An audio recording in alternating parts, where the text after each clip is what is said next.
our young learners, our dreamers, the bold, open minded students who will step forward today not just to receive an award, but to declare with courage, I create me. Let's honor them all with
Let's honor them all with your heart and your applause.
and gentlemen, dear parents, and our beloved Young Memory family, welcome to the Young Memory Finale 2025.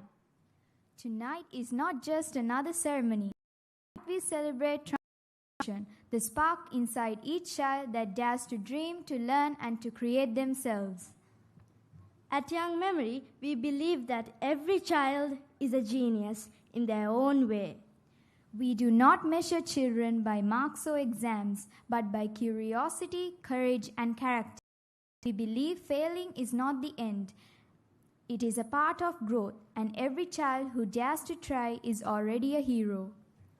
That's why Young Memory is not just a program, it's a movement where children learn to think beyond classrooms, to love learning, and to shape themselves into the people they want to become. The finale is the proudest moment of our journey. Over the past months, our students have discovered their voices, their strengths, and their passions. And tonight, each one will step forward not just to receive a certificate, but to share their transformation story with you. You will also witness a bold new creation, the launch of 18 Plus Group's website, youth2youth.lk. To honor this moment, we are joined by a remarkable visionary. He is not only the CEO of Helakuru, but also a pioneer in digital innovation in Sri Lanka. His work has empowered millions of people to communicate, learn, and connect in their own language. Ladies and gentlemen, please rise and join with me to welcome our chief guest, Mr. Danica Pereira.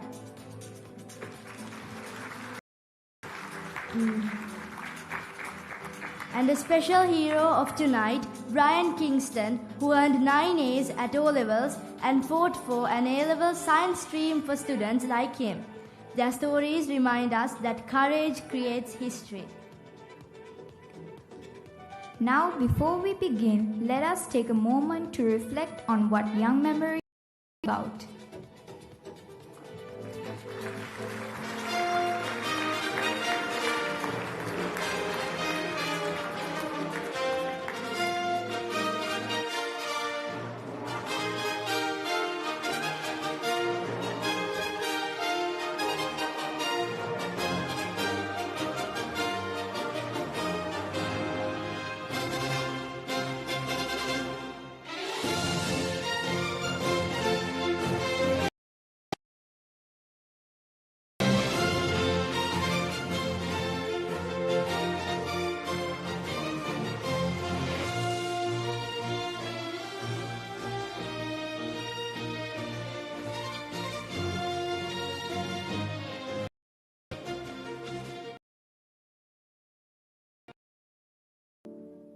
Every child enters this world carrying an unwritten story, a symphony of dreams waiting to be composed.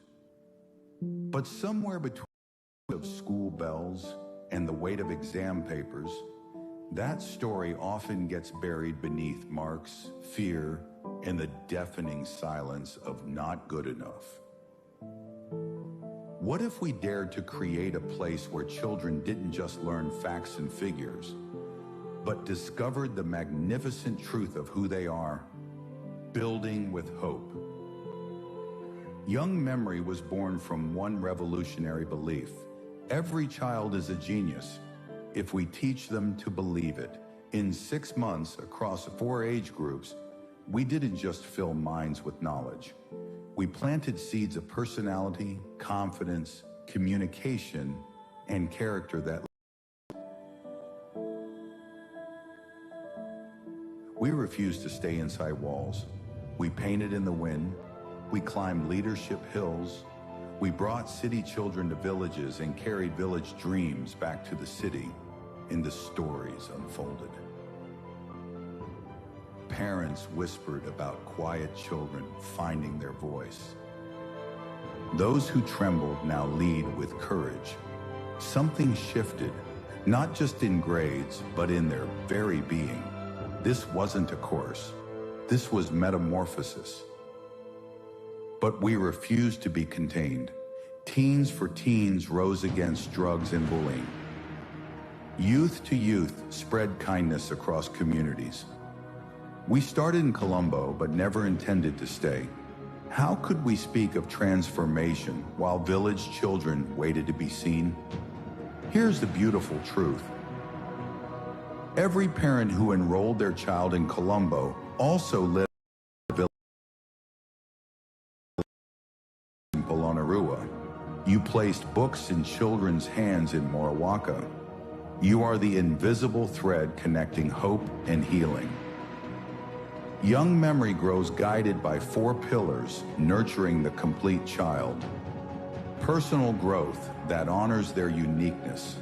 Skill development that prepares them for tomorrow's world.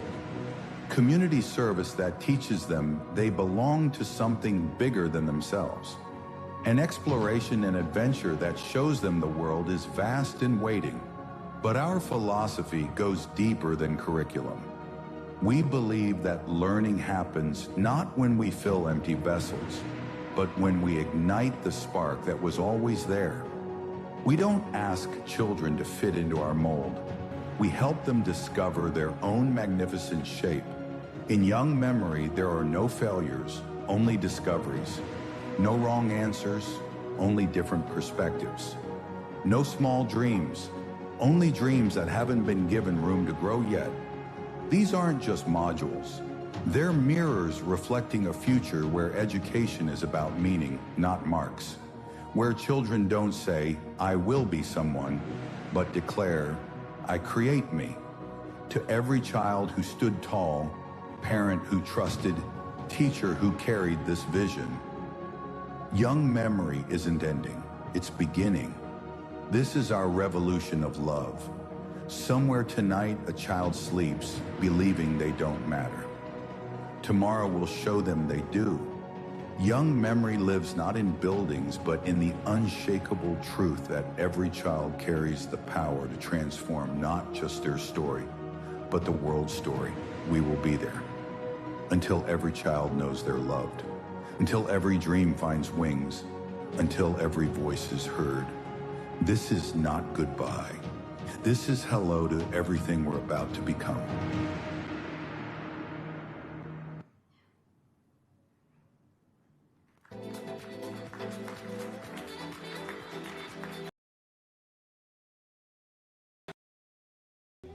නොනවරුනි මහත්තුරුනි යම් memory ගමනේ අපගේ හදවතට සමීප කෙනෙකුට ආරාධනා කිරීමේ ගෞරවය මට ලැබී තිබෙනවා.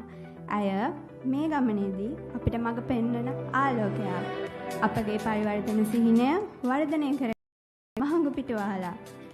යම් මෙමරි ආයතනයේ අධ්‍යක්ෂක කාංචනී පල්ලෙපිටිය මහත්මියනි අපට අද ටිකක් කතා කරන්න.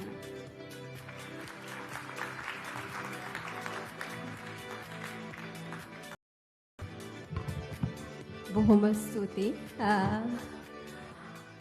ස්තුතියි හැමෝටම අද බොහොම ලස්සන දවසක්. හරි ලස්සන හැන්දෑවක්. මේ හැන්දෑව ලස්සන කරන්න අපිත් එක්ක එකතු වෙච්ච හැමෝටම ආදරයි මම ලෑස්ති. මුලින්ම අපේ ආරාධනාව එක කෝල් එකේ අපේ දරුවෝ වෙනුවෙන් ඇක්සෙප්ට් කරපු දනික පෙරේරා මහත්තයා බොහොම ස්තුතියි ඔබතුමාගේ පැමිණීම. සති දෙක තුනේ ඉල්ලපු හැම දේම කිසිම කන්ඩිෂන් එකක් නැතුව අපිට දුන්නා. අපි කිව්ව හැම දෙයක්ම කරා. ඉතින් බොහොම ස්තුතියි ඔබතුමාගේ කාර්මිකත්වයට අපේ දරුවෝ වෙනුවෙන් අද මෙතෙන්ට ආවට. බොහොම ආදරෙන් විශාල ගෞරවයෙන් පිළිගන්නවා. යං මෙමරි ආයතන වෙනුවෙන් ඒ වගේම අපේ ආදරණීය විද්‍යාමෝපියෝ. මාස 6ක් බොහොම ලොකු කාලයක් අපිත් එක්ක මේ ගමනේ ආදරෙන් හිටියා. හරිම ආදරෙන් අපිත් එක්ක හිටියා. අපේ දරුවෝ මොනවද කරන්නේ කියලා නැතුව මොනවද මේගොල්ලන්ට උගන්වන්නේ කියලා අහන්නේ නැතුව මොනවද මේගොල්ලන්ට වෙන්නේ කියලා අහන්නේ නැතුව මාස 6ක් බොහොම ඉවසිදිහා බලාගෙන හිටියා. ඉතින් ඒ ආදරේට බොහොම ස්තුතියි. ඒ වගේම ආදරෙන් පිළිගන්නවා මේ ලස්සන හැන්දෑව. අද මට කතා කරන්න කිව්වා. මට අද තියෙන්නේ අහගෙන ඉන්න. මාස 6ක් අපි එක එක දේවල් කතා කරා. අද කතා කරන්න අපි වගේ නෙවෙයි හොඳ දක්ෂ කතිකයෝ සෙට් එකක් ලෑස්ති වෙලා ඉන්නවා. ඒගොල්ලෝ තරම් මම දක්ෂ නෑ මේ වැඩේට. ඉතින් ආයෙත් අපේ පොඩි සෙට් එක ඔයගොල්ලෝ ගොඩාක් ආදරෙන් අපි පිළිගන්නවා. අද බොහොම දවසක්. ඒ වගේ පුංචි දුකකුත් හිතේ කොනේ නැතුවම නෙවෙයි මේ මාස 6න් පස්සේ අපිට ඕගොල්ලෝ අය හම්බ වෙන්නේ නැහැ කියලා හිතද්දි හරි දුකයි. ඒත් ඉතින් එහෙම තමයි නේද? හරි. ඉතින් ඔයගොල්ලෝ කොහේ හරි තැනක ලස්සනට දිලිසෙනවා බලන්න. අර කන්ද මුදුනට නැග්ගාම අපුඩි ගහන්න පල්ලෙහා ඉඳන් අපිත් බලාගෙන ඉන්නවා. මං හිතන්නේ මේ වීඩියෝ එක බලද්දි මම දැක්ක දනික මහත්තයාගේ ඇස් දෙක දිලිසෙනවා. අපි දන්නවා දනික පෙරේරා වගේ බොහොම අව්‍යාජ බොහොම නිර්මාණශීලී නායකත්වයේ උඩටම යන අර බොක්ස් එකෙන් එළියේ හිතන ලස්සන සෙට් එකක් මෙතනින් එළියට එනවා. ඒක මට විශ්වාසයි. ඉතින් ආයෙත් බොහොම ස්තුතියි මේ ආදරණීය හැන්දෑවට එකතු වුණාට. ඒ වගේම ආදරෙන් පිළිගන්නවා හැමදෙනාම.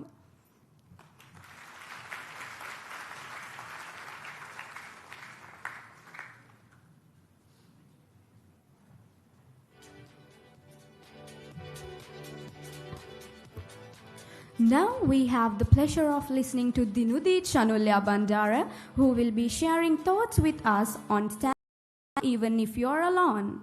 Let's welcome her with a big round of applause.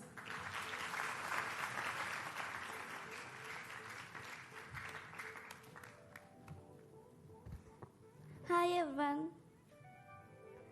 Today I'm here to speak a simple but a powerful topic. Stand up even if you stand alone. In our life, we are afraid to stand up for what's right, aren't you? Have you ever stand up for someone? For me, I am proud of myself because when I see my friend being bullied, I will always protect him and stand up. And our lives is just short. Why would we spend it uselessly? We have to use it bravely and let us our courage spread throughout the world. You will stand up one day right now. I am here to encourage you all to stand up for something. You may not stand up, you may not make the world a heroine or hero, but remember this. Although you cannot take your voice to a revolution, in some small moments in your classroom, in your family, or among your friends, you can win the world. You don't know. Change a person's life. Let's think about history. Mahatma Gandhi, he stood up alone. None of the people who succeeded in their life has stand up with a group, has being with a group. They suffered a lot, but their suffering was excited. Mahatma Gandhi, Malala Yousafzai, a young girl who started her life, even threatening her life. She never gave up, and she made the world realize girls are not less. If she gave up back then, can we study? Is our education possible? No. So I encourage you all to stand up just for one thing with just one word. You won't regret it.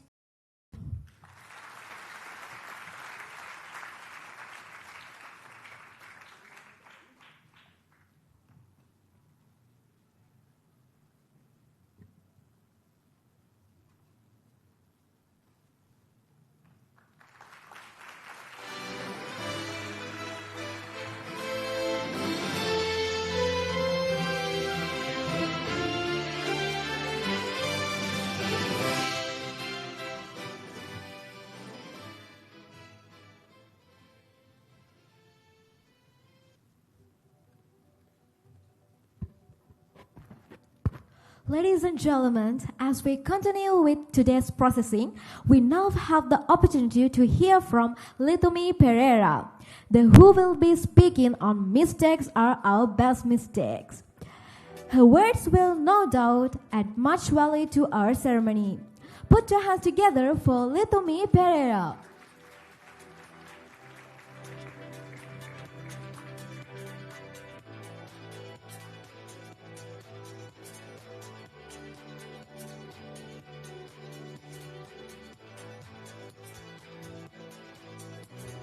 Good evening, everyone. Today, I'm here to talk about Mistakes are our best teachers. At first, I didn't understand this. I thought, how can a mistake be a teacher? A teacher is a person. Do you understand this? But then I realized mistakes teach us in a different way. When we do something wrong, we learn how to do it right the next time.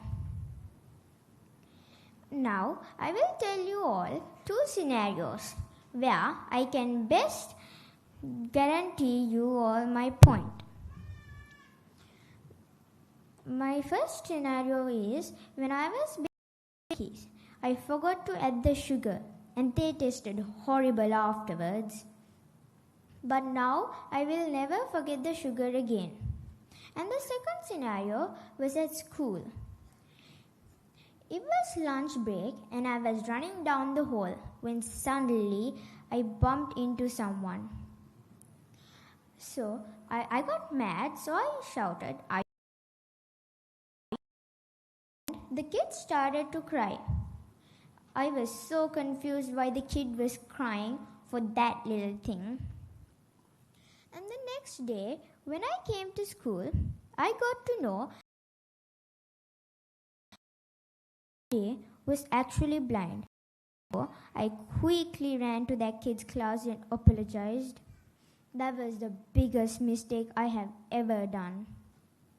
But from that, I have learned a very valuable lesson, which is to never talk before thinking twice.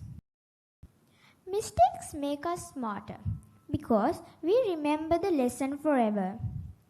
And if we never made mistakes, we would never know how to improve. So, the next time you make a mistake, don't be sad. Just think this is your teacher helping you. Thank you.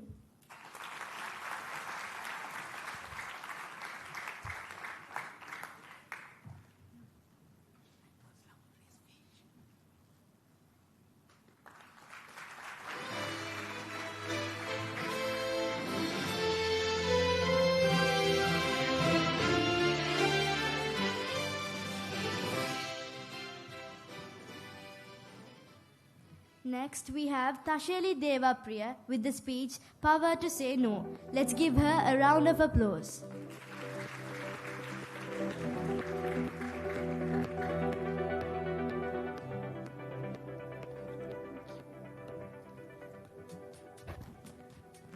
Have you ever felt pressure to do something wrong? Have you stayed silent when someone was bullied? We all have. Most of us chose to ignore it at the moment, only to regret it later. But to stop all these wrong and unfair situations, there's only one simple word. Greetings to all. Saying no isn't negative. It's a shield, a choice, a sign of strength. In Sri Lanka, 50% of the students face abuse, bullying, or harassment every day in schools. Imagine if just one student, just one, said, no, this isn't right. The whole 50% might have gone down. The act of saying no isn't a crime. It's how we protect ourselves and others. Just think of something like you're pressured to smoke, do drugs. Saying no could have saved you many years of your lifespan. Let me tell you a quick story. Imagine you're in a friend group and most of them are dating. They pressure you to do the same, but you might feel not ready or you might not like anyone, but you enter a relationship just to fit in.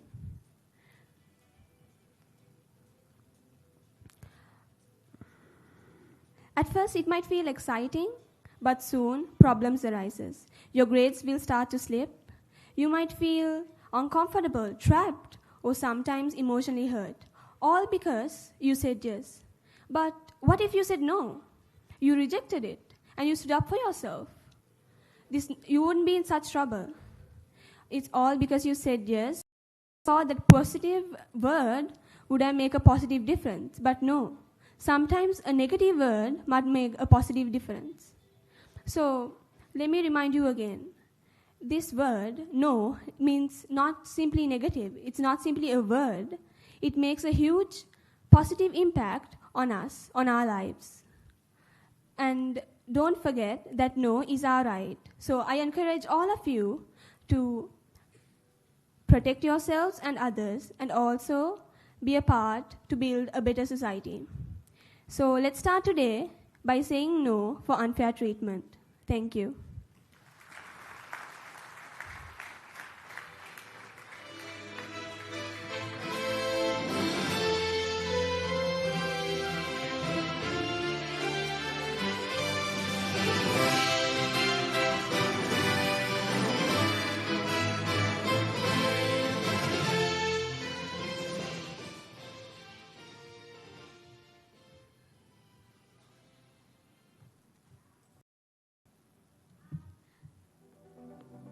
Now we have Chinuru Piris to deliver us a speech on the topic. Welcome him. Round of applause.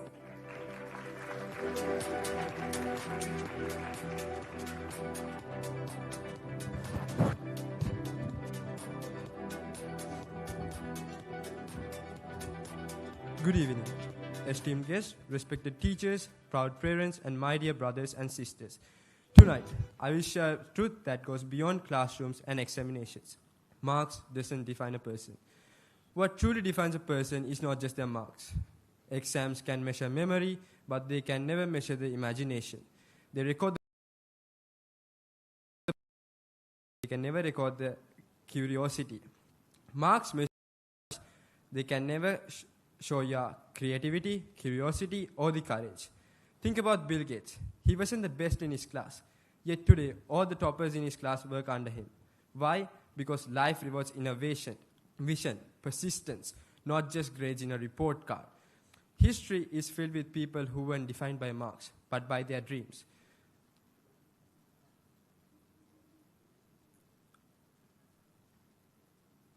Thank you, and have a great day.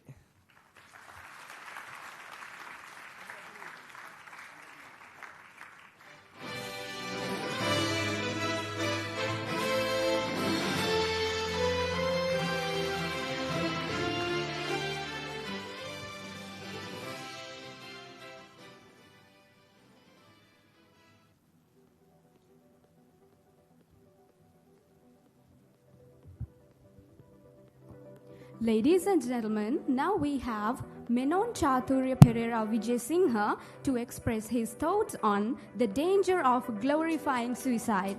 Just give a good round of applause.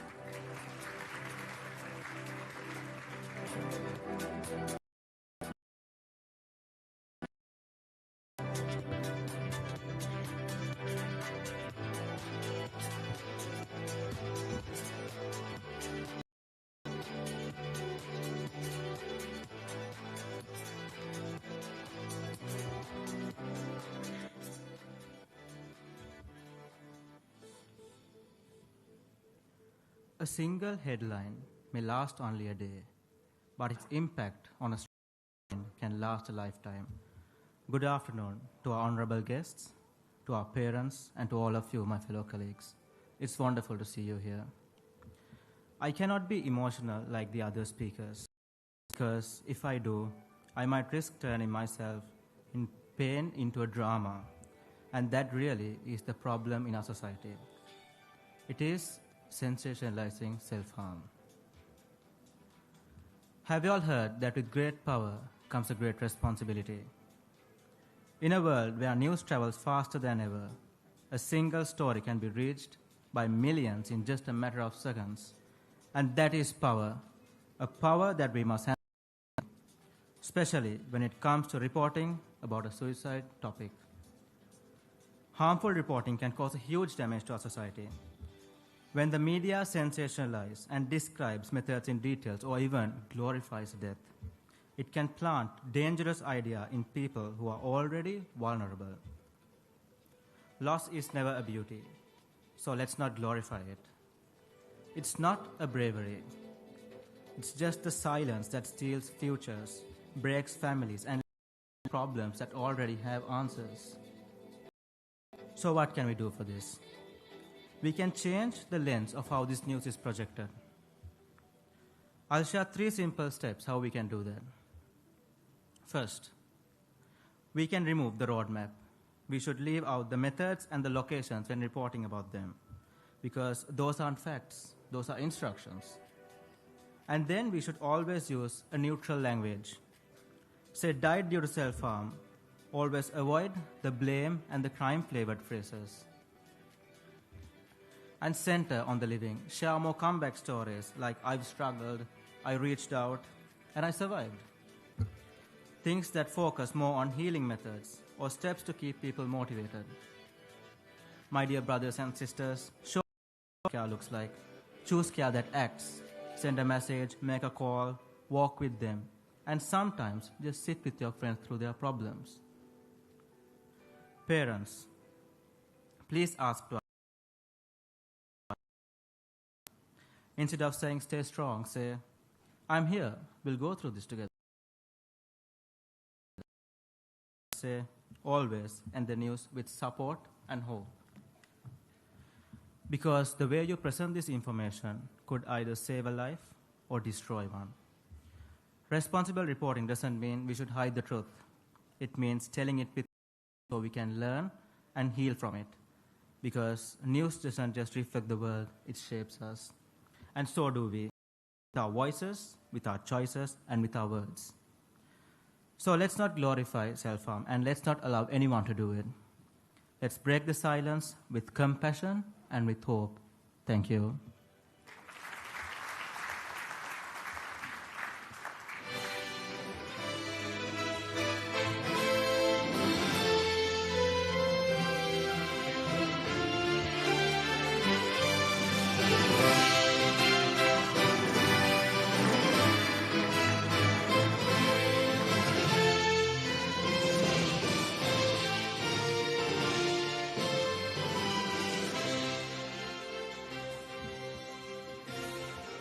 And now I would like to take this moment to launch our Youth campaign, the website officially.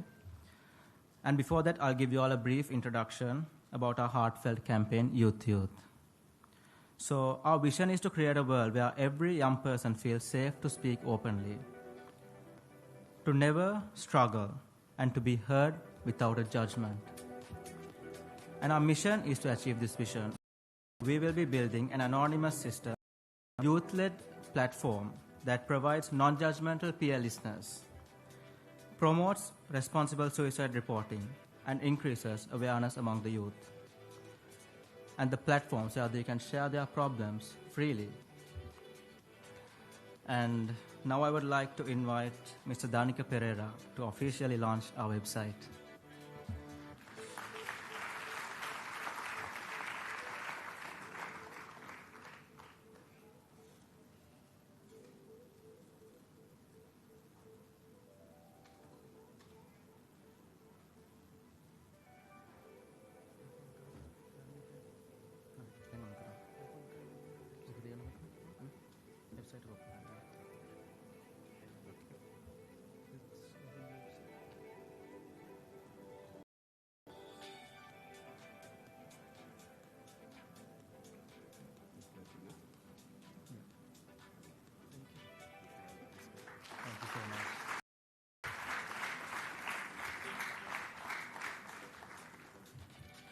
Thank you very much, Mr. Danica Pereira, and thank you, everybody.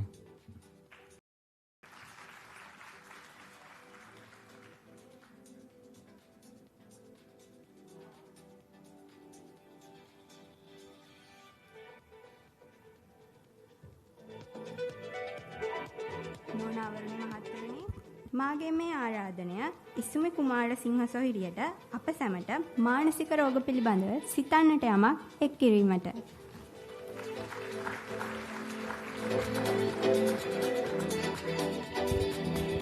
සුබ සන්ධ්‍යාවක් සියලු දෙනාටම. ආරෝග්‍ය පරමාලාභ අපි දන්නවා අපිට ලෙඩ රෝග ආකාර දෙකකට හැදෙනවා. එකක් තමයි ශාරීරික රෝග, අනිත් එක තමයි මානසික රෝග. මොනවද මේ මානසික රෝග කියන්නේ? මිනිස්සුන්ට ඇතිවන නරක සිතුවිලි, එතකොට නරක හැසිරීම් රටා නිසා අපිට මානසික ආබාධ ඇති වෙන්න පුළුවන්. හිතලා බලන්න අපිට උණක් කැස්සක්කේම හැදුනට පස්සේ අපි යනවා ස්පිරිතාලට බෙහෙත් ගන්න. කිසිම පැකිලිමකින් තොරව. හැබැයි අපි කැමති නෑ අපිට මානසික ආබාධයක් තියනවා කියලා කාටවත් කවුරුත් දැනගන්නවට. ඒ වගේම අපි බෙහෙත් ගන්න යන්න බයයි. ඇයි ඒ? ඕගොල්ලෝ පොඩ්ඩක් හිතලා බලන්න. ඇයි අපි එහෙම බෙහෙත් ගන්න යන ලැජ්ජ? අපි ස්පිරිතාලයක මානසික රෝගීන්ට වෙන් වුණ පොලිමකවත් ඉන්න බයයි. ඒගොල්ලෝ දිහා 아무තු විදිහට බලනවා. ඇයි? මොකද අපි සමාජයේ හැමෝම එකතු වෙලා ලේබල් එකක් හදලා තියෙනවා මානසික ආබාධයට මානසික රෝගීන් කියලා. මම ඕගොල්ලන්ගෙන් ඇහුවොත් කවුද මේ මානසික රෝගීන් කළා බලන්න. ඔව් ඕගොල්ලන්ට හිතෙන්නේ නැති. සමහරුන් නම් පොඩ්ඩක් කටකොණින් hina වෙනවා. ඔව් අපි හැමෝම දන්න. පිස්සා කියන ලේබල් එක මානසික රෝගීන්ට අපේ සමාජයෙන්ම පෙන්눔 කරලා තියෙනවා. ඒ විතරක් නෙමෙයි. අපි මානසික ආබාධ තියෙන මිනිස්සුන්ට එක තැනක් සමාජයෙන් කොන් වෙච්ච එක වෙනමම තැනක් හදලා තියෙනවා. ඕගොල්ලෝ අපි කවුරුත් දන්න මානසික රෝග සෞඛ්‍ය තැන. ඇයි අපි එහෙම හදලා තියෙන්නේ? ඕගොල්ලෝ නිකන් හිතලා බලුවොත් අපි හැමෝම මිනිස්සු. මානසික රෝග හැදෙන එක අපි ඕනම කෙනෙක්ට හැදෙන්න පුළුවන්. ඔයාට මට හැමෝටම හැදෙන්න පුළුවන්. ඔයාලා කැමති නෑ නේද? ඔයාගේ පැත්තට ඇඟිල්ලක් දික් කරලා මෙයා මානසික රෝගේ, මෙයාට පිස්සු කියලා කියනවට කවුරුත් කැමති නෑ. ඉතින් ඒ වගේ තමයි මේ සමාජයේ ඉන්න කවුරුත් කැමති නෑ තමන්ගේ පැත්තට අත දික් කරලා ඒ වගේ නරක ලේබල් එකක් තමන්ට කියනවට. ඉතින් මගේ මතය තමයි අපි හැමෝම මේ ලේබල් එක මානසික රෝගීන් කියලා ලේබල් එක පොඩ්ඩ අඩු කරලා මේක නැත්තරම නැති කරලා දාන්න ඕන. ඕගොල්ලෝ හිතන්නේ මොකද්ද? මේක නැති කරලා දාන්න ඕනද? නැත්නම් මෙහෙමම තියන්න ඕනද? එහෙම කට්ටියක් සමාජයේ ඉන්න ඕනද? පොඩ්ඩක් හිතලා බලන්න. ඒකට අපි ඔක්කොම එකතු වෙලා වැඩ කරමු. ස්තුතියි.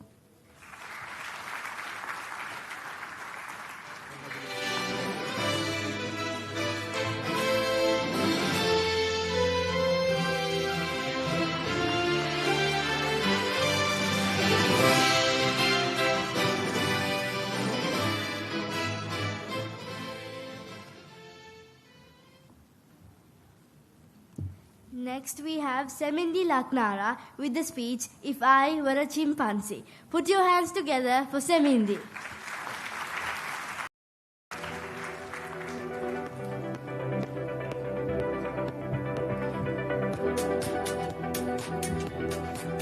I hold the cold medal of bars. I stare outside, but our walls. People pass by, looking at me.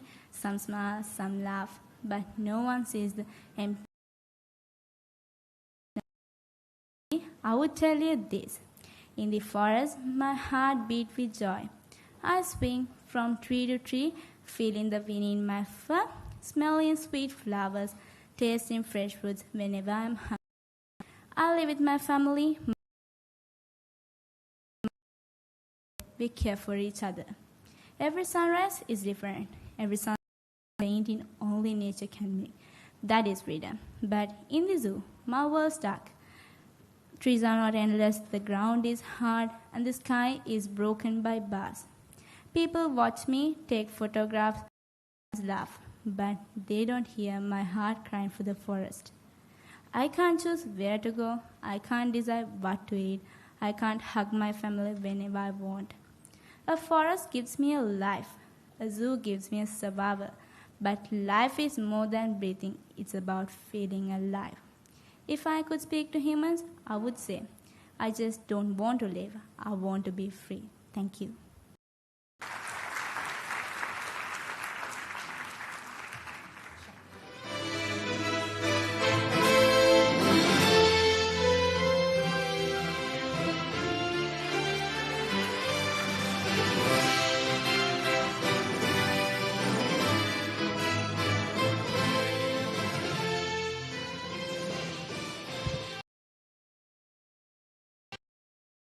දන්න ආලය පිළිබඳ කතාවක් පිළිගීමට මාගේ මේ ආරාධනය සුපුනි සහස්රා Kalubowila සොහිරියටයි.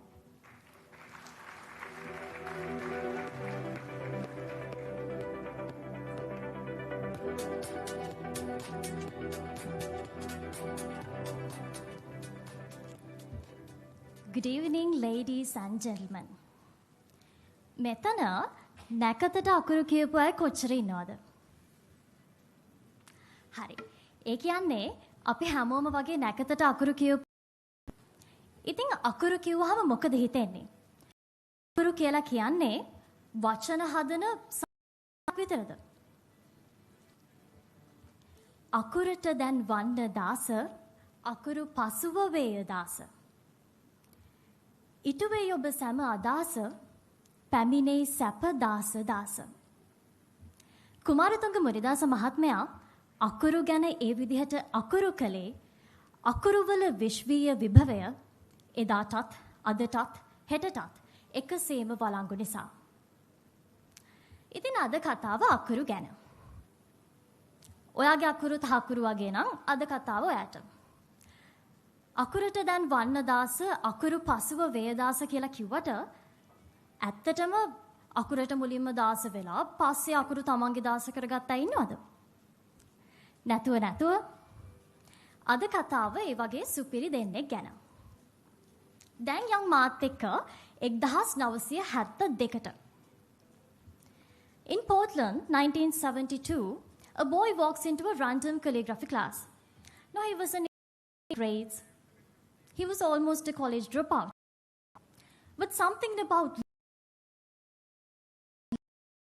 it speaks to him. So this boy wondered, what if computers didn't just work but spoke beautifully? His name? Yes, Steve Jobs. Phones became more than codes and letters became art. And through that art, billions of people found something they'd not expected from a machine.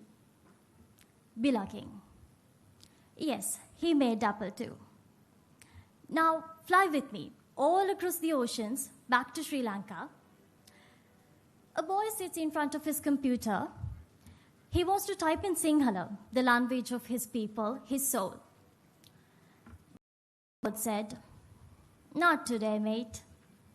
Well, many would have accepted it, keep it quiet, keep it cool. But he saw the truth. If my language doesn't live in the digital world, it will die in the real world. His name? Yes, Danica Pereira.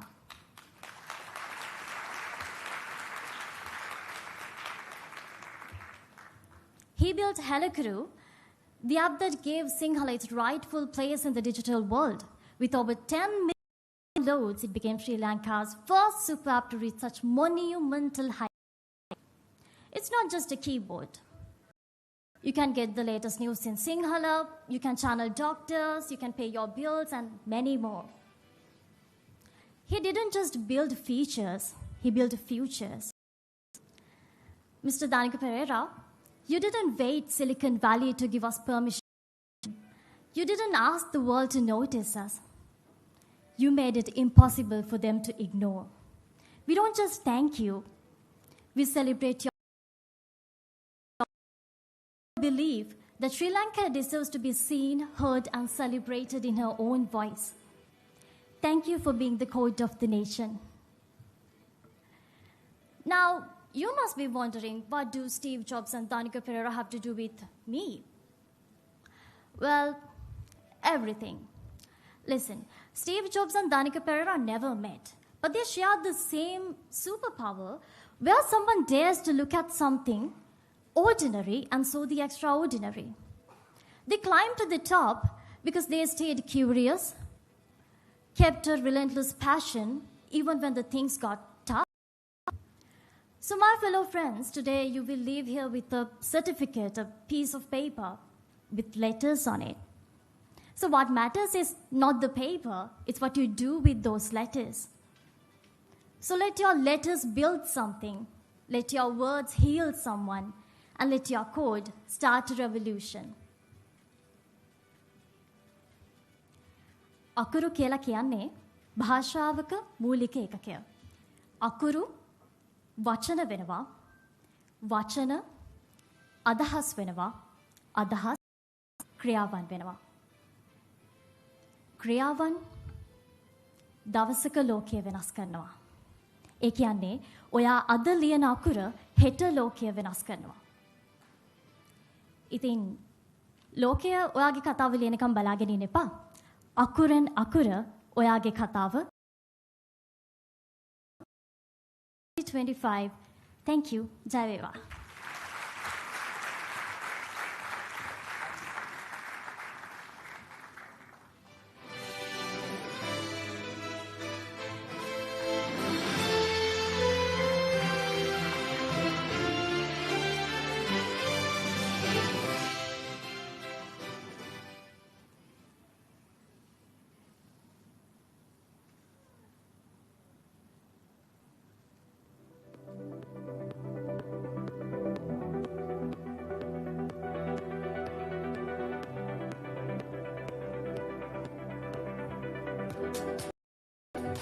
We warmly welcome our chief guest, Mr. Danica Pereira, to address the gathering.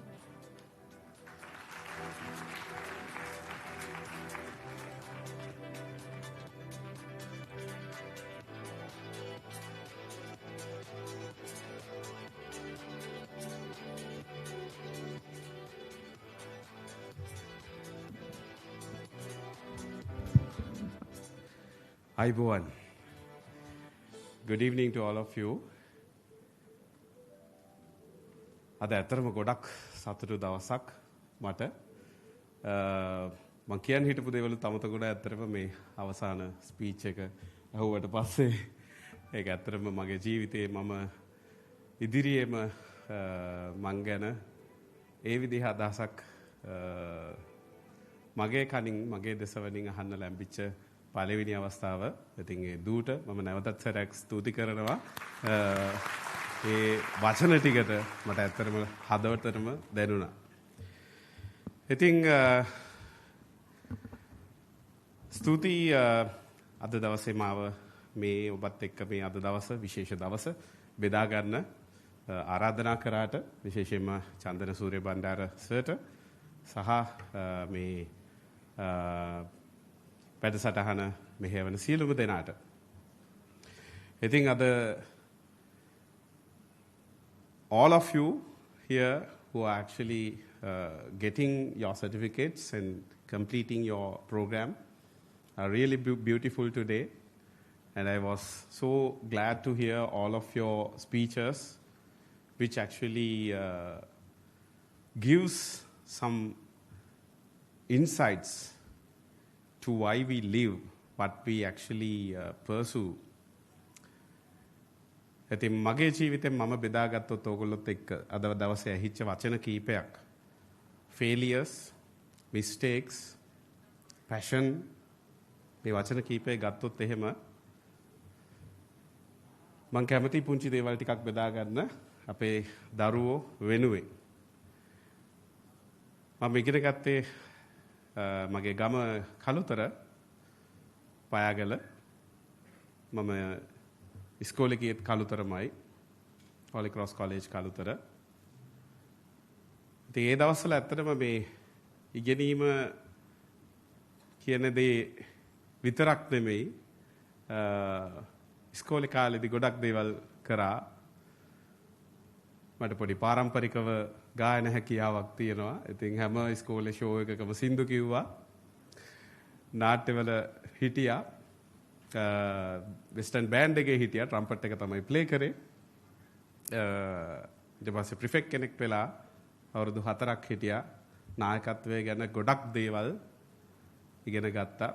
අවසාන අවුරුද්දේදී ඉස්කෝලේ head ප්‍රිෆෙක්ට් වෙලා හිටියා. ඉතින් මේ ඒ ආభాෂය තමයි ඇත්තටම මට ජීවිතය ගැන ගොඩක් ඉගෙන ගන්න, විශේෂයෙන්ම මේ මිනිස්සුත් එක්ක වැඩ කරන්න, කට්ටියත් එක්ක වැඩ කරන්න. Not being machines but being humans. අපි හැමෝම මිනිස්සු විදිහට අනිත් හැම කෙනාටම ඊකෝලි සලකන්න. මේ හැම දෙයකම පාර කිව්වේ ඉස්කෝලේ කාලේදී කරපු අනිකුත් වැඩ. ඉතින් මම හිතන්නේ මේ ප්‍රෝග්‍රෑම් එකෙත් ඒ වගේ වැඩ ගොඩක් සිද්ධ වෙලා තියෙනවා. Tamanගේ social skills, attitudes, leadership පැත්ත ගැන පොතේ පතේ දැනුමින් ලබා ගන්න බැරි දේවල් ගොඩක් ජීවිතේට ලබා ගන්න මට ඇත්තටම හරි සතුටින් බලාගෙන හිටියේ චන්දනස ඇවිල්ලා මෙතන කතා කරපු හැම එක්කෙනෙක්වම එක්කගෙන එනවා එක්කගෙන යනවා ඒක ළමයිගේ ජීවිතේට මාර කරේජ් එකක් ඒගොල්ලන්ගේ කොන්ෆිඩන්ස් එක ආත්ම විශ්වාසය බිල්ඩ් අප් වෙන්න ඒක වචන වලින් කියන්න බැරි දෙයක්. ඉතින් මම හිතන්නේ මෙතන ඉන්න හැමෝම ළමයි දූල පුතාලා වාසනාවන්තයි මම හිතන්නේ සර්ත් එක්ක මේ වගේ වෙනස් විදිහේ ජීවන අත්දැකීමක් ලබන්න පුළුවන් වෙච්ච එක ගැන. ඉතින් කොහොම හරි මම ඒ දවස්වල පාසල් කාලේදී ලැබපු මගේ වටපිටාවේ හැටියට මට හම්බෙච්ච දේවල් වල හැටියට ඒ දේවල් තමයි අද වෙනකොට මම entrepreneur කෙනෙක් විදිහට ව්‍යවසායකයෙක් විදිහට කරන ගොඩක් දේවල් වලට අඩිතාලම වෙලා තියෙන්නේ ඒ පාසල් කාලේ ලබාගත් අධ්‍යාපනික නොවන බහුතරයක් දේවල්. අධ්‍යාපනය මට උදව් වුණා විශ්වවිද්‍යාලයට යන්න. නායක ධූරය දරලත් මොරටු විශ්වවිද්‍යාලයට ඇතුල් වෙලා පරිගණක හා මැවිසිරු කම්පියුටර් සයන්ස් ඇන්ඩ් ඉන්ජිනියරින් පැත්තෙන් ඉගෙනගෙන ඒ ගමන යන්න.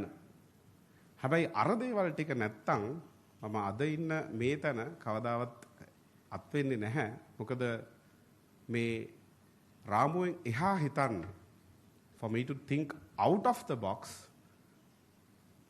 those were the things that was helpful for me. අර කලින් දුව කිව්වා වගේ මට ආවේ පුංචි අදහසක්. මම මේ සිංහල භාෂාවට සිංහල අකුරු වලට ගොඩක් ලැබී. I was so passionate about this Sinhala, fonts and how they render on screens and everything. So that passion was actually what led me to become an entrepreneur. මම කරපු එකම දේ මගේ passion එකට දිගින් දිගටම වැඩ කරා. ඉස්කෝලේ කාලේ ඉඳන්ම දැන් ආපස්සේ හැරිලා බැලුවට පස්සේ මගේ අතින් බිහි වෙච්ච පළවෙනිම software product එක මම හදන්නෙත් ඉස්කෝලේ A level කරන අතරතුර උසස් පෙළට extra curricular project එකක් අපිට කරන්න තිබ්බා. ඉතින් ඕකට ඇත්තටම මම මානවයා කියලා පොඩි මිනිස්සුරුගේ අවයව පද්ධති ගැන ඉන්ටරැක්ටිව්ලි දබලන්න පුළුවන් self study කරලා. අර තිබ්බ passion එක නිසා සිංහලෙන් ඉගෙන ගන්න පුළුවන් විදිහේ දෙයක් කරා. ඒකටම තමයි මට පළවෙනිම award එකක් හම්බුනේ young computer scientist 2007 silver award එක A level කාලෙදී. ඊට පස්සේ යුනිවර්සිටි එකට ආවට පස්සේ ඒ passion එකටම දිගටම වැඩ කරා. ඒ passion එකටම. I followed the same passion, continued following the same passion, and as a result for my university project I developed a Sinhala web browser. මේ කාලේ ඇත්තටම මොබයිල් ෆෝන්ස් වල සිංහල කියවන්නවත් බැරි කාලේ. දැන් හෙලකුරු ඕගොල්ලෝ දන්නේ සිංහල ටයිප් කරන්නනේ. ඊට කලින් තිබ්බ ප්‍රශ්නේ තමයි මම මුලින්ම අයිඩෙන්ටිෆයි කරගත්ත ප්‍රොබ්ලම් එක. ස්මාර්ට් ෆෝන්ස් අපේ අතේ තිබ්බට මිනිසුන්ගේ අතේ හැමතිස්සෙම තියෙන ඩිවයිස් එක ෆෝන් එක. හැබැයි අපිට අපේ භාෂාව අපිට කියවන්න විදිහක් නැහැ. This was actually back in 14 years back, where Android was very new to Sri Lanka, and it didn't have the capability to even, read the Sinhala web content, any content, through smartphones. So, ඒක තමයි ඊළඟට අවබෝධ කරගත්ත ගැටලුව, and I developed a solution. South Asian Award, M-Billionth කියන දකුණු ආසියානු සම්මානය හිඹුණා ඒකට. ඒකෙම ප්‍රතිඵලයක් විදිහට thank you. ඒකේ මම නොහිතපුම ප්‍රතිඵලයක් විදිහට මට ලංකාවේ ආයතනයකින් එටිසලාට් ආයතනයෙන් business opportunity එකක් හම්බ වෙනවා මේ මං හදපු product එක commercialize කරන්න. So that was actually accidentally how I became an entrepreneur. Right? ඒක සම්පූර්ණයෙන්ම accidentally වෙච්ච දෙයක්. I never intended to become an entrepreneur. My ambition was just to be a software engineer. Of that, today I have been able to build more and more products which actually solve real world problems that our own people face. හෙලකරු වලින් ඊළඟට step එක තිබ්බා. සිංහල කියවීමේ හැකියාව දුන්නා. අවකාශය තුල අපේම භාෂාවෙන් අදහස් ප්‍රකාශ කරන්න. ඊට පස්සේ ඩිජිටල් පේමන්ට්ස් පැත්තට ගියා. එතනත් ඇත්තටම ලංකාවේ ව්‍යාපාරවලට තිබ්බ ප්‍රශ්නයක්. ගොඩක් ව්‍යාපාරවලට තමන්ගේ කස්ටමර්ස් ළඟින් ඔන්ලයින් පේමන්ට්ස් ගන්න හැකියාවක් තිබ්බේ නැහැ. ඉතින් එතරම් ඇත්තට මම පොඩ්ඩක් අර ක්‍රියාත්මක වුණේ by thinking out of the box. Now payment gateways at that time was available from banks, but my passion and my motivation was, why can't we build ඒ දවස්වල ඇත්තටම PAL කියන ඉන්ටර්නැෂනල් සර්විස් එක ලංකාවට එනකන් ගොඩක් අය බලාගෙන හිටියා. ලංකාවේ ව්‍යාපාර ආයතන මේ ප්‍රශ්නේ විසඳ ගන්න. Not having affordable and accessible solution to get paid online, right? So my motivation was, why can't we do something, right? And that led me to create Pay Here, another product.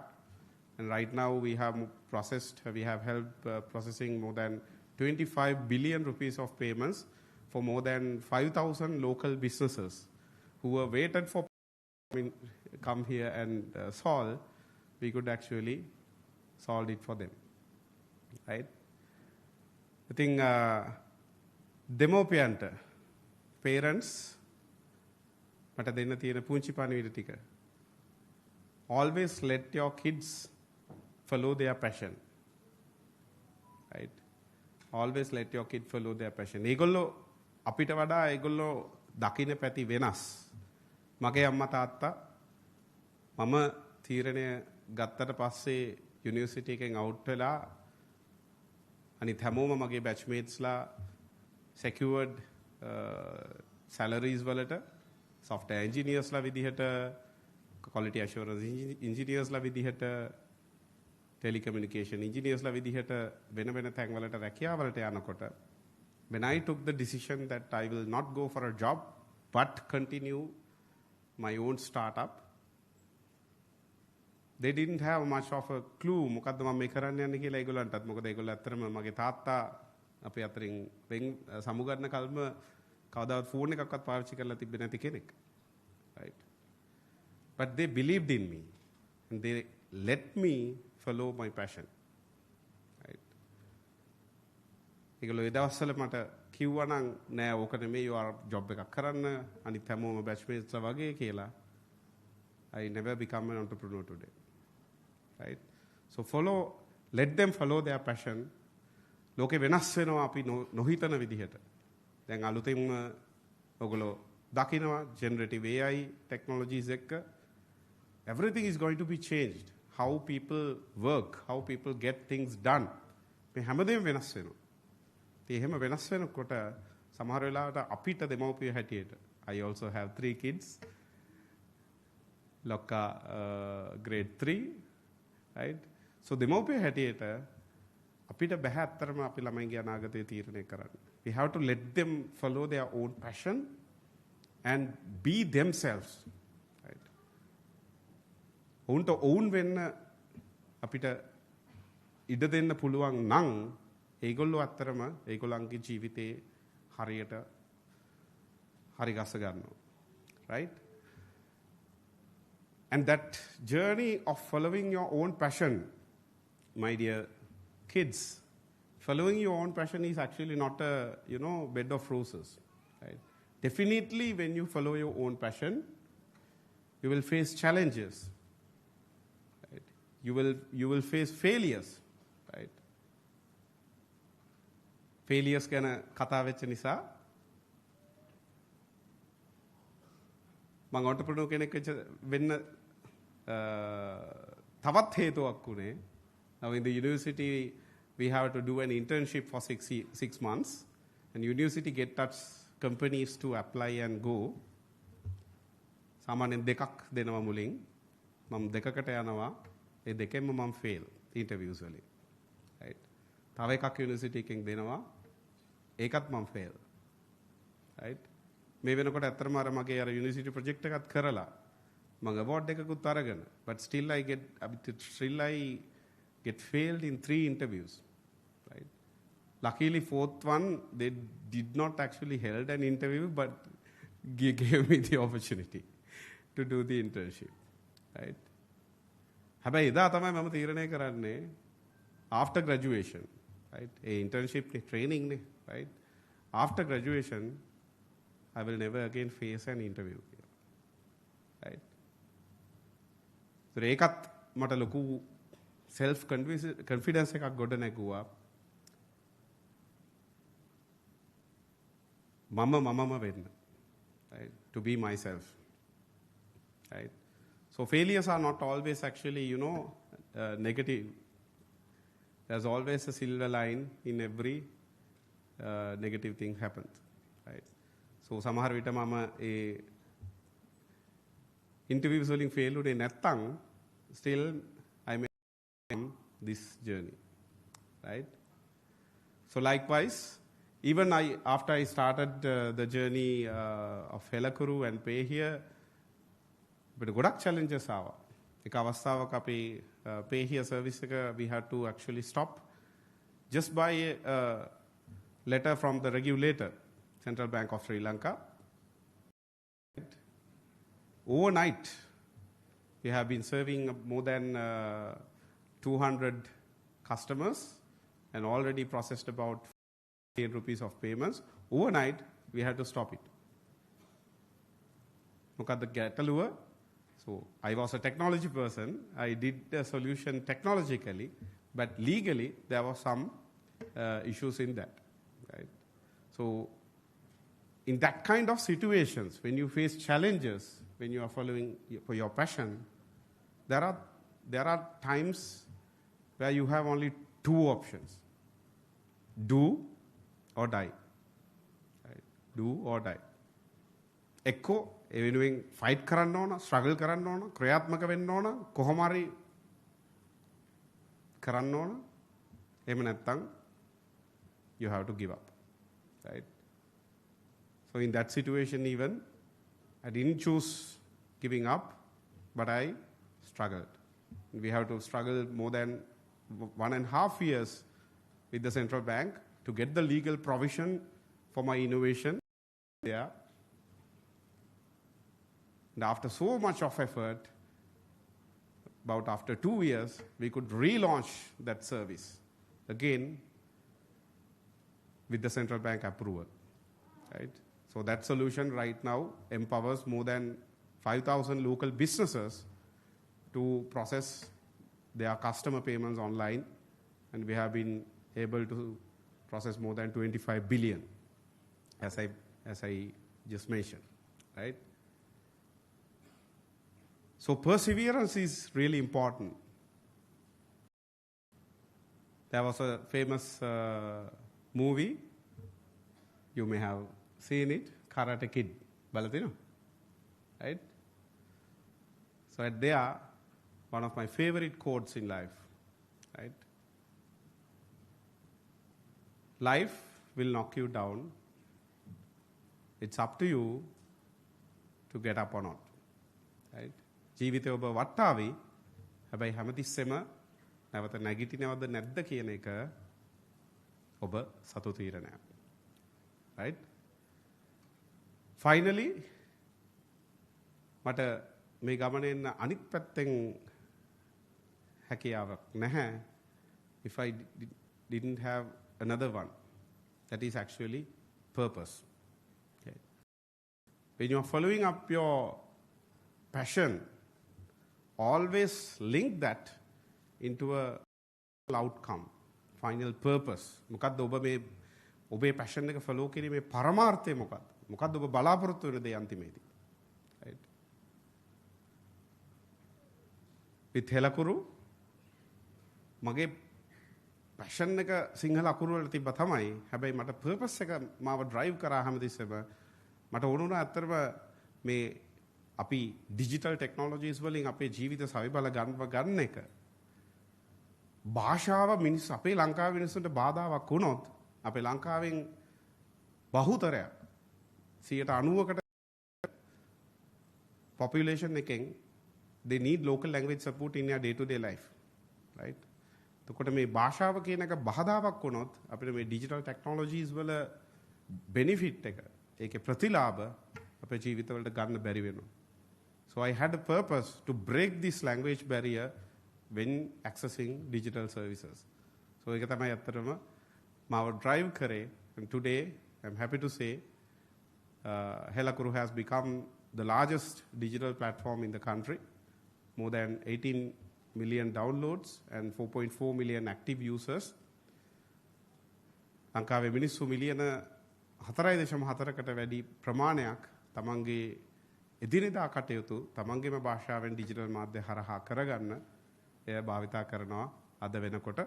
ඒ ලැබිච්ච ඒ create වෙච්ච audience එකම අපි out of the box හිතලා භාවිතා කරනවා මේ වෙනකොට. තව ගොඩක් මිනිස්සුන්ට ප්‍රයෝජනවත් දේවල් මිනිස්සුන්ට සලසන්න. ඩිජිටල් නිවුස්, ඩිජිටල් පේමන්ට්ස් අද වෙනකොට පොලිසියෙන් දඩයක් ගැහුවත් හෙලකුරු වලින් රස්තියාදු වෙන්නේ නැතුව ගෙවලා යන්න පුළුවන්. Right? So that's actually what I wanted to share with you. So I congratulate all of you. Just keep in mind, I was not actually a magician. I was not actually an extraordinary person.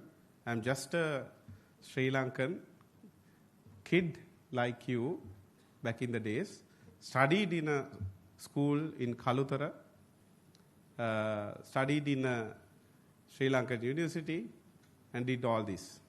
So, මට පුළුවන් වුණා නම් මෙතන ඕගොල්ලෝ හැමෝටම මේ ඉස්සෙල්ලා දක්වපු දක්ෂතා දක්වපු ඕගොල්ලෝ හැමෝටම මේ මාස 6ක ලස්සන ප්‍රෝග්‍රෑම් එකකට මුහුණ දීපු ඕගොල්ලෝ හැමෝටම බැරි නැහැ.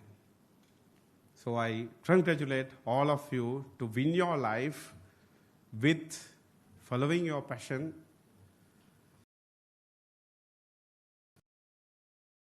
and always working towards a purpose not fit you but also the entire country, entire world. මේ ලෝකේ මේ රට ලස්සන කරන්න තවදුරටත් යහපත් කරන්න ඵලදායී කරන්න ඔබ එහෙම කරොත් ඔබටත් අවකාශය ලැබේ. Thank you very much.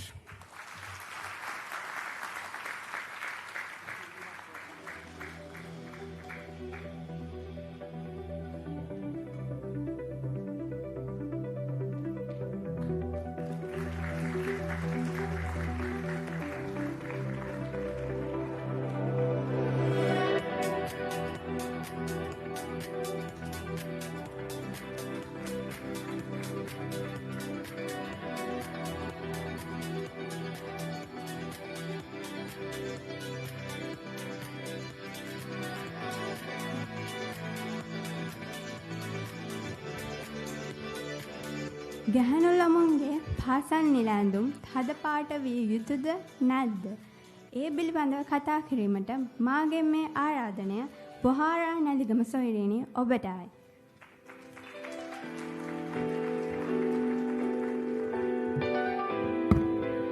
ඔයගොල්ලෝ කවදා හරි දැකලා තියෙනවද සුදු පාට ලස්සන ගවුමක් ඇඳගෙන යන ළමයි? දැකලා තියෙනවනේ. ඉන්නේ එහෙම ළමයෙක්ගේ සුදු පාට ගවුමේ රතු පාටට ලේ ගිහිල්ලා තියනවා දැකලා තියනවද? එතකොට කොච්චර ඒ ළමයාගේ හිත රිදෙනවද? එයාගේ අභිමානය කැඩෙනවද? අපි මොකද්ද ඒක ගැන කරන්න ඕනේ? මං වගේ, ඔයාලා වගේ, ඔයාගේ දුව, නංගි, අක්කා, සහෝදර සහෝදරියෝ, නෑදෑයෝ, යාළුවෝ ඒ වගේ ළමයි ගානක වෙනුවෙන් මම අද කතා කරන්නේ. මම කියන්නේ පොඩි ඉල්ලීමක්. එක ඉල්ලීමයි. මේ සුදු පාට ගවුමේ රතු පාට ගිහිල්ලා තියනවා දකින්න නැති වෙන්න අපි මේ ගවුමේ පාට මාරු කරමු. දුඹුරු පාට වගේ. එතකොට ටිකක් පේන්නේ නැහනේ. නැත්තම් අපිට සිද්ධ වෙන්නේ මේ සුදු පාට ගවුම ඇඳගෙන රතු පාටට ලේ ගිහිල්ලා පන්තියේ ගොඩාක් අමාරුවෙන් ඉන්න වෙනවා. එතකොට වාඩි වෙන්නේ කොහොමද අපි? පීරියඩ්ස් හැදිච්ච දවසට. මම නම් වාඩි වෙන්නේ යට ගවුම. ඒ කියන්නේ උඩ ගවුම අයින් කරලා යට ගවුමෙන් තමයි වාඩි වෙන්නේ. නැත්නම් රතු පාටට ගෑවිලා යනවා කියලා බයට. ඇයි අපි එහෙම බය වෙන්නේ? අපි බස් එකක යන ළමෙක් නම් එයා අහගෙන බයෙන් යන්න වෙන්නේ. එහෙම යන්න ඕනේ නෑ අපිට. අපිට අපි කවුද කියලා පෙන්වන්න සතුටුනා වෙලා ඉස්කෝලේ දවස ගත කරලා ගෙදර එන්න ශක්තිය හම්බෙන්න ඕනේ. සුදු පාට ගවුම ඇඳගෙන ලේ ගිහිල්ලා කියලා කවුරු හරි බස් එකේ යනකොට කියනකොට එයාට ගොඩක් දුක හිතෙනවා. ඒකින්ද ළමයින්ට කරදර වෙන්න තියෙන ප්‍රමාණය වැඩි. මම කතාවක් අහලා තියෙනවා ටික දවසකට කලින්. ඒ ගෑනු ළමයා ඉස්කෝලේ බස් එකේ යනකොට පිරිමි කෙනෙක් එයාගේ ගවුමට රතු පාට තීන්ත ගානවා. ඔයාට පීරියඩ්ස් හැදිලා මං උදව් කරන්නම් ඔයාව අයින් කරන්න. ඔයාගේ ගවුම හොද ගන්න කියලා. ඒ වගේ එයාව ගෙනිහිල්ලා එයාට කරදරයක් කරන්න තියෙන chance එක වැඩි. ඒකින්ද මම එක ඉල්ලීමයි කරන්නේ. කරුණා කරලා මට මේකට උත්තර දෙන්න බෑ. මේක වෙනස් කරන්නත් බෑ. මට පුළුවන් මගේ කතාවෙන් ඔයාලට පෙන්වන්න විතරයි. ඊට එහා මුකුත් මට කරන්න බෑ. ඒකින්ද මේක පිළිබඳව උත්තර දෙන්න පුළුවන්. කතා කරන්න පුළුවන්. මිනිස්සු ඉන්නවනේ. එහෙම මිනිස්සුන්ට මම මේ ඇස් ඇරලා බලන්න කියන්නේ. කරුණාකරලා මේ ප්‍රශ්නෙට විසඳුමක් දෙන්න. මේ ප්‍රශ්නෙට විසඳුමක් දුන්නේ නැත්තම් කාලයක් යනකොට මං වගේ මෙතන කතා කරන්න පුළුවන් අය නැති වේවි. ඒ ගෑනු ළමයින්ගේ කටහඬවල් නැතිව යාවි. ඒගොල්ලෝ හිර වෙවි. එහෙම වෙන්න දෙන්න එපා. ඉල්ලන්නේ සුදු පාට ගවුම නැති කරලා වෙන ගවුමක් දෙන්න.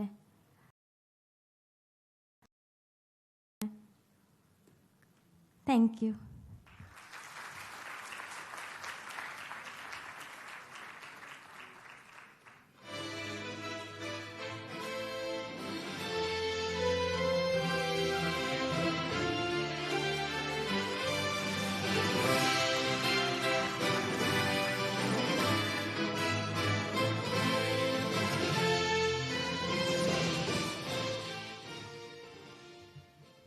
Up next, I would like to invite Omalmi Tivenya to give us a speech on the topic Kindness is louder than bullying. Put your hands together for Omalmi Tivenya.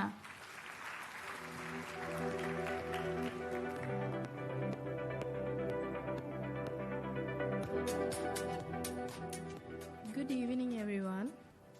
So, today I am here to talk with the adults because every day, every hour, every minute, parents give advices to their children. So I thought giving this message to you all is going to be more effective. So before I begin, I want you to picture this. Now, a teacher calls you and they say, your child has stopped talking in class. They've stopped laughing. They don't want to come to school anymore. Now, picture another call. This time they say, your child has been hurting other kids with words, with action, and with silence. Now, both calls are heartbreaking and both have the same solution, kindness.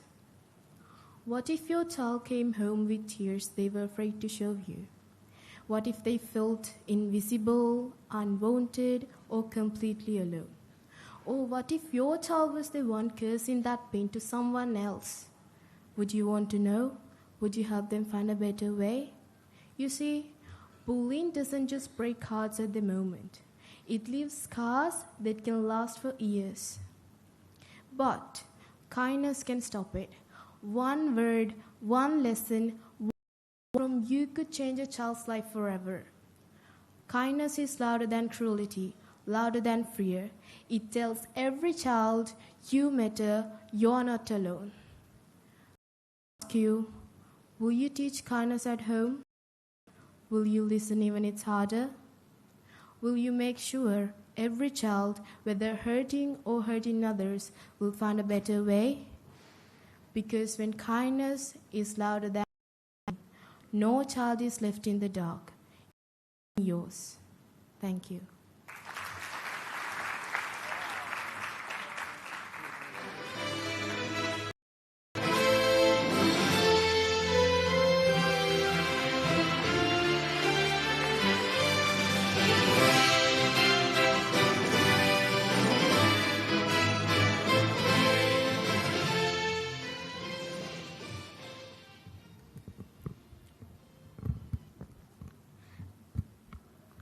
Ladies and gentlemen, now we have Marsha Fernando with us to tell us about being a listener to others from understanding each other.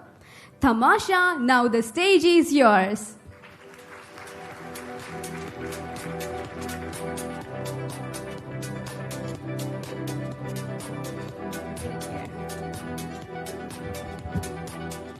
Hello everyone, so I'm Tamasha.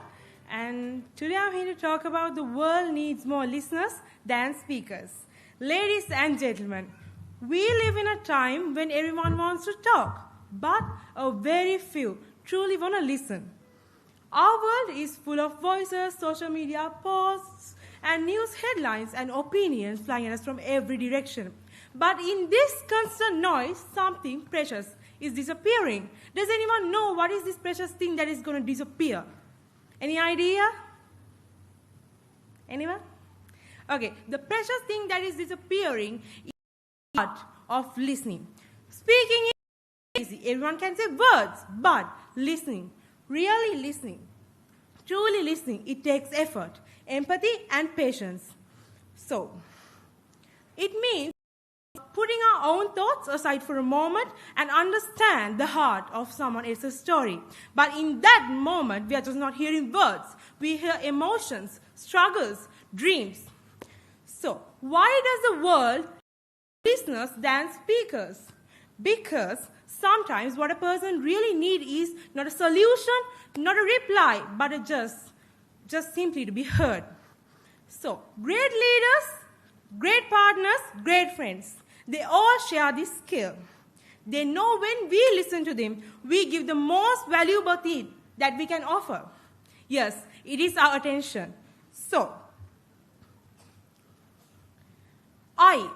today I challenge all of us to speak a little less and listen a little more. Ask questions, be curious, silence your phone, silence your mind, and give.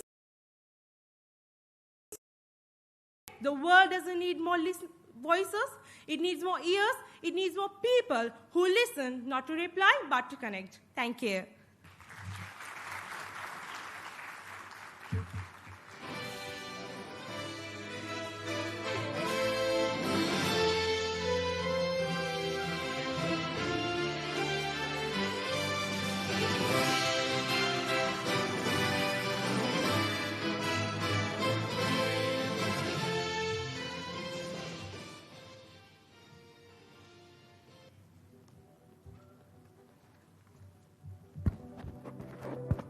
Up next, we are honored to call upon Sinali Manjana, who will deliver a speech on Seen Beyond Sight. Put your hands together for Sinali Manjana.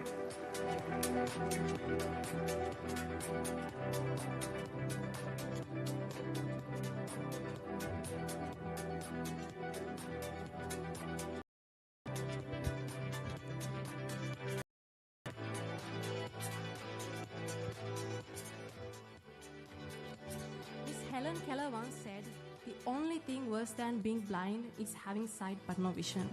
Now, let me tell you all who Miss Helen Keller was. Helen Keller, despite being born without hearing and sight, became a world-renowned author, activist, and a lecturer. She fought tirelessly for the people with disabilities, and she championed social causes and Then again, she proved that determination and vision alone can overcome seemingly impossible challenges. Gentlemen, it is said that sight is what you see. In fact, sight is the easiest world. Anyone can look, anyone can observe, but vision, now that is entirely different. The way I see it, vision is what your mind believes, what your heart insists is possible long before the world admits it. To be practical about it, sight without vision is useless. You can stare at the world 1,000,000 times and still miss everything that truly matters. So, in a nutshell, isn't it vision that gets the dreamers from the doers, the ordinary from the remarkable? Now, there's a slight catch here. Vision alone isn't enough either. Everybody loves to dream, right? You, me, everybody in this room. But only a few dares to take that extra step, that extra mile, to build that essential bridge between what they believe and what they achieve. I like to give it a fancy name and call it determination. Now, it might be fancy, but it isn't so soft or gentle either. It's relentless. It's stubborn. It's a refusal to quit when giving up looks so much more easier. So, I'd love to remind you all of this. Sight shows you the present, vision the future, and that determination pulls you across. Without one, the other two are meaningless. But with all three, there is no wall too high, no challenge too strong, and no dream too impossible. I have an amazing example today. So, blind students in Sri Lanka didn't have the ability to study biological science for their A-levels until this amazing superhero of our generation stepped in and bravely fought to win those rights back.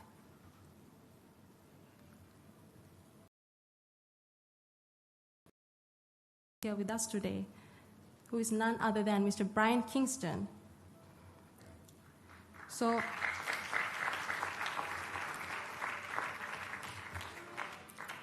So remember this. Sight shows you the world as it is, but vision lets you create the world as it should be. Thank you.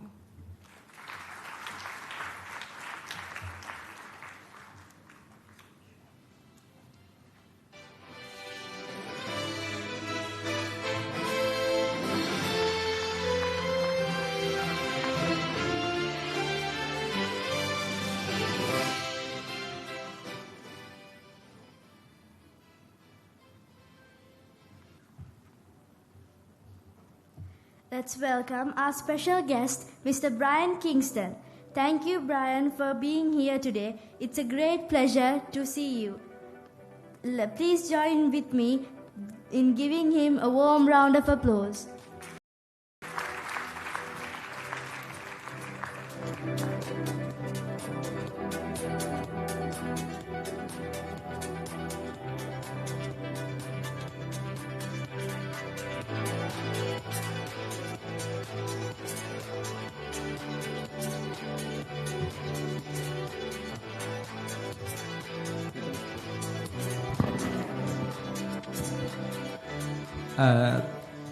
හැමෝටම ආයුබෝවන්. මුලින්ම මම ස්තුතිවන්ත වෙනවා මට මේ අවස්ථාව දීම ගැන සහ මට කලින් කරපු ඒ ස්පීච් එක ගැන ගොඩක්ම ස්තුතියි. ගොඩක්ම සතුටු මං ගැන ගොඩක් සතුටු වෙන්න පුළුවන් ස්පීච් එකක්.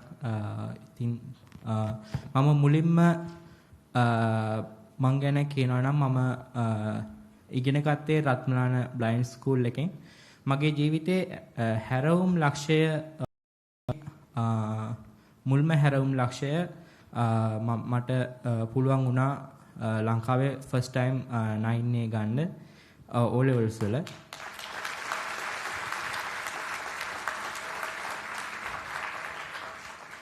ඊට පස්සේ මගේ ජීවිතේ සිද්ධ වුණ තමයි සිරස රක්ෂපති වැඩසටහනට සහභාගී වෙන්න ලැබීම. ඉතින් මට අවස්ථාව ලැබෙන්නේ A levels වල බයොලොජි ඉගෙන ගන්න. මොකද මම මේ වැඩසටහනේදී කියනවා මට බයොලොජි කරන්න ආසාවක් තිබුණා කියලා. ඉතින් ඒකෙන් තමයි අවධානය යොමු වෙලා මට ඒ chance එක චන්දනසූරිය බණ්ඩාර සර්ට සහ මට ඒ අවස්ථාව දීපු සිරස ස්තුතිවන්ත වෙනවා. ඒ වගේම හැරවුම් ලක්ෂයේ තමයි බයොලොජි වලින් මට A levels කරන්න හම් වෙනවා. ආනන්ද කොලෙජ් වලදී තමයි මම A levels කරේ. ඉතින් ඒකෙන් මම පාස් වෙලා දැන් යුනිවර්සිටි එන්ට්‍රන්ස් එකට බලාපොරොත්තු වෙමින් ඉන්නවා. ඉතින් මම මගේ කතාව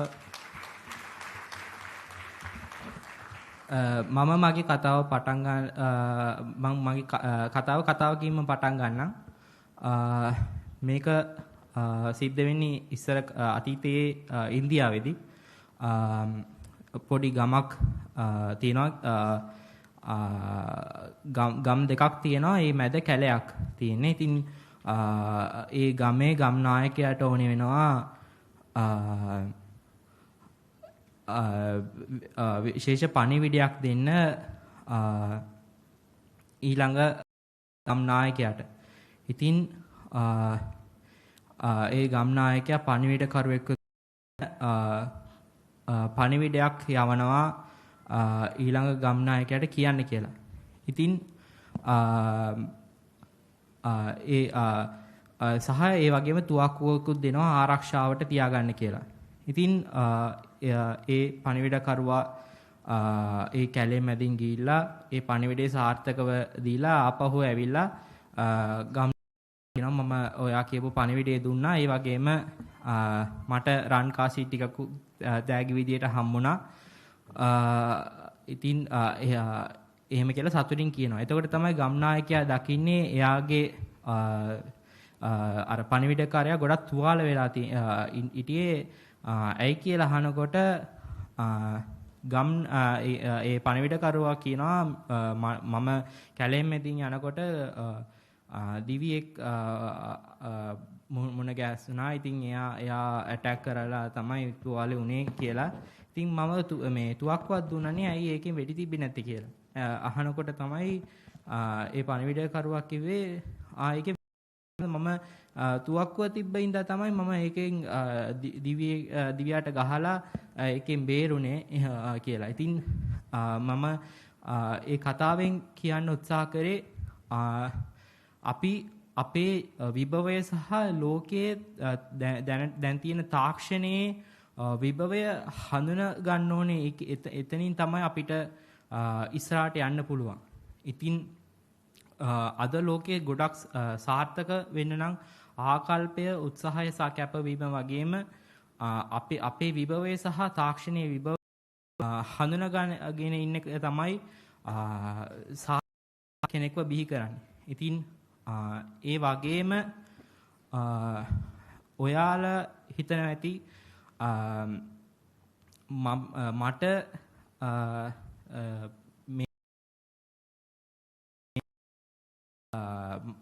මගේ ජීවිතයේ කියන ගේම් කරා මට මේ ස්වභාව ධර්මයේ කාරුණික වුණා අකාරුණික වුණා එහෙම කියලා. ඒ වුණාට මම හිතන්නේ ඒක හැංගිච්ච ආශිර්වාදයක් කියලා තමයි මම හිතන්නේ. මොකද මම කරපු ඇචීව්මන්ට් එක සාමාන්‍යයෙන් ඇස් පෙනෙන කෙනෙක් කරා නම් ඒක ලොකු දෙයක් නෙමෙයි වෙන්න පුළුවන් සමහර විට. ඒ වුණාට මම ඒක ඇචීව් කරපු එක තමයි මේ අවස්ථාව මාව ආරාධනා කරන්නත් හේතුව, මට අක්ෂපති වැඩසටහනට chance එක හම්බෙන්නත් හේතුව ඒ වගේ හැමදේ සහ කියලා තමයි මම හිතන්නේ. ඉතින් ඒ වගේම කායික වගේ විතරක්ම නෙමෙයි මානසික සමාජීය බාධක තියෙන ගොඩක ඉන්න පුළුවන්. මම නම් හිතන්නේ ඒ බාධක තමයි අපේ ජීවිත කතාව දවසක ගොඩක් ලස්සන කරන්න කියලා තමයි මම හිතන්නේ. ඒ වගේම ගොඩක් සාර්ථක වෙන්න තියෙන හේතුව එයාගේ අදක්ෂකමවත් එයාගේ කැපවීම මදිකමටත් වැඩිය ඒ ප්‍රොසෙස් එකට බය නිසා ඒ හීනට යන නොගැනීම කියලා තමයි මම හිතන්නේ. ගොඩාක් අසාර්ථක කතාවලට හේතුව ප්‍රොසෙස් එකෙන් අසාර්ථක වීමට වඩා ඒ ප්‍රොසෙස් එක ආරම්භ නොකිරීම කියලා තමයි මම හිතන්නේ. ඉතින් ඇත්තටම කිව්වොත් මම පොඩි කාලේ ග්‍රවුන්ඩ් එකේ දුවන්න බය වුණා. මොකද ඉස්සරහින් කොහෙන් හරි ගිහිල්ලා මාව හැප්පුණොත් කියලා. ඉතින් අම්මා තමයි පොඩි කාලේ මගේ අතින් අල්ලලා ග්‍රවුන්ඩ් එක වටේ දුවවලා ඒ බය නැති කරේ. ඉතින් මට පුළුවන් වුණා ඉස්කෝලේ චැම්පියන්ස් ට්‍රොෆි සහ මගේ දිනවන්න සහ ඒ වගේම යගොලියෙන් දිවයිනේ ප්‍රථම ස්ථානය දිනා ගන්න. ඉතින්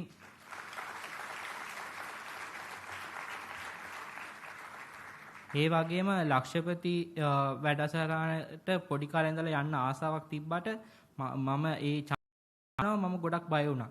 ඒ වගේම බයොලොජි කරන්න chance එක මේ කියන්නේ ආසාව තිබ්බට chance එක හම්බුනාම මම ෆිසික්ස් ගෲප් ක්ලාස් එකට ගියා මුල්ම දවසේ. ඒක ගියේ අර දැන් සයන්ස් වල ඔයගොල්ලෝ දන්නවනේ ක්ලාස් පටන් ගන්නවා O level ඉවර වෙලා සති දෙකකින්. ඉතින් මම ගියේ මාස 3-4කට පස්සේ. එතකොට අර සිලබස් එක අර මැදට වගේනේ සෙට් වෙන්නේ. එතකොට මට මුකුත්ම තේරුන්නේ නැහැ. ඉතින් මම බය වෙලා ගොඩක්ම අවුලෙන් හිටියේ. ඒ වුණාට අම්මා කිව්වා ඔයා මුලින් ඉඳලා කරලා බලන්න. ඔයාට තේරුන්නේ නැත්නම් අපි මොකක් වෙන මොකක් බලමු කියලා. ඉතින් මම මේ process එක පටන් ගත්ත ඉඳලා තමයි මට දැන් විශ්වවිද්‍යාල ප්‍රවේශය ලැබිලා තියෙන්නේ. ඉතින් වැදගත්ම වෙන්නේ අපි හීනට යන ගමන පටන් ගැනීම.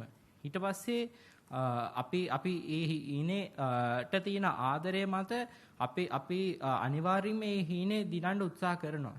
ඉතින් ඔයාලා හැමෝටම කියන්නේ හීනට යන ගමන පටන් ගන්න උත්සාහ කරන්න.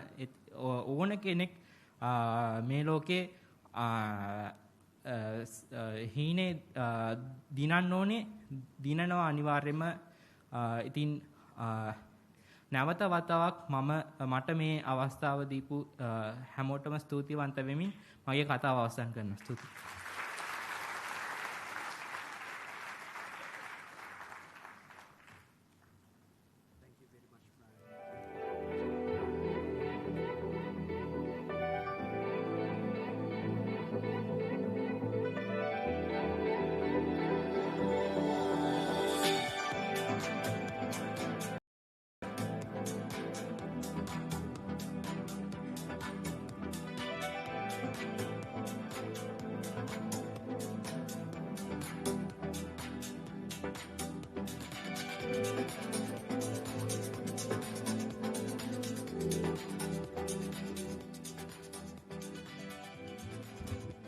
මේ එළඹෙන්නේ අනාරාධිතව මගේ අවස්ථාව. ඒකට හේතුව මොකද කියලා දන්නවද? ආරාධනා නැත. ආරාධිතයා කොහේ හරි හැංගිලා. හරි නෑ මම විලෝක. හරි මේ මට අද අවසර නෑ දිගට කතා කරන්න. අපේ රූල් එක තියෙනවා. අපි පන්තියේ රූල්ස් දාගත්තාම ඒ රූල් එක ඔක්කොටම රූල් එක. ඒක තමයි රූල් එක. මේගොල්ලන් කෑ ගහනවා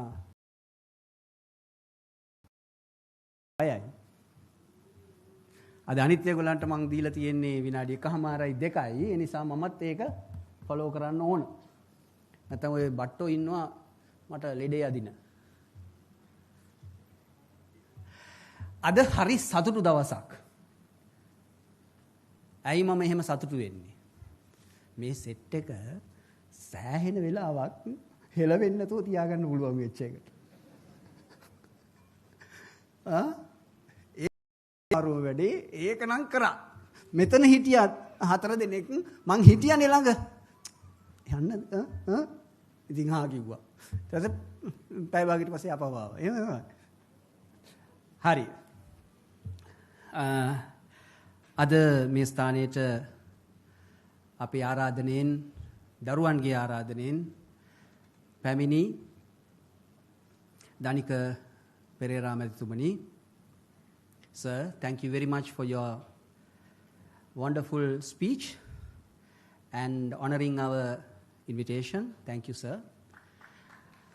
And එවගේම මගේ අර ඉඳලා හිටලා හමු වෙන මගේ මිත්‍රයා බ්‍රයන් බොහොම ස්තුතියි බ්‍රයන් මේ අවස්ථාවට ආවට අපිට ඔබගේ පැමිණීම ගෞරවයක්. දැන් බ්‍රයන් දන්නවද වෙන්න වැඩි? අද යනකොට සමහර බබාලට හම්බ වෙනවා හොඳ දෙසුමක්. මේ බ්‍රයන්ට පුළුවන් නම් ඇයි උඹට බැරි කියලා. අද ඒක හරිද? බ්‍රයන්ට පුළුවන් උනේ බ්‍රයන්ට තිබිච්ච විෂන් එකේ හින්දා. බ්‍රයන්ට පුළුවන් උනේ බ්‍රයන් විශ්වාස කරපු දේවල් ගොඩක් තිබුණා. අද දැන් කිව්වා. මට වෙලාවක් නැහැ ගැන කියන්න. බ්‍රයන් විශ්වාස කරපු දේවල් තිබුණා. අන්න ඒ විශ්වාසය තමයි බ්‍රයන්ව ජයග්‍රාහකයෙක් බවට පත් කරන්නේ. අද විතරක් නෙවෙයි හෙටත් බ්‍රයන් ජයග්‍රහණය කරන්නේ එහෙමයි. අන්න ඒ විශ්වාසය අපේ පදනම. අධ්‍යාපනයේ මම හිතන කුළුණු 3ක් තියෙනවා. අපේ මේ යම් මෙමරි එකේ කුළුණු 4ක් තියෙනවා. හැබැයි අධ්‍යාපනයේ කුළුණු 3 කියලා මම විශ්වාස කරනවා. පළවෙනි එක මොකද්ද? දරුවාව විශ්වාස කරන්න. දෙවෙනි එක මොකද්ද? දරුවාව විශ්වාස කරන්න. තුන්වෙනි එක මොකද්ද? දරුවාව විශ්වාස කරන්න. එච්චරයි. දරුවා විශ්වාස කරොත් ඔයාගේ ඔය ඇස් උඩ යන ස්පීචස් එකක්වත් අපි ගයිඩ් කර ඔයගලන්ට තහනම් කරා ළමයින්ගේ ස්පීච් කතා කරන්නවත් ඉන්ස්ට්‍රක්ෂන්ස් දෙන්නවත්. ඒක මටත් අදාළයි ඒ විදිහටම. එතකොට මෙතන කියපු කරපු දේවල් හැම එකක්ම ඒගොල්ලන්ගේ මතය, ඒගොල්ලන්ගේ අදහස සහ ඒගොල්ලන්ගේ වචන. ඉතින් එනිසා අපි පොඩි දෙයයි කරන්නේ. වාඩි වෙලා මෙන්න මේ කෙල්ලෝ කොල්ලොන්ව විශ්වාස කරනවා. එච්චරයි. එතකොට සෙන්ස්රාදා ඉරිදා පැය දෙකක් විතර හම්බෙලා අපි පොඩ්ඩක් නටලා සෙල්ලම් කරලා වීලු කරලා විනෝද වෙලා යනවා. එච්චරයි. ඔකේ මහ දෙයක් නැහැ. හැබැයි එක දෙයක් තියෙනවා. මම ඒගොල්ලන්ව හරියට විශ්වාස කරනවා. අද මට දුකයි.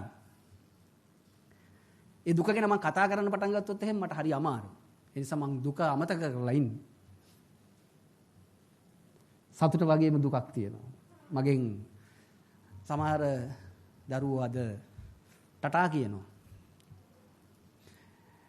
ඒකට දුකයි. ඒ වුණාට අපි මේ ජර්නි එක නවත්තන්නේ නැහැ. ඒගොල්ලන්ට හැමදාම BMICH එකේ ආදරයේ උයන විවෘතව තියෙනවා. ඒ හින්දා ඕනම දවසක සෙන්සුරාදා අපි ඉන්නවා. ඉතින් දරුවන් වේවන්න ඒක ඒගොල්ලන්ට එන්න පුළුවන්. ඒක ඒගොල්ලන්ගේ තැන. ක්ලාස් එවන්න එපා. ඒගොල්ලන්ට එන්න පුළුවන්. ඇවිල්ලා ඒගොල්ලන්ගේ විවේක කාලය ගත කරලා යන්න පුළුවන්. ඒ වෙනුවෙන් අපි එතන හරි ගස්සලා තියෙනවා. හරි. එච්චරයි. ටයිම් අප් කියලා කියන්නේ ඉස්සල්ලා මම සමුගන්නයි ලෑස්ති වෙන්නේ. බොහොම ස්තුතියි නැවත අන්තිමටම ඒගොල්ලන් එහෙම කිව්වත් මොකද්ද? මගේ ඒක පාවිච්චි කළා මම එක දෙයක් අපේ ප්‍රධාන ආරාධිත අමුත්තා ගැන කියන්න ඕන පුතේ. අපි කතා කරා නේද කිප්චෝගේ ගැන? ලෝකේ වෙනස් කරපු. අපි කතා කරා මලාලා යුසුෆායි ගැන නේද? ලෝකයට අභියෝග කරපු. ග්‍රෙටා තම්බර්ග් ගැන කතා කරා. එතකොට සිලිකන් වැලි එකේ පෙළහර පාන්නෝ ගැන කතා කරා. ස්ටීව් ජොබ්ස්ට උපදිනකොට අම්මා ස්ටීව් ජොබ්ස් එපා කිව්වා කියලා කතා කරා. හදාගන්න හදපු එක්කෙනත් එපා කිව්වයි කියලා කතා කරා. ඔව් අපි ඒක කතා කරා තමයි. හැබැයි එක දෙයක් මතක තියාගන්න. මේ තරුණයා අපේ මේ ලෝකේ සලකුණු තියන්න මයිම් අවශ්‍ය නැහැ. අපෙන් පුළුවන්ද කියලා අහන්න අවශ්‍ය නැහැ. එකම දේ තියෙන්නේ ඕගොල්ලන්ගේ අතරින් හෙට ඔගොල්ලන්ගේ අතරින් හෙට ඒ ලෝකේ ලස්සනම ලස්සන සලකුණු තියෙන මහා දැවැන්ත නම් උපදිනවයි කියලා මං ඒකට ධෛර්යය ගන්න බලන්න මේ චරිත දිහා අපේ මිනිස්සු දිහා ඊළඟට මට අවසර දෙන්න මේ ඉස්සරහ පෙළ අපි තියලා තියෙන්නේ තවම අපේ ගලමුදුන විද්‍යාලයේ අර දරුවෝ වෙනුවෙන් ඒ දරුවෝ අද එන්න નિયમિતයි ඇවිල්ලා මේ පුටුව අවාසනාවකට අපිට තවමත් ඒගොල්ලන්ගේ සහභාගීත්වය ගන්න බැරි වුණා. හරියට නිකන් අපි ගලමුදුනේ ගිහිල්ලා එන්නවා කියලා ගිහිල්වල පහවදාව වගේ වැඩක්. ඉතින් ඒක අපිට තේරුම් ගන්න පුළුවන් වෙන්න ඕනනේ. ඉතින් කොහොම වුණත් ඒක ගැන මම කියන්න ඕන. ඒ හැම කෙනෙක්ම අපිට ජීවිතයට ආදර්ශයක් දෙනවා. හරි. ජය වේවා. බොහොම ස්තුතියි. ආරම්භ වෙන ගමන තව දිදුලන්න කියලා මම ප්‍රාර්ථනා කරනවා බොහොම ස්තුතියි හරියට.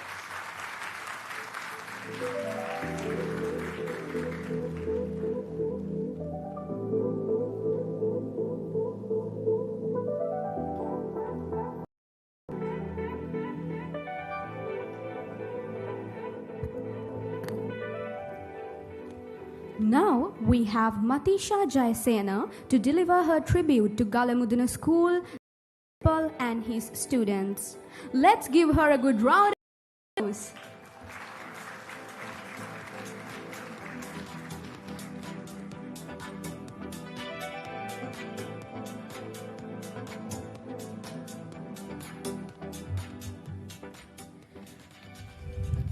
Good evening, everyone.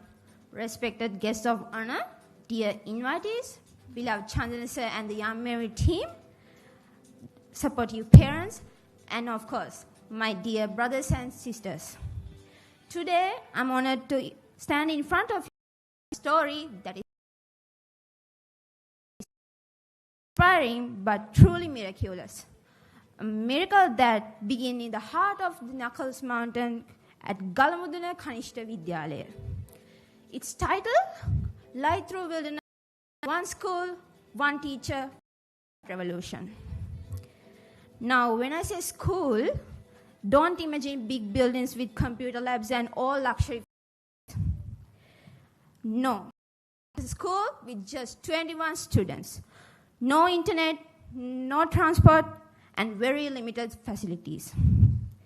But what they do have is far greater, one extraordinary teacher, Mr. Janaka Danuddara, who was supposed to be here today.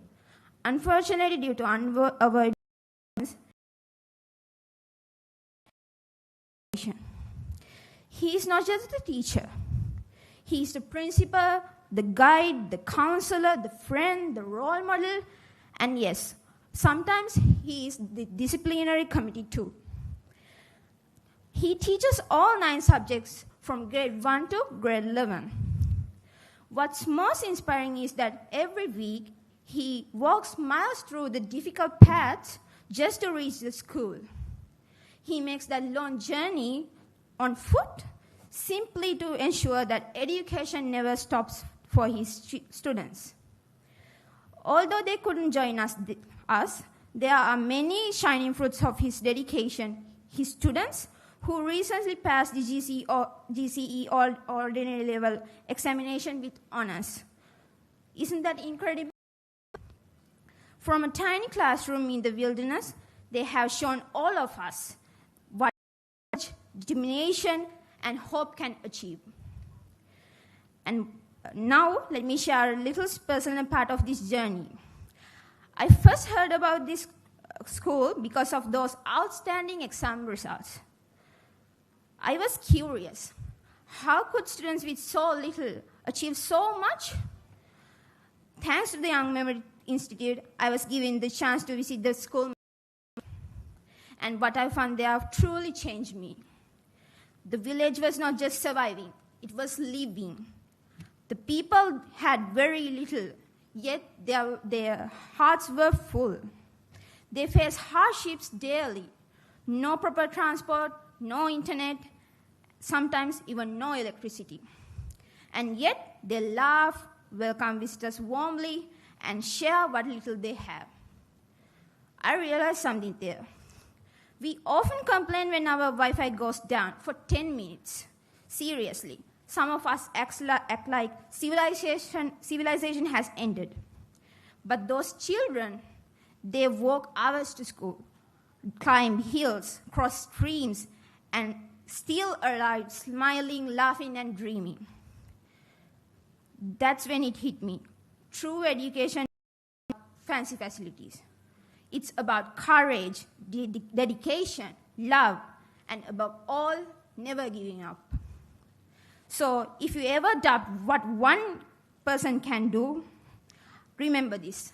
One teacher in one forgotten corner of the Knuckles Mountains has lit a fire that will never go out. That is why, ladies and gentlemen, Mr. Janaka Danudara and his students have given us a lesson far greater than what any textbook could teach. They have shown us that even in the darkest wilderness, one small light can start a quiet revolution.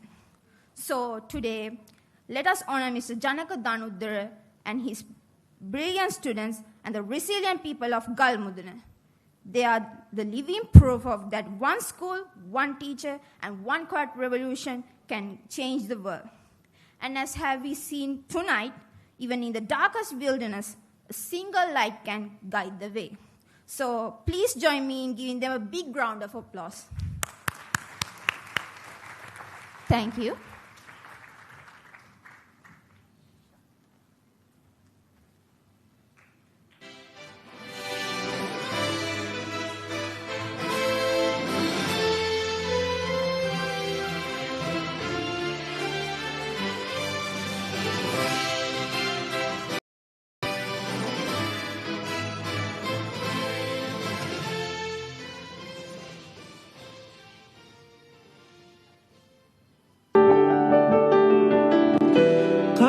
තිබුණාද මාවතේ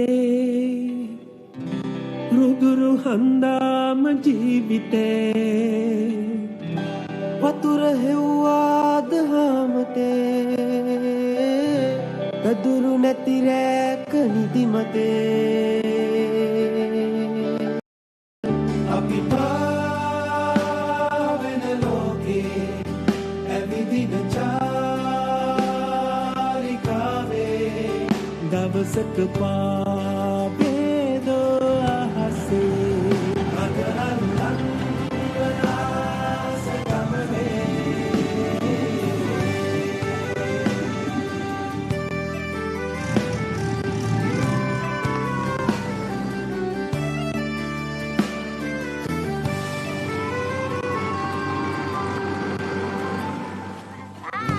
පුරන් උදාක ආදරේ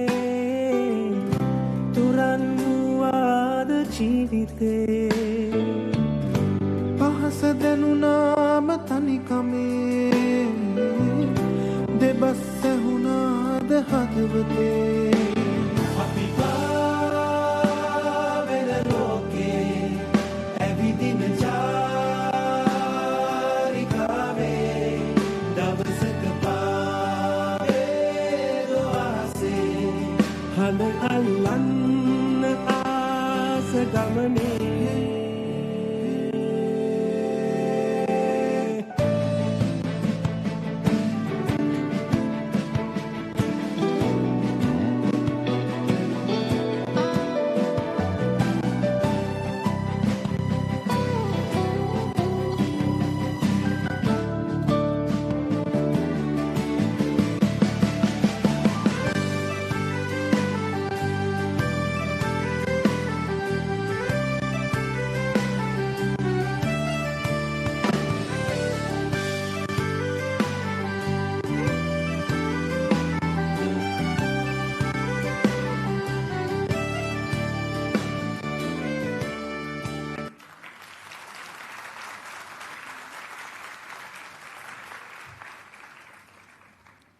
අපි අවුරුද්දට ගල මුදුනට යනවා. ඉතින් දනික මහත්තයා ඔයා එනවට අපිත් එක්ක යන්න. හැබැයි පොඩි ප්‍රශ්නයකට තියෙන්නේ එහි টয়ලට්ස් නැහැ. ඒවට අපි ගිහින් හිටියා. ඉතින් ඊළඟ ඉතින් ඒගොල්ලෝ හදපු සින්දුවක් දැන් මෙතන perform කරනවා.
The sky is full of stars, at least 100, 100.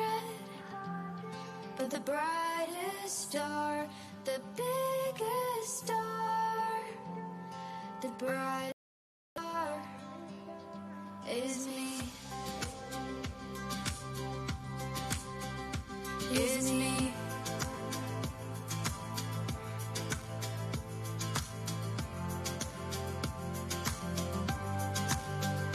Is me.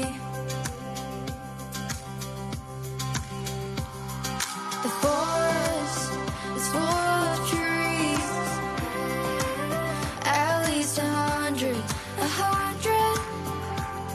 But the strongest tree is me. The strongest tree, the tallest tree, the strongest tree is me. Is me.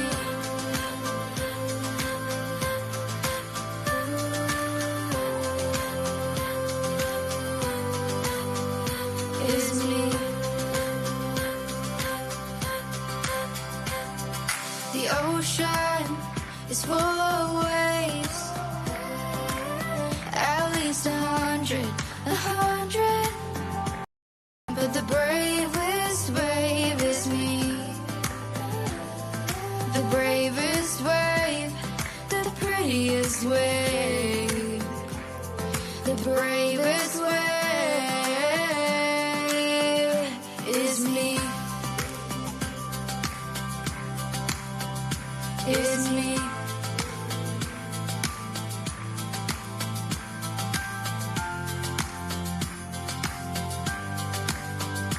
Is me.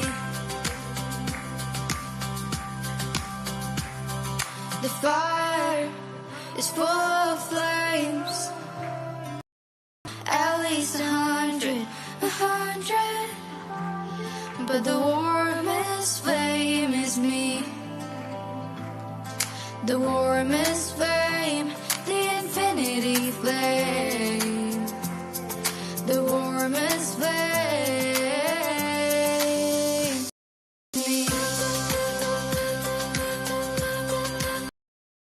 Is me.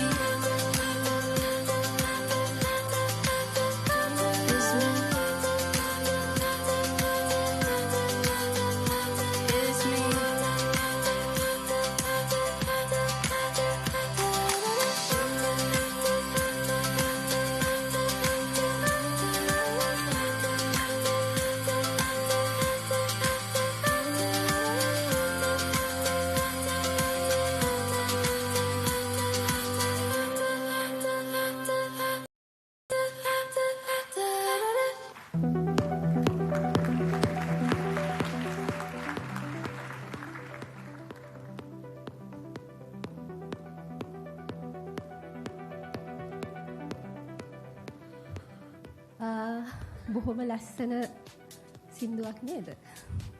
අපේ 13+ class එකේ කෞෂිනීගේ තමයි ඒ වචන ටික. එයා තමයි ඒ වචනවල අයිතිකාරයා. ඉතින් අද කෞෂිනී නැහැ.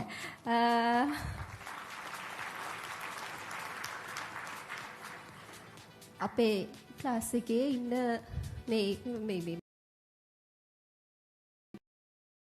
කරලා අද මේ විදිහට perform කරේ. ඉතින් ගිනුකී රයිනේ thank you ඔය දෙන්නට.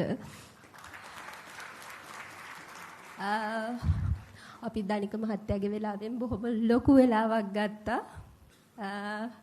ඉතින් අපි පොඩි විවේකයක් ගමු. දැන් පොඩි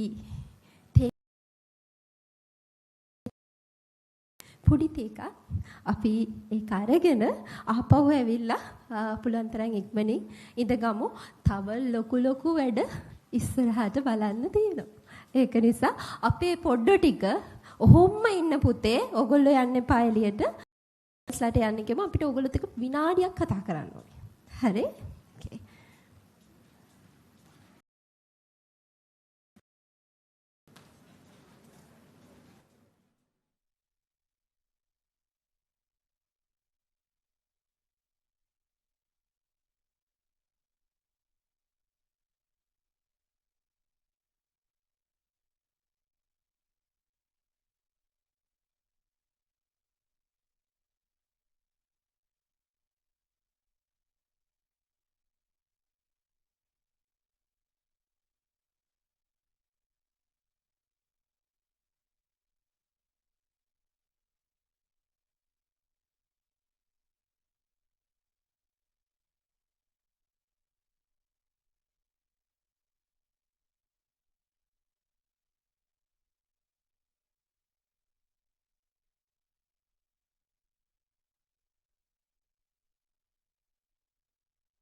better. I'm trying to find my clues.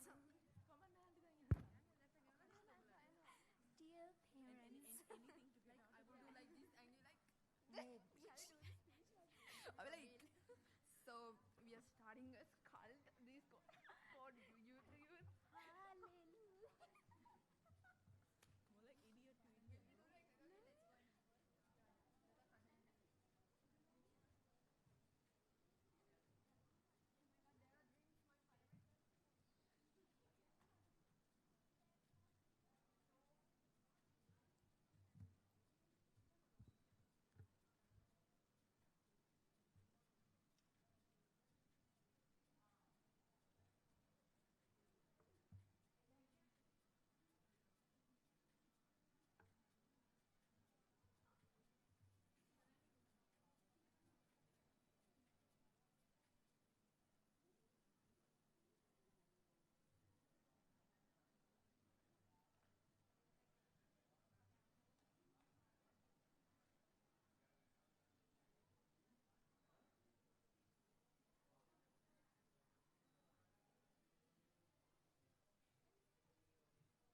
මොනවත් දෙන්නේ නැහැ.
Hello, ඔක්කොමලා ඇවිල්ලා ඉන්නවද?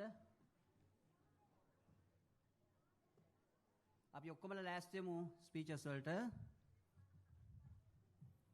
හරිම ලස්සනයි ඔයගොල්ලන්ගේ අද වැඩේ. හරිම ලස්සනයි. හරිම ලස්සනයි. මෙතෙක් කරපු ඒවා හුඟක් ලස්සනයි. මම දන්නවා අනිත් ඒවාත් ඉතාම ලස්සන වෙනවයි කියලා. දෙමාපියන්ගෙන් අපි ඉතාම ගෞරවයෙන් ඉල්ලා හිටිනවා. මේ හිටියා වගේම අපිත් එක්ක පොඩ්ඩක් රැඳිලා ඉන්න.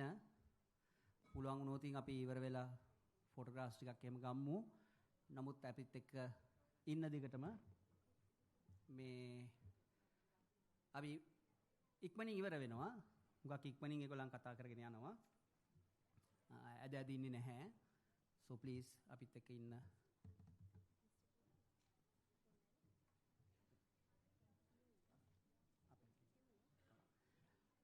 හරි. මේ ලිස්ට් එකේ තියෙන මම ආයෙ කියවන්නේ නැහැ. ලිස්ට් එක දිගයි. ඔයගලන්ට මතක ඇති මේ ලිස්ට් එකේ තියෙන අය 5 දෙනා ගානේ එන්න. ඔයගලන්ගේ අන්තිම එක්කෙනාව මතක තියාගන්න. ඒක ලේසි. 5 දෙනා ගානේ. 5 දෙනා ගානේ එළියට එන්න. හරිද? දැන් මේ උත්සවේ නෙමෙයි උත්සවේ ආයෙ පටන් ගන්නවා අපි. right? උත්සවයට පෙර ආතුව මේ. හරිද? okay හරි. 5 දෙනා ගානේ එළියට එන්න. right.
නුවණවරුනි මහත්වරුනි අපි නැවතත් වැඩසටහන ආරම්භ වීමටයි පටන් ගන්නේ.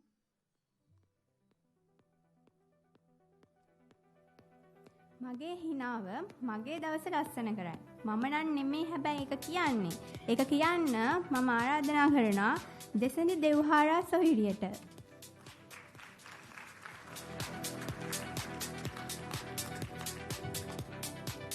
සුබ සන්ධ්‍යාවක් වේවා ඔබ සියලු දෙනාටම.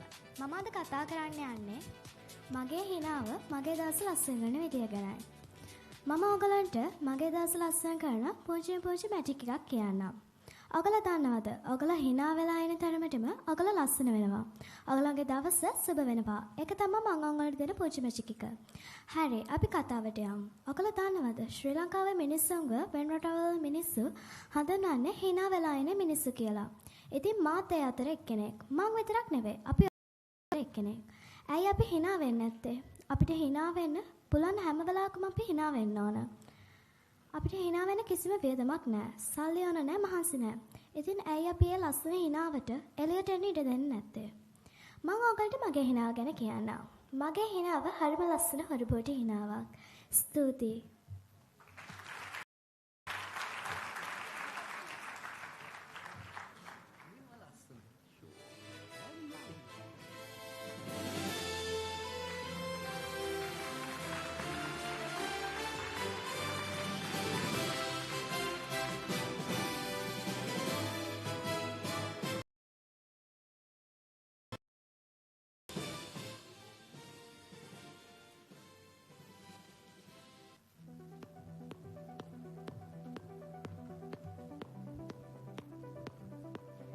රොබෝවරුන්ට හොඳ දේශපාලඥයෙක් විය හැකිද?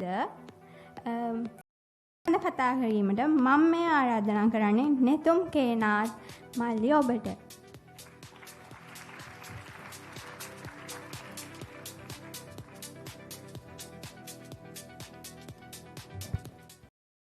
සුබ සන්ධ්‍යාවක් සියලු දෙනාටම. ඔබ හිතනවාද රොබෝවරයෙකුට හොඳ දේශපාලඥයෙක් විය හැකිද කියලා? එසේ වුවොත් ඔයගොල්ලෝගේ ලැබෙන වාසි හා අවාසි පිළිබඳව ඔබ දන්නවාද? මෙලෙස වාසි ලෙස ගත්ත කල ඔබට කියන්න පුළුවන් දේශපාලඥයෙකු ලෙස රොබෝවරුන්ට කොහොමද කටයුතු කරන්න පුළුවන් කියලා. දූෂණකින් තොර කිරීම හා රොබෝවරුන් භාවිත කළ හැකි අතර රොබෝවරුන් අල්ලස් ගැනීම, පෞද්ගලික ලාභ හෝ දේශපාලන අනුග්‍රහයන්ට ගොදුරු නොවේ. රොබෝවරුන් විශාල තොරතුරු ප්‍රමාණයක් වේගෙන් සැකසීම හා විවිධ දත්ත අනුව රොබෝවරුන්ට තීරණ ගැනීමේ හැකියාවක් තියෙනවා. මීට අමතරව දිගුකාලීන සැලසුම් කිරීම, යටිතල පහසුකම්, සෞඛ්‍ය සේවා වැනි සමාජ ඉලක්ක සඳහා මෙම රොබෝවරුන්ට ප්‍රමුඛතාවයක් දැක්විය හැකිය. මීට අමතරව රොබෝවරුන්ගේ අපිට සිදුවන අවාසිද බොහොමයක් තියෙනවා. යම්කිසි විටකදී කිසියම් දෙයක් වැරදුන විට ජනතාවට පිළිතුරු දීමට නොහැකියාවක් ඇති බැවින් මේ රොබෝවරුන්ගෙන් අපිට ලැබෙන විශාල අවාසියක් ලෙස දැක ගන්න පුළුවන්. මෙම රොබෝ තාක්ෂණය මත පදනම් විය හැකි වුවත් මානව තීරණ ගැනීම සඳහා දේශපාලන අධිකාරියන් මත රඳා පැවතිය යුතු අතර එය විය යුත්තක් බව ලෙස මම සිතනවා. ස්තුතියි.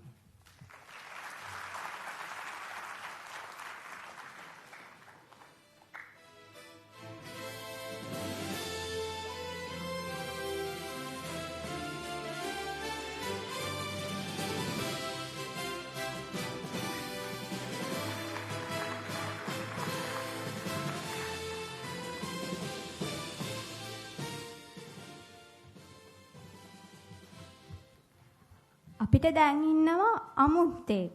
ඒ අමුත්තා කවුද කියලා බලන්න මාගේ මේ ආරාධනය සිනෙත් මේ පුන්සඳලි සොහිරියනි ඔබටයි.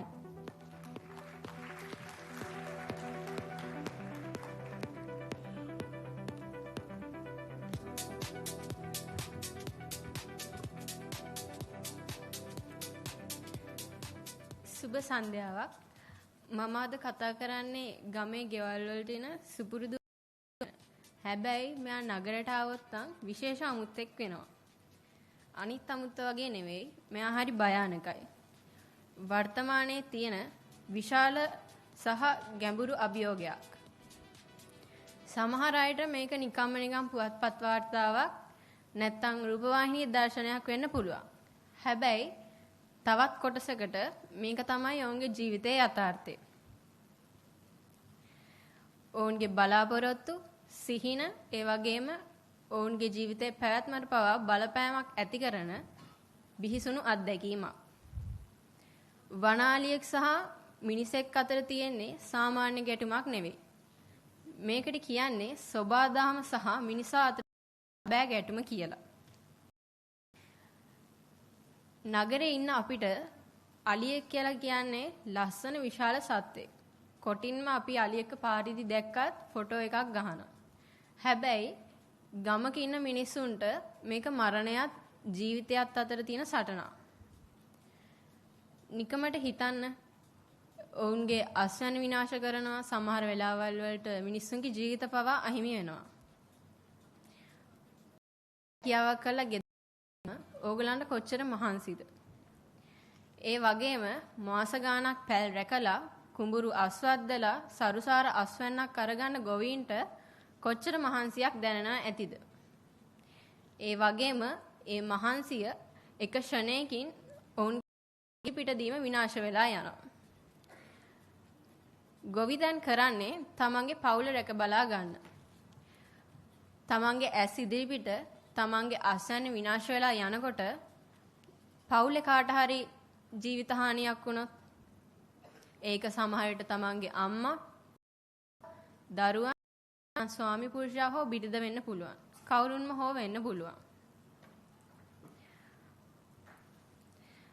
වනාලිත් එක්ක ජීවත් වෙන මිනිස්සු රැට නිදාගන්නේ හරි බයෙන්. කොයි වෙලාවෙ කොයි මොහොතේ කඩාපණීද කියන්න බෑ. මිනිස්සු කැලෑවේ සංචාරයකට ගියත් අලියෙක් ළඟට ආවත් බය වෙනවා. හැබැයි වනාලිත් එක්ක ජීවත් වෙන මිනිස්සු කොච්චර බයකින් කොහොම ජීවත් වෙනවද? විනාඩියක් නැවතලා හිතලා බලන්න. ඕගොල්ලෝ අද ගෙදර ගිහිල්ලා නිදාගෙන ඉන්නකොට ඕගලන්ගේ දොරකොඩට අලියෙක් ඇවිල්ලා හිටියොත් ඕගොල්ලෝ මොනා කරයිද? ස්තුතියි.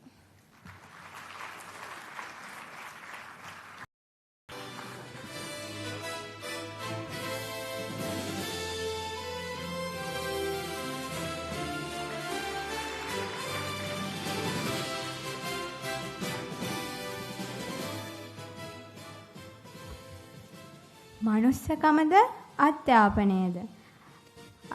මනුස්සකම නොමැති තැන අධ්‍යාපනයෙන් ඇති ඵලය කුමක්ද? මේ පිළිබඳ කතා කිරීමට මාගෙන් මේ ආරාධනය.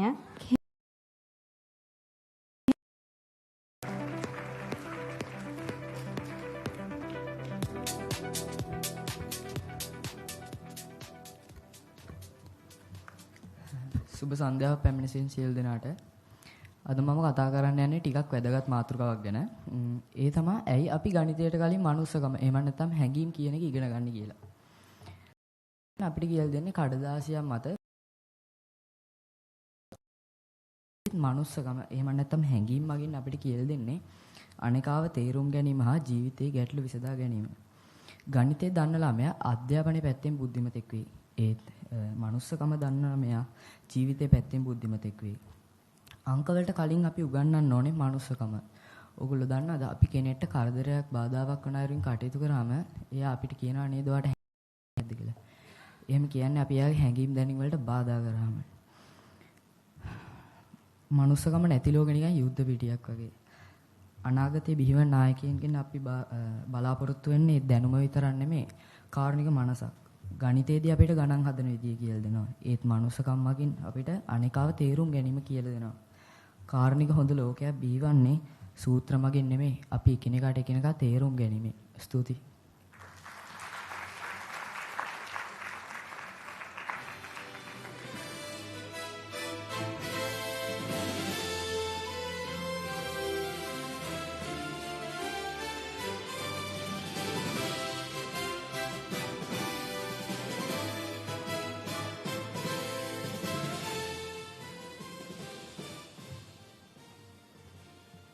Next, we have Gautam with the speech, What I Learned from My Bad Day.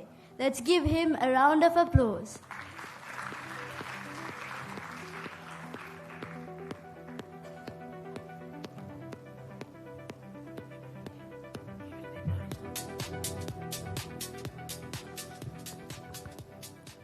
Good evening, everyone. I'm here to talk about what I learned from my bad. Generally, everyone has a bad day. Even though everyone has a bad day, you have to move from it because it will make you more sadder and more stressful. So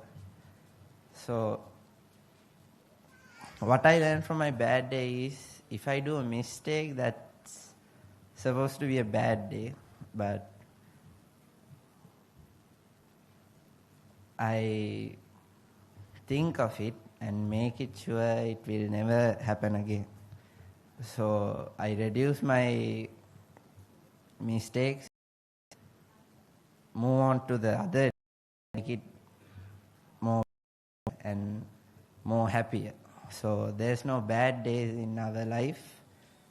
It's just a bad day, not a bad life. Thank you.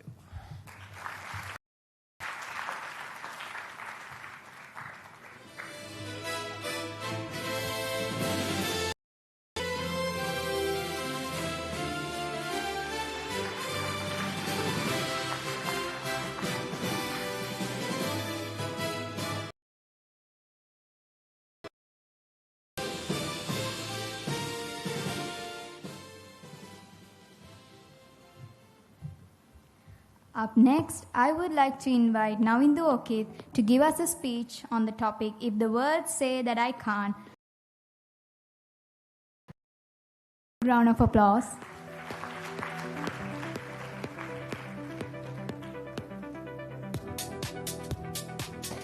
Good afternoon to all. So, I'm doing a speech beyond the topic of if the world say that I can't, that how I can prove that I can. So, let's go to an example of this speech. Do you know Mr. Thomas Alva Edison? I hope you the inventor of the first bulb invented that bulb on 1787. So, for it, the people told that he can't and he failed for 999 times. But what the people asked from Mr. Thomas Alva Edison, what did he told? He told that he didn't fail, but he tried. And let's go to our second example. The world famous boxing master called Muhammad Ali has reported that if you fallen down when you're going to a target, that is not the point of your failure. But if you give up, that is the main point which you are the failure. So I will tell you, don't give up. Make yourself confident because you have you. And build up. Don't give up. Go to your target again. And let's go to the final and the last example. Imagine that you can change the whole world within 9.58 seconds. Just imagine. Yeah, we can. Because there is a person who changed the whole world and his life within 9.58 seconds. But for change the life within 9.58 seconds, he had practiced continuously for 4 years. And that is the success of his life. But it's not anyone. He's the all. So I need to tell you from this example too, don't give up. The people will say anything, but you should don't give up that. because you have a target. Keep the focus on your win. And thank you very much for being with me.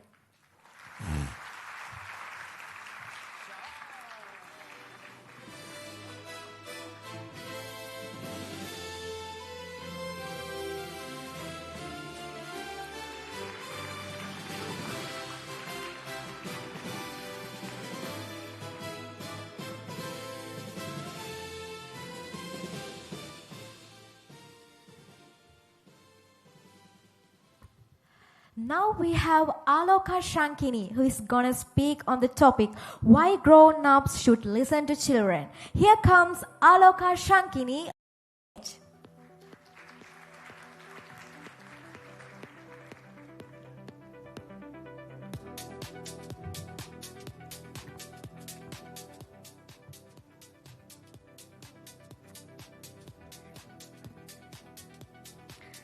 Good evening, everyone. Today I want to talk about something simple but powerful. Why grown-ups should listen to children. Children are not just smaller adults, they carry fresh creative ideas that can challenge the way we think and inspire real change. So, their imagination is boundless, and often they see solutions and that adults miss because of their experience or routine. So more important, children experience the world with honesty and openness that adults lose over time. They perceive things from angles adults, whatever it's hope, fear, or curiosity. And these perspectives are invaluable. So here's the difficult truth. When children feel unheard and unimportant, their self-confidence suffers. But when grown-ups take the time to listen, really listen, their children's self-worth help them to grow up and into confident and thoughtful individuals. Listening to children is not just a gesture of kindness.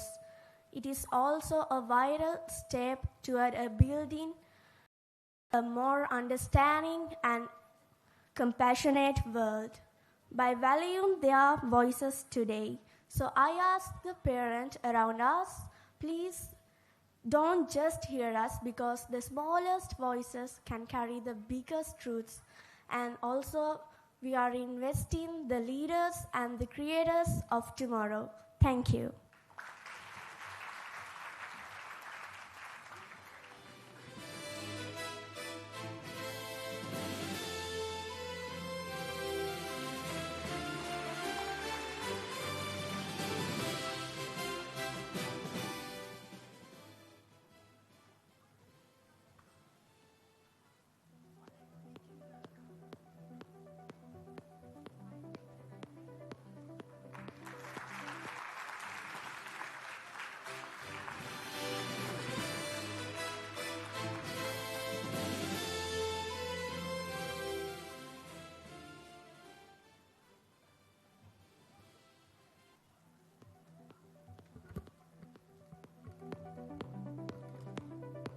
You can't change the past. You can change your future from what you do today. Now I invite Ayansa Chatsarani to deliver a speech about how she's gonna create her future. So now the stage is yours.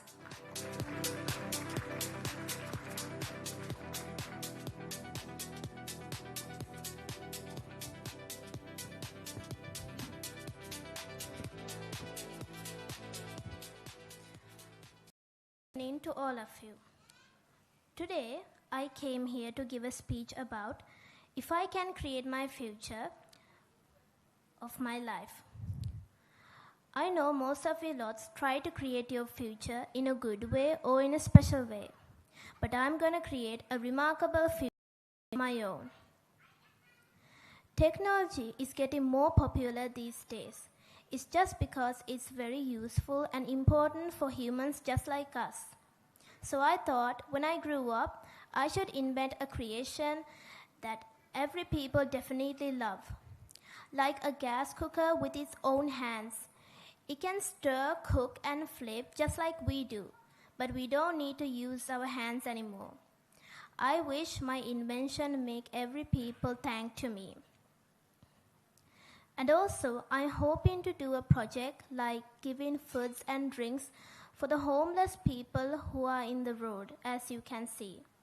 That is the most good and best thing I can do in my life. So those are examples of my ideas. But however, I wish that my future and your future will be a brilliant and awesome future with all the expectations that we deserve. Thank you for listening to my speech.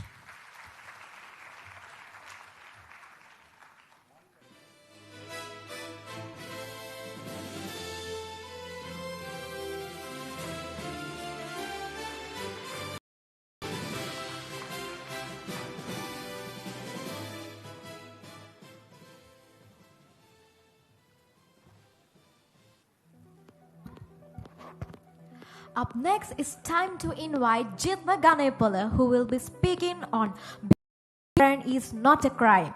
Put your hands together, Jitma Ganepola.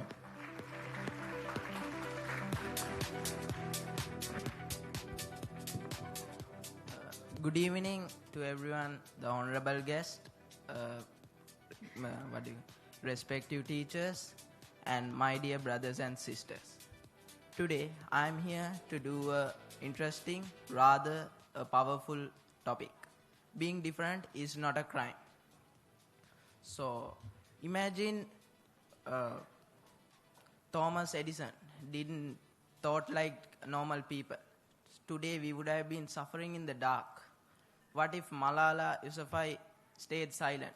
Millions of young women's voices will today have no light.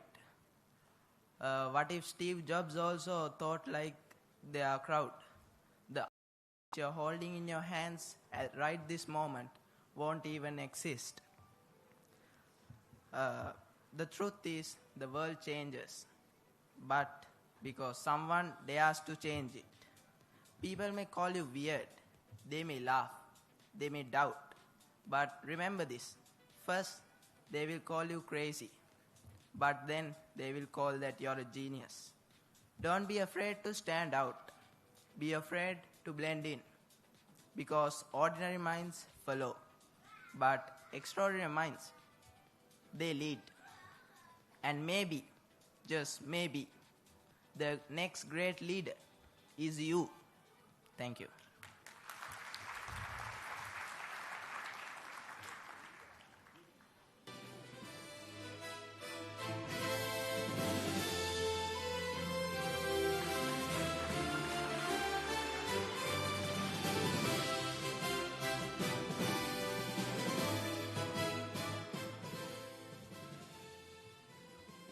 Next, we have Tenujomet with the speech, "When you stand silent, you stand with the wrong." Let's give him a round of applause.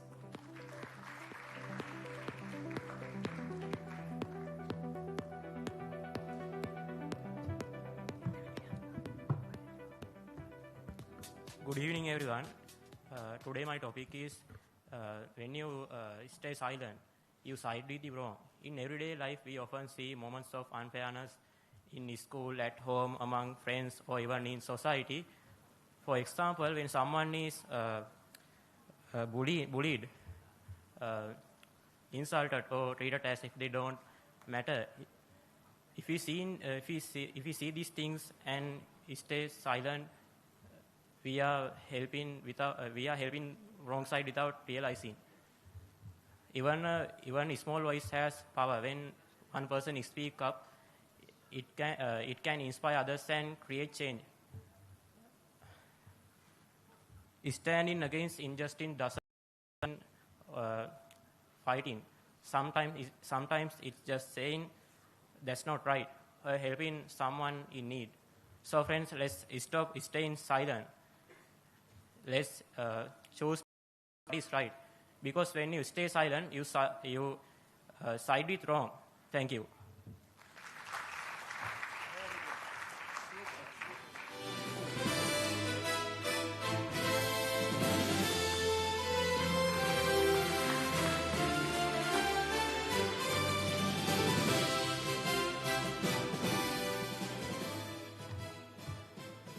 Now we have Chamod Kumar Singh to deliver us a speech on the topic global warming. Put your hands together to welcome him.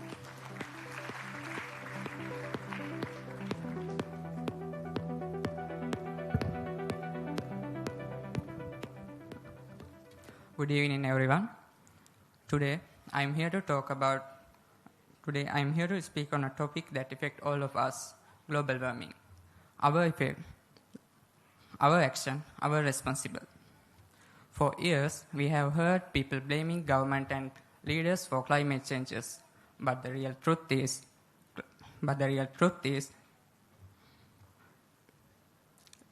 real change begins with us. Every action we take, no matter how small, that add up a bigger impact. Think about that. Switching off lights when not in use, reducing food wastage, and using reusable water bottles and bags, walk on short distance, and planting trees. These simple effects may seem tiny, but when millions of people practice them, it can make a big effect on us. Global warming is not a distinct problem. We see it around us in rising temperatures, flood, droughts, and unpredictable weather. The earth is saying us a clear message: take care of me and I'll take care of you. So instead of waiting for others' action, let's take our responsibility ourselves. Each one of us take a proper sustainable action. Together we can create a healthier and safer world for our future generations. Remember, change doesn't start with them. Change starts with you and me. Thank you.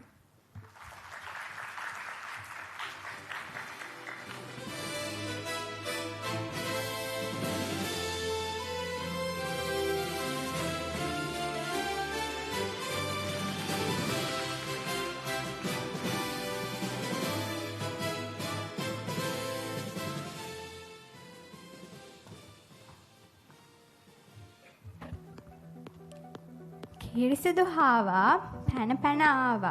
එළවලු කොටුවේ දලු කොළ කෑවා. මේ කතාව එළවලු කොටුවට ආපු හාව ගැන නෙමෙයි. හඳේ ඉන්න හාව ගැන. මාගේ මේ ආරාධනය මිනුතින් මෙතුපමා පුංචි නැගණියනි ඔබටයි.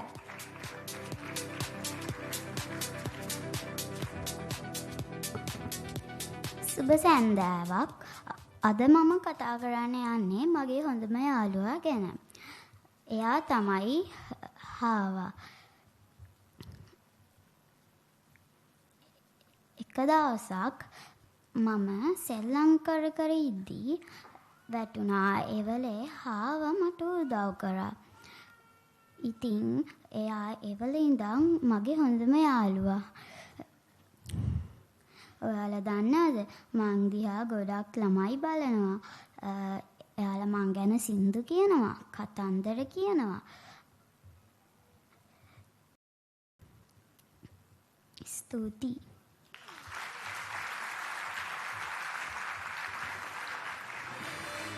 හරි කාටද කියන්න පුළුවන් ඒ කවුද කියලා? කවුද? උගක් දෙනෙක් සින්දු කියනවලු, කතන්දර කියනවලු. එයාට යාළුවෙක් ඉන්නවලු හාවෙක්. කවුද මේ? හඳහාමි. අපුඩියක් දෙන්න.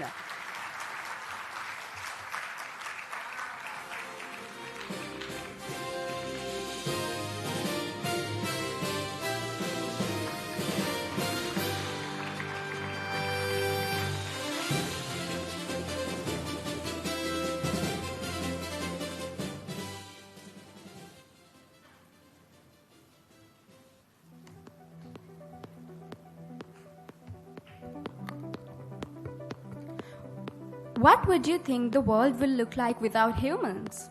Now we have Avindi Shakya to express her ideas on that question.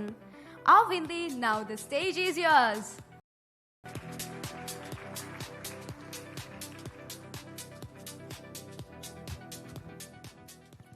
Good afternoon, everyone. So I'm here to talk about quite an unusual topic. So I'm pretty sure You've known about animal extinction of plants and animals going extinct. So, have you ever wondered what would happen if humans got extincted? So, all of you all to think for a moment. So, we currently live in year 2025. So, I want you to think what would happen from a century now onwards. What if it's year 2125? What would the earth look like from another 100 years from now on? Would it be a better place than this, or would it be worse?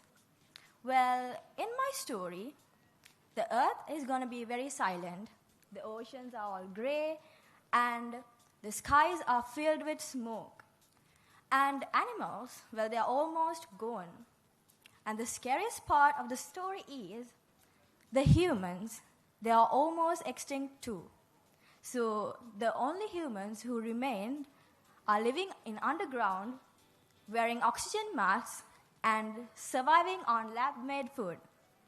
So, and the trees, they're almost in memories. Children only read about trees in history books. And they may ask someone, what did a rainbow look like? And nobody really remembers, because the last time they was a long time ago. So, why is this happening? It is because our own ignorant and selfish actions we make for our own benefits. Some of these are pollution and war problems and climate change. The earth has been giving us warnings continuously, like glaciers melting and vanishing wildlife, deadly heat strokes are some of these. So, what if instead of extinction, we write rebirth? Instead of pollution, we bring out solutions to save the earth. And instead of fighting each other, why don't we get together and fight for our future, for our betterment of the earth and everything? I'm sorry. What if we get together and fight for the earth, so we can have a better future with a better environment? And we still have the chance to change the world. We are not just people, thinkers, we are creative, and most of all, we are leaders. We can still change the story. We can take actions to prevent this. So it is up to y'all whether we save the earth and we save ourselves. So let's see what's better for the earth. The choice is yours. Thank you.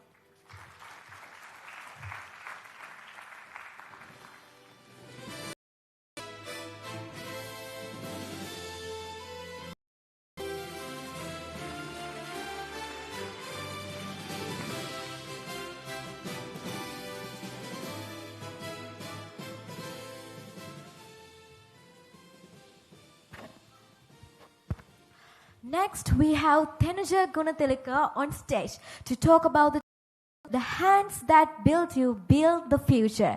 Here comes Tenuja Gunathilaka on stage.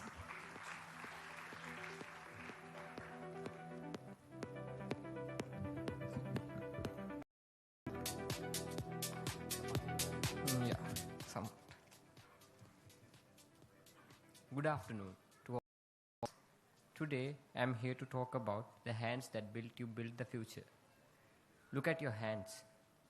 We use them to build, to type, to text, and to do many things. But before they could do anything, they were held. They were guided. They were guided by the people who are very close to us, like parents, teachers. They guided us to a future that they will never fully see. These hands worked hard, late, and stayed up nights to help you do your work. This wasn't just pretend. It was for our sake. They were building the future we are standing here today. And thank you.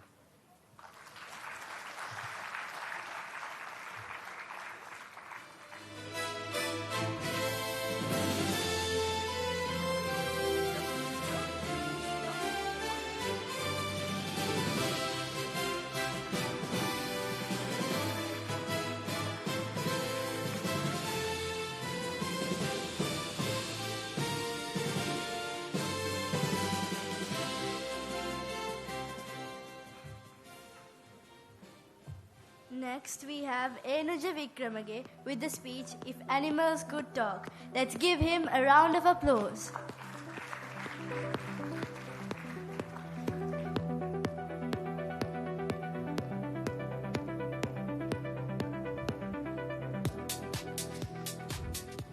Let us out of our cages. Please give us freedom. What do you think that is? Those are animals zoo asking to be free. If animals could talk, it will be way easier to make your pets happy than they are now. And animals could also teach us unity. And bees would say for each other and building our houses for all of us to be safe inside. And cows would say, give us more grass and less noise. And we get help from birds because they can see the tops of mountains and beautiful rivers that we cannot see. Even the twist is that even though animals don't talk in real life, birds sing, dogs bark, and cats meow. They are all telling something, and we should just listen. And we should be kind to animals and protect their homes. Thank you.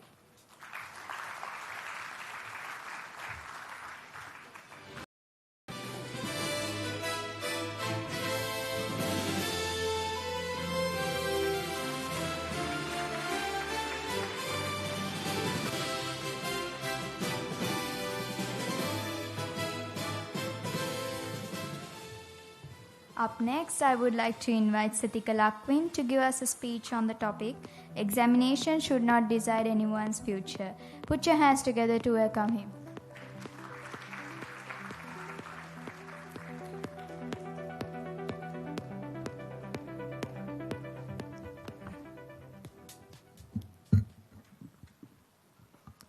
Good evening, everyone. Today I'm going to talk about examination shouldn't decide anyone's future. Exam only tests short time. They do not measure a person's full potential, creativity, or future success. History shows us many people who failed exams but went on to achieve greatness in business, arts, sports, and innovation, such as Michael Jackson, Cristiano Ronaldo, Elon Musk, some of them. An exam should be not break a children's dream, but guide them to see strength and weakness. Every child is unique. Some may not excel in maths as well as science, but they shine in music, leadership, or technology. If we judge a children only by exam marks, we risk losing a talent and creativity generation. Exams should be milestones, not final judgment. Let us open doors for every child to discover their true potential. Before I want to speak some words within Sinhala. Parents ළමයිට force කරනවා bio maths සයිඩ්ස් වලට. සමහර විට example එකක් විදියට Cristiano රොනාල්ඩෝ ගමුකෝ. එයා හොඳ සොකර් player කෙනෙක්. මුළු ලෝකෙම දන්න. දැන් එයාගේ පේරන්ට්ස්ලා හදිස්සියවත් කිව්වනම් ඔයා ෆුට්බෝල් ගහන්න නැතුව ඔයා සයන්ස් කරලා බයෝ කරලා ડોක්ටර් කෙනෙක් වෙන්න. මැත්ස් කරලා ඉන්ජිනියර් කෙනෙක් වෙන්න කියලා අපිට අපේ මුළු ලෝකෙටම දරා ගන්න බැරි පාඩුවක් වෙනවා. ඒ කියන්නේ ලෝකේ ප්ලේ කෙනෙක් අපිට නැති වෙනවා. ඒ හින්දා මම ඒ වගේම ඉලෝන් මස්ක්ට ඒ කියන්නේ මැත්ස් බයෝ කරලා ડોක්ටර් කෙනෙක් වෙන්න, මැත්ස් කරලා ඉන්ජිනියර් කෙනෙක් වෙන්න කියලා කිව්වනම් ලෝකෙටම ලෝකේ පළවෙනි නම්බර් 1 බිලියන අපිට නැති වෙනවා. ඉතින් මම පේරන්ට්ස්ලගෙන් රික්වෙස්ට් කරනවා ළමයිට ෆෝස් කරන්න එපා. ඒ ලෙවල් මැත්ස් කරලා ඉංජිනේර් කෙනෙක් වෙන්න, බයෝ කරලා ડોක්ටර් කෙනෙක් වෙන්න එපා. එහෙම ෆෝස් කරන්න එපා. ළමයට ඕන යුනික් පාත් එකේ යන්න ඉඩ දෙන්න. ළමයට ඕන සොකර් ප්ලේයර් කෙනෙක් වෙන්න නම් ඒ සොකර් ප්ලේයර් ළමයට ඕන පාත් එක ඔයාලා විසින් හදලා දෙන්න. නැතුව ෆෝස් කරලා ඔයාලට ඕන විදියට ළමයව එහෙම ડોක්ටර් කෙනෙක්, ඉංජිනේර් කෙනෙක් කර යවන්න එපා. ආර්ට්ස් පැත්තෙනුත් ලෝකෙ දිනන්න පුළුවන්. මියුසික් ඉන්ඩස්ට්‍රි එක ගත්තොත් හොඳ සිගර් කෙනෙක් වෙන්න පුළුවන්. like Shakira, you know. ඉතින් මම parents ලගෙන් ළමයිට don't force කරන්න එපා. maths bio කරලා ඒ field එකට විතරක් යන්න. තව ලෝකේ opportunities ගොඩක් තියෙනවා. මොකද ඒ කාලේට වඩා දැන් ලෝකෙ මාර දියුණුයි. ඉතින් ඒ වගේ field එකක ළමයිව run කරන්න කියලා මම parents ලගෙන් request එකක් කරනවා. So thank you.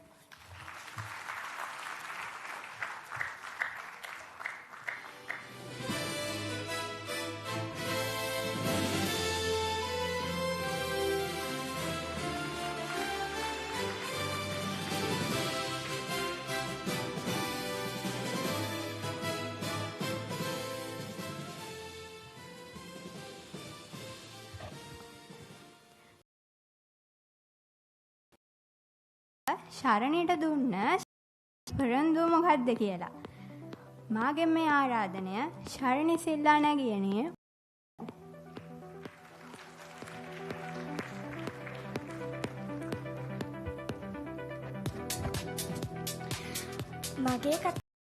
මට දෙන මගේ පොරොන්දුව. මට දෙන මගේ පොරොන්දුව කුමක්ද? ඒ තමා මම අයියාත් සමග රණ්ඩු කරන්නේ. මම ඒක හිතන්න ඕනේ අයියත් එක්ක රණ්ඩු කරනවද නැද්ද කියලා. ඒක මගේ හිතීමයි. ඉතින් අපි පොඩි කාලේ සතුටින් එකමුතුව හිටියා. එයා මාව හොඳින් බලාගත්තා. ඒකට මම එයාට ස්තුති පතනවා. ඉතින් අපි ලොකු වෙනකොට අපි ගොඩක් රණ්ඩු කරගත්තා. අපි ගෙදරත් රණ්ඩු කරගත්තා. අපි තැන තැනත් රණ්ඩු කරගත්තා. ඒක කියන්න දෙයක් නෙමෙයි. ඉතින් සමහර වෙලාවල් තිබ්බා අපි සතුටින් ඉන්න වෙලාවල්. එක දෙයක් ඉගෙන ගත්තා. ඒ තමා අපි රණ්ඩු කරත්, අපි කරදර කරත්, අපි කෑ ගැහුවත් අපිට මොනවත් ලැබෙන්නේ නැහැ කියලා. ඉතින් මම හිතනවා අයියත් සමග සතුටින් සමාදානේ එකමුතුව ඉන්නව බව. ඉතින් මට හරි සතුටුයි ඒ වගේ අයියා කෙනෙක් හිටපු එක ගැන. ඕගොල්ලන්ටත් එහෙමයි කියලා මං හිතනවා. අපි වැරදි නිවැරදි කර ගන්න ඕන. ඒක තමයි හරිම දේ. අසස්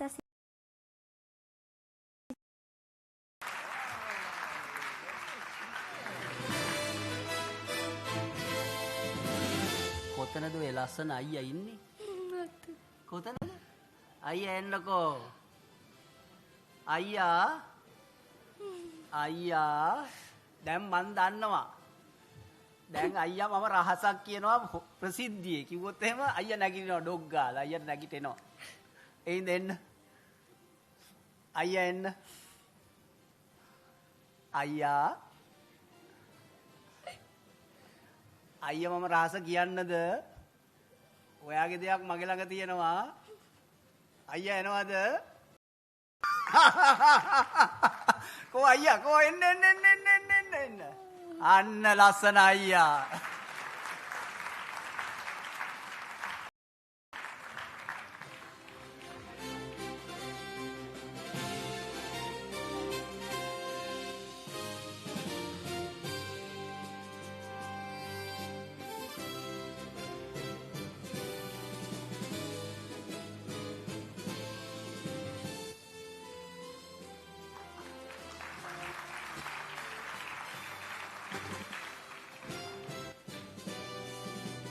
මගේ ළඟ අයියා නංගිට ලියපු දෙන්න එපා කියපු ලස්සන ලියුමක්. එයාට හරිය ආදරෙයි කියලා.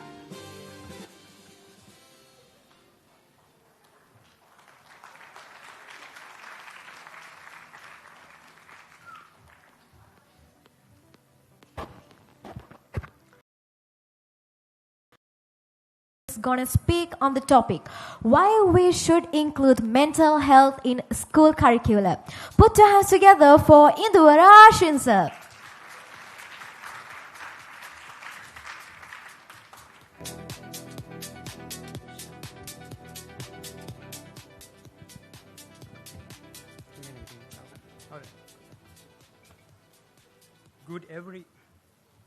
Good evening, everybody.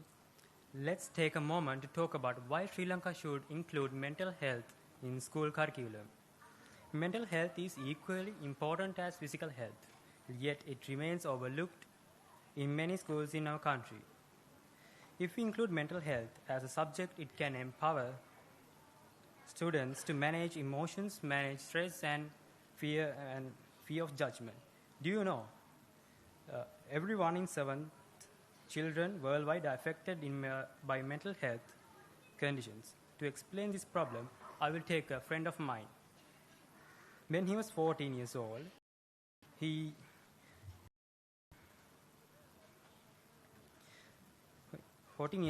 experienced bullying mentally and physically by his classmates.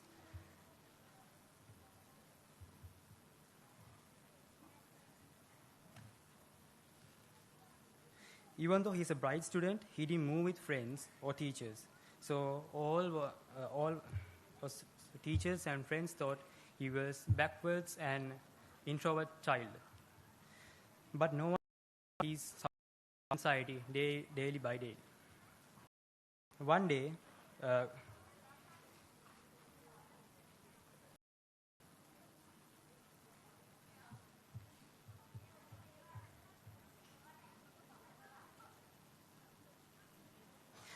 a visiting counselor held a program about mental health and how it affects our children. By this speech, my friend, motivated, he visited to meet the counselor and he talked about the stress and anxiety he felt. Daily by daily, after some time, he started to make good grades and was able to make new friends. So this example of my friend who suffered from anxiety and how he's overcome shows how does mental health affect our children. Thank you.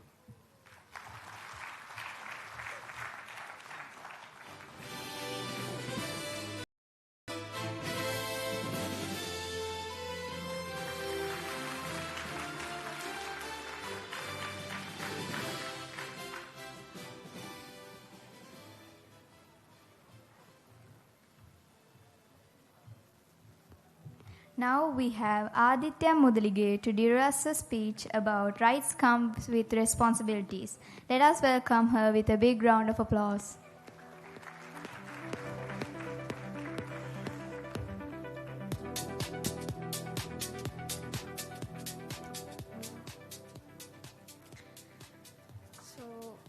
Hello, good evening. I'm Aditya Mudalige. So, rights comes with responsibilities. Quite the topic, right? Yes, it is. So, just imagine a classroom where all the students demand their rights. I have the right to speak. I have the right to do whatever I like. And no one would listen. Would they even be learning? It's not possible in that classroom, right? Because no one listen, and it's just people are talking about only the rights. So, rights without responsibilities are like a car. Is it like a car without brakes? Dangerous, right? Koi veලාවෙ accident වෙයිද දන්නේ නැහැ. So, do we have rights? We all have rights, right? That's why I'm staying here. That's why I'm talking here like this. Because I have a right to speak. Do we enjoy the rights? Obviously we do. That's why I have campaigns karna, paying elder people. That's why they have the rights and they're showing that they need also have the right. We also enjoy the rights. Actually, what is the rights? Right එකක් අයිතිවාසිකමක් කියන්නේ මොකක්ද? අයිතිවාසිකමක් right is something. It's a freedom that all individuals deserve. Not only me, not only you, just every single individual deserve it. But අපි හිතන්නේ it only deserves for me, right? It only deserves for myself. It's just for me. And the thing, this right, it tag along another friend. Okay, it tag along another friend, and it's the responsibility, what is called known as a duty. We know that we have a right, but maybe we know that we have responsibility, but we just ignore that we have a duty. We just ignore it actually. So yes, it's a secret friend which comes with right, responsibility. So there are some, there are a lot of rights, like I can even talk a bunch of rights in here, but I can't. So let me take right to speak. Right to speak, okay? So in our society, we believe that doctor ke putek hitiyot, obviously he has to be a doctor. And also a teacher. A teacher's son has to be obviously teacher. And hitiyot ape society ke kudu business karna wage kenek hitiyot, or a criminal kenek hitiyot, eyage puta, of course he can't be a doctor. Ya wenna mone criminal kenek. He can't be eyata kochchara, though even he's smart. Though even he's smart, though he's well-mannered kid kenek, chance to change, because we don't give the chance, right? He has the ability. He's totally different person. He's come to with his father. So a bit change then. So what I have done here, not only me, like every people in the society, we just tell like, Puta, you can't be a doctor. You're smart. You have to become a criminal. I use my words, which is also used as a weapon. I use my words. Of course, it's my right. Mata kata gana pula right ekak තියෙන නිසා මම කතා කරා. So I use my right, but මොකද වුනේ? That kid, he got mentally broke down because මම වචන පාවිච්චි කරපු use කරපු words ඒවා මාර එයාට harmful. එයාගේ හිතට ගිදෙනවා. එයා කොච්චර smart was, maybe he will break down into pieces and he will think like, yes, I will become like my father. කොච්චර well-mannered වුණත්. So what I have done here, I knew that I have a right. I knew that I have right to speak, but I forgot something. What is it? It's a duty. I had a responsibility. I had this responsibility, which is like, I have to use my words carefully because it's a kid. So mata mage responsibility එක තිබ්බ the environment I'm in. Be aware of the person I'm talking. I can't talk with the teacher. I can't talk with my teacher like with the way I'm talking with my friends, like මිස්වා කෑවද කියලා කතා කරන්න බෑනේ. So yeah, it's same as the elders. Like I have to pay whole attention to them because those elders, I have to show them that I'm such a polite kid killer. So obviously, I have to pay the respect. It's same with the strangers. Though I don't know him, like for a moment, but I had to pay whole respect because I think, in my opinion, respect is something you have to give for people. You can't expect in return. You should give it. So yes, it's my responsibility to speak. Mage words, mara carefully. පාවිච්චි කරන එක මගේ responsibility එක. තව කෙනෙක්ට harm එකක් නොවන විදිහට ඒ වගේම එයා ගැන හිතලා මගේ වචන පාවිච්චි කරන්න තිබ්බ වගකීමක් මට. And also think birds. කුරුල්ලෙට පියාඹන්න, birds needs wings and another thing. It's strength එක ඕනේ. Though he has a huge wings එකක් තිබ්බත්, if he doesn't have the strength, පොඩි දුරක්වත් පියාඹන්න බෑ. So yes. So what is this? Strength is the responsibility, and the right, which wings are the rights. So what is happened here? කුරුලට පියාඹ wings and the strength. So, and also ඒක මාර balance විදිහට පාවිච්චි කරනවා. We can't overdo කරන්නත් මුකුත් කරන්න බෑ. We have to balance it. So yes, it's same with us. We have to know that we have rights, and also we have to know that we have a duty. අපිට ඒක ignore, like I think for our future generations, like we are going to be grow older sooner. So right එකක් එක්ක I have to know that I have I have a responsibility. මට මේ right එකට තියනා වගේම I have a duty to do in return. Like we have the right to educate properly. So I have to serve my country, right? That's a common thing. Even though it's correct, I have to give I have to do which was the right, and the government has given me free education. So I have to work hard and give my full duty. So, and think rights are like the power. Right is like the of your life. Then how about the strength? Strength is a reason for your the strength. Responsibility is a reason to live with dignity. කිසිම dignity එකක් නැතුව අපිට ජීවත් වෙන්න බෑ. So අපේ responsibility, it's the dignity. It's a reason for අපි ජීවත් වෙන්න reason එක තමයි responsibility. So and the power, අපිට ජීවත් වෙන power එක තමයි rights. So we have to combine both of them to survive in this world. So we should know our rights, and also we should do the best when it comes to responsibilities. So I hope everyone will get to know their rights, and also don't forget about the responsibilities. Thank you so much.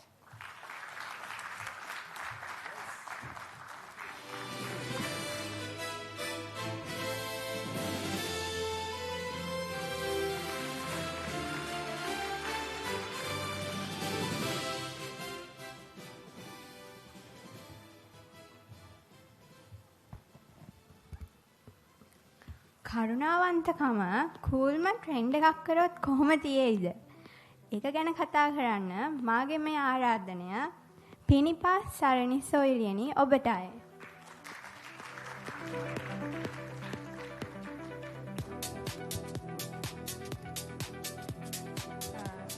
සුබ සන්ධ්‍යාවක් හැමෝටම. මම අද කතා කරන්න යන්නේ ඔයාලා කවුරුත් හිතන්නේ නැති විදිහේ කතාවක්. මම මේ කියන වචනේ ගැන ඔයාලා හැමෝම පුංචි වෙලාවක අරන් හිතලා බලන්න. අපි හැමෝම ජීවත් වෙන්නේ ට්‍රෙන්ඩ් එකක්. එහෙමත් නැත්නම් විලාසිතාවක් හොයාගෙන. අලුත්ම ඇඳුම් විලාසිතාව, අලුත්ම හෙයාර් ස්ටයිල් එක, අලුත්ම සෝෂල් මීඩියා චැලෙන්ජ් එක. මේ හැමදේම කූල් කියලා අපි හිතනවා. මේ හැමදේටම වඩා කරුණාව කියන එක කූල්ම ට්‍රෙන්ඩ් එක වෙන්න බැරිද කියන එකයි. සමාජයේ විදියට අපි හැමදේම මැන බලන ජනප්‍රියත්වය මත. එහෙම නේද? හැබැයි කරුණාව කියන එක මිනිසුන්ගේ හදවත් දිනාගත්ත කාලයත් එක්ක මැකේනවනේ සැබෑ ට්‍රෙන්ඩ් එක. ඉතින් කරදරයක වැඩන වෙලාවට ඔහුට උදව් කිරීම. ඒක වචනයකින් හෝ අපේ හිත රිදවූ කෙනෙකුට සමාව දීම. ඒක කිසිම සම්බන්ධයක් නැති කෙනෙකුට හිනාවකින් වචන හෝ ක්‍රියාවකින් උපකාරී කිරීම. ඒක හුදෙක් අනුකම්පාවට වඩා එහා ගිය දෙයක්. කරුණාවන්ත කෙනෙක් තවත් කෙනෙක් දුක් විඳිනවා දැක්කම ඒ දුක Tamanටත් දැනෙනවා වගේ හිතලා ඒ කෙනාට උපකාර කිරීමට පෙළඹෙනවා. ඉතින් ඒකට සල්ලි ඕනේ නැහැ. විශේෂ හැකියාවක් ඕනේ නැහැ. ලොකු මහන්සියක් වෙන්න ඕනේ නැහැ. ඕන වෙන්නේ හදවතින් මේ දේ කරන්න තියෙන කැමැත්ත විතරයි. මේක තමයි කරුණාවේ තියෙන සැබෑ බලය. අපි හැමෝම කැමති කරුණාවට. ලෝකයේ අවසාන මිනිසුන් දෙදෙනා ඉතුරු වුණත් ඔවුන් දෙදෙනා අතරද කරුණාව සහ දයාව තිබිය. කරුණාව බොහෝ ආගම් සහ දර්ශනවල කරුණාව ඉතා වැදගත් ගුණාංගයක් විදිහට සැලකනවා. මොකද කරුණාවන්ත මිනිසුන් අතර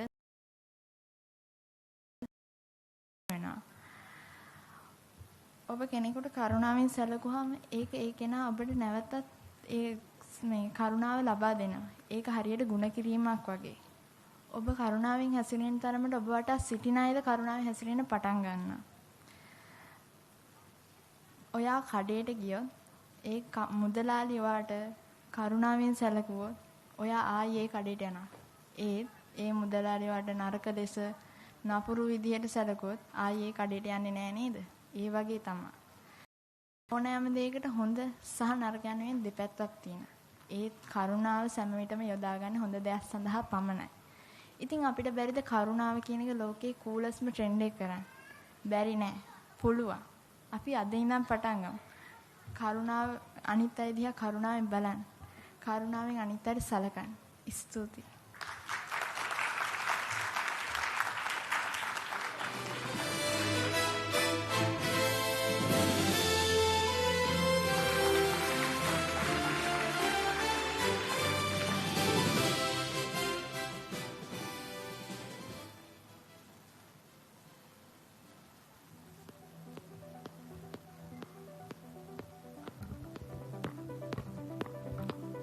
You must be a little tired, but ladies and gentlemen, that girl is going to rock the stage today. Ladies and gentlemen, now we have Leanne Hindle with us to speak about how climate changes affect our future. Let us invite her to the stage from giving her a great applause.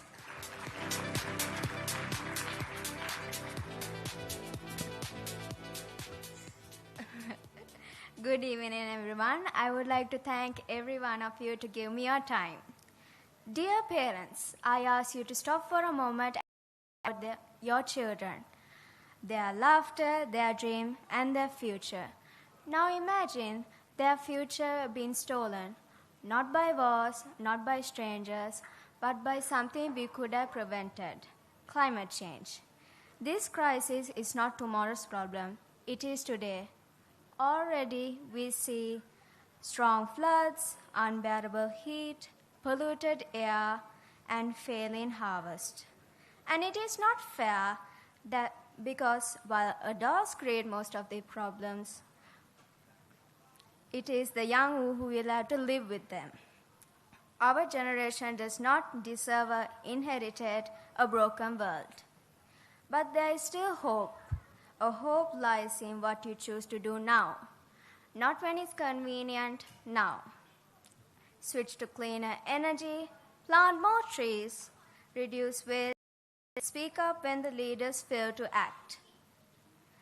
Show your children that love is more than words. It means protecting like the home they will live in long after we are gone. One day your children will ask, what did you do when the world was in danger? Let your answer be strong.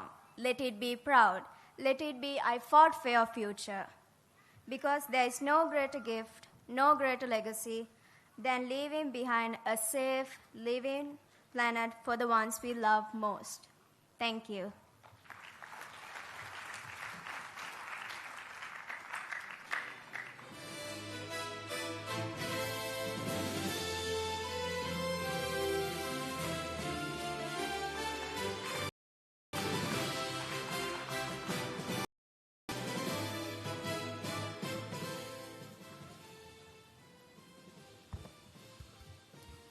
බීති නැති පාසලක ඉගෙන ගන්න කැමති අපේ ආවිෂ්.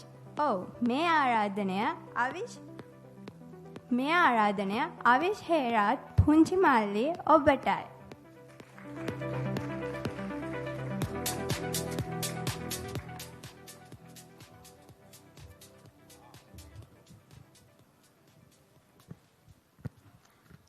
සුබ සන්ධ්‍යාවක් සැමට.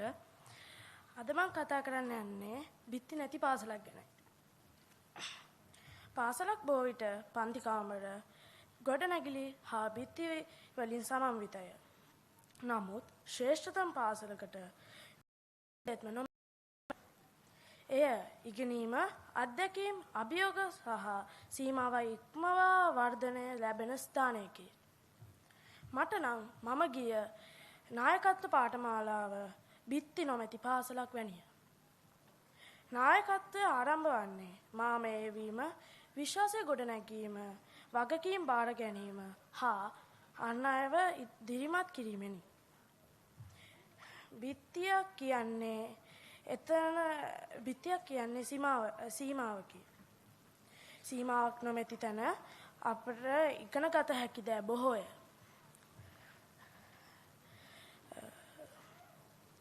සෑම ස්ථානයක්ම, සෑම පුද්ගලයෙකුම, අභියෝගයක්ම පන්ති කාමරයක් බවට පත්වේ.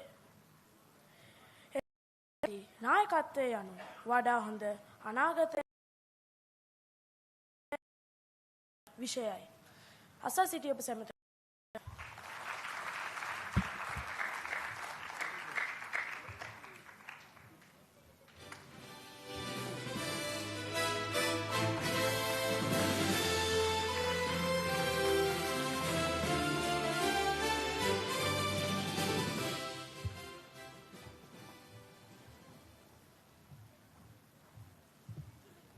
What would happen if social media vanished forever? Presented by Manil Deon.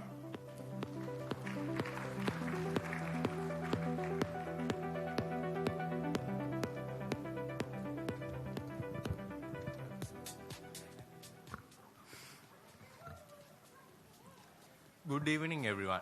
Today I am here to talk about what would happen if social media vanished for an entire. I believe everything has advantages and disadvantages. At first, our current society used to stay connected with our distant friends and loved ones through social media. Therefore, if it breaks down, people might get lonely and it will be very harder to stay connected with them. But it could also be good because people might spend more time in real life. But still there would be problems. Businesses, online businesses, news channels can face significant disruptions. However,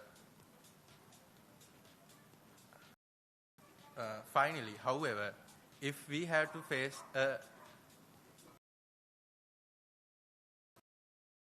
thought, always be positive. Thank you.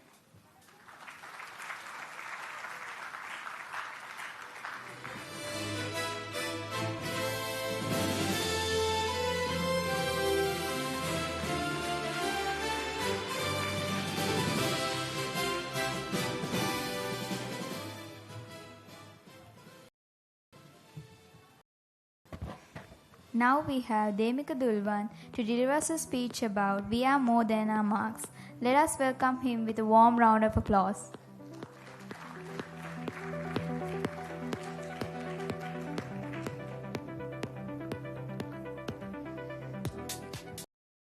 Good afternoon, everyone.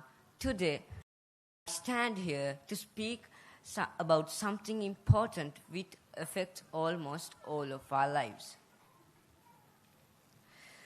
Pressure of grades, numbers on our report cards. Marks measure how well we wrote the exam. They reflect how we understand a topic given in a specific moment in time. But they cannot measure our creativity, our resilience, or our potential. They cannot see the sleepless nights that we had to understand something that that didn't get easily. They cannot see the courage which takes to try again when you fail. They cannot measure the battles which we face outside the classroom. Think of a great person which inspired our lives, like inventors, artists, leaders, and change makers. Many of them never got good grades in their class. Some failed their class, and some of them were told they were never amount to anything. and yet they change the world.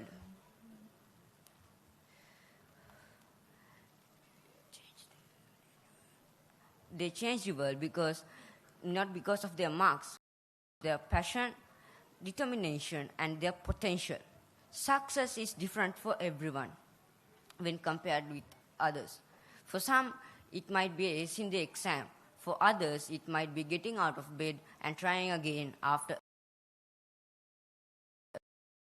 So, to anyone who's ever felt that is not good enough because of a number on a page, remember, you are not a number. You are a person who is full of potential, value, and talent.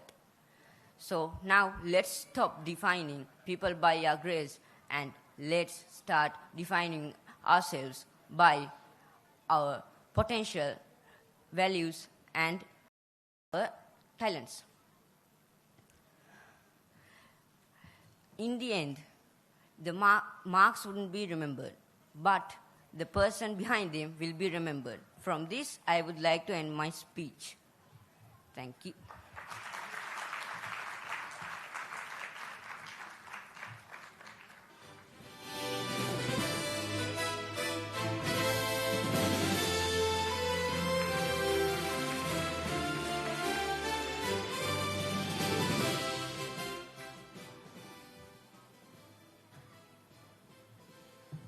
If Water Drops Were Colorful, presented by Jinuli Hansa.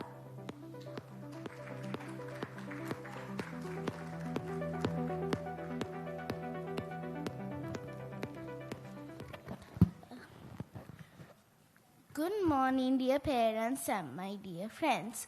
Today, I'm standing here to tell a speech about if water drops are colorful. Wow, is that amazing? If water drops are colorful? If water drops are colorful, everywhere we look will be also colorful too. And rain falling down from the sky will look like rainbows are melting into the ground. And if we make paper boats to float on rainwater, the paper boat will be also colorful too. But the blue river would change. There will be flowing different colors like red, green, blue, and so much more. And if we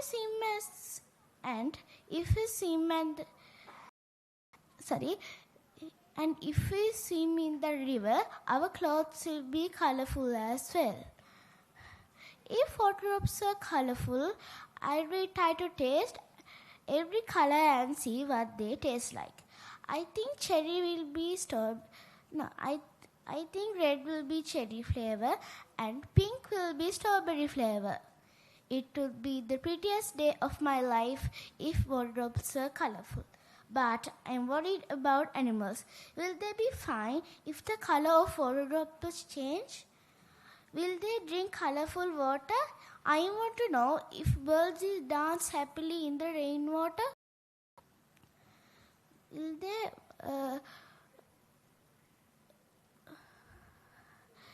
they like it or stay away from it? If deers and animals like elephants came to the river and drink some water, will they like it or stay away from it? Because of that, I don't want water droplets to change forever and become colorful forever. A few hours would be enough. I can play with my brother and the animals can drink their blue water that day. Thank you for listening to my speech.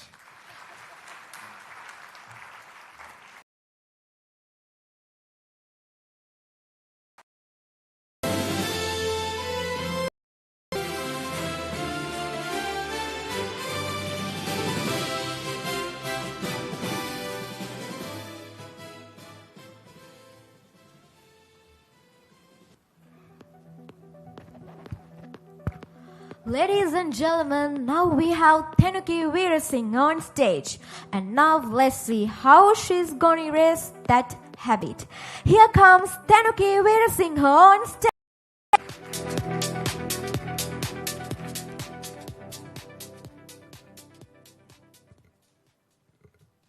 Good evening, everyone. We all have that magical ability to turn 5 minutes of work into an entire hour of distraction. A quick break turns to a scroll, a click, a snack, and suddenly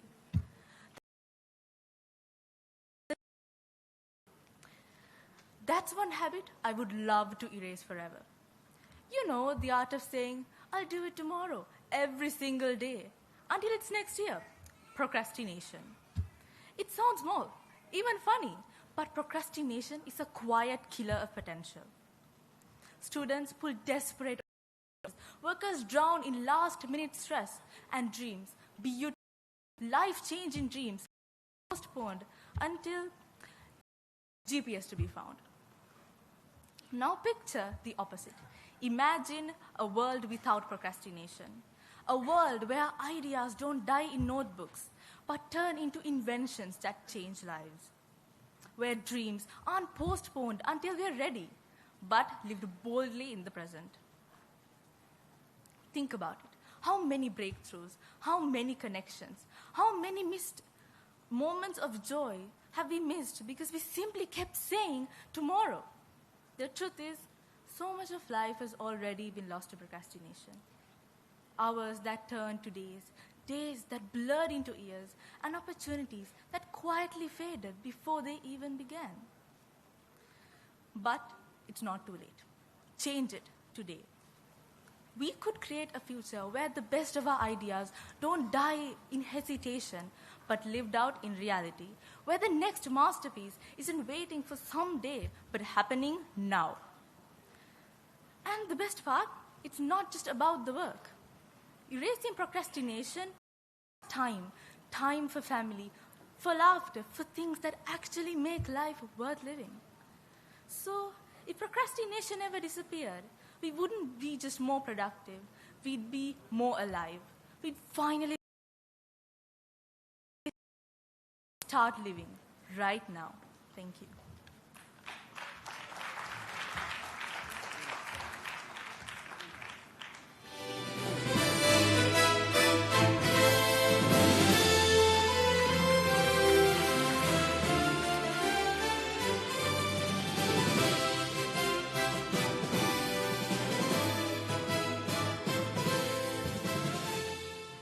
මම දන්නවා මේක අමාරු කාර්යයක් speeches 100ක් එක වේදිකාවක යනවයි කියන එක අමාරුයි.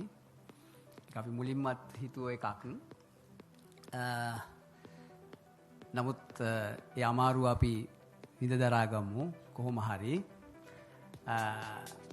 මොකද හේතුව එකමත් එක රටක එකමත් එක දවසක පුංචි ළමයෙක් ඇවිදගෙන ගියාලු මේ පොඩ්ඩොන්ට අහගන්න. පුංචි දරුවෙක් ඇවිදගෙන ගියාලු වෙරළේ. වෙරළේ ඇවිදගෙන යනකොට අර පුංචි පස්සැඟිල්ලෝ ඉන්නේ. අර ස්ටාර්ෆිෂ්ලා ගොඩාක් වෙරළ පුරා වෙරළට ගසාගෙන ඇවිල්ලා. පව්. ඊට පස්සේ අර පුංචි එකා කරන වැඩේ ස්ටාර්ෆිෂ්ලා එක එක්කෙනා අරගෙන වීසි කරනවා මූදට. එක එක්කෙනා අරගෙන වීසි කරනවා. තාත්තෙක් ඇවිල්ලා කියනවා ළඟින් යන ගමන් මොනවද පුතේ කරන්නේ? දැන් අර වීසි කරන ගමන් කතා කරනවා. මම මේ පසකිල්ල වීසි කරනවා මේ බලන්නකෝ මේ මූදු වෙරළට ඇවිල්ලා මේකනම් පව්.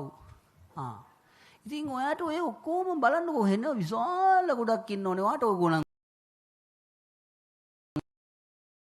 ඊට පස්සේ දැන් මේ වීසි කරන ගමන් ඔකෙන් වැඩක් තියනවද කියලා අහනවා. අර වීසි කරනවා වීසි කළා කියනවා අංකල්ට ඒක වැඩක් නැතුණාට අර පසඟිල්ලට නම් වැඩක් තියෙනවයි කියලා. එක පසඟිල්ලෙකුට වැඩක් තිබුණා.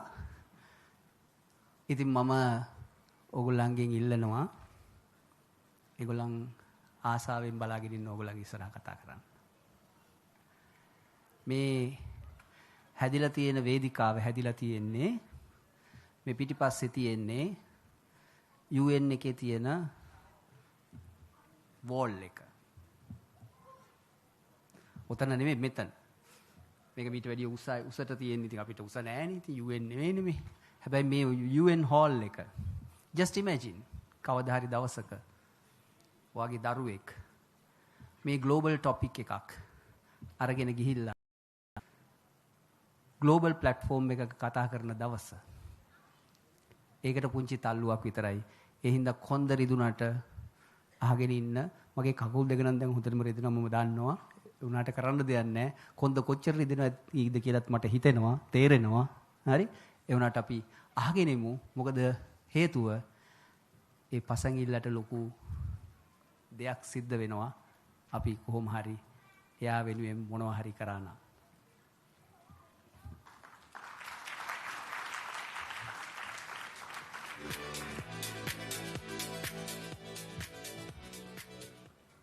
අපිට මත්ද්‍රව්‍ය එපා. මෙහෙම කියන්නේ මන්නන් නෙමේ. මේ ආරාධනය සනුල් නෙළුමින්ද පුංචි මල්ලි ඔබටයි.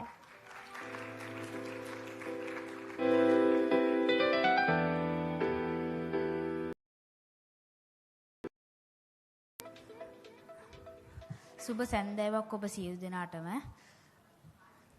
මම අද මෙතනට කියන්න ආවේ පොඩි වැදගත් කාරණාවක් ගැන. ඒ තමයි මත්ද්‍රව්‍ය පානය කිරීම ගැන.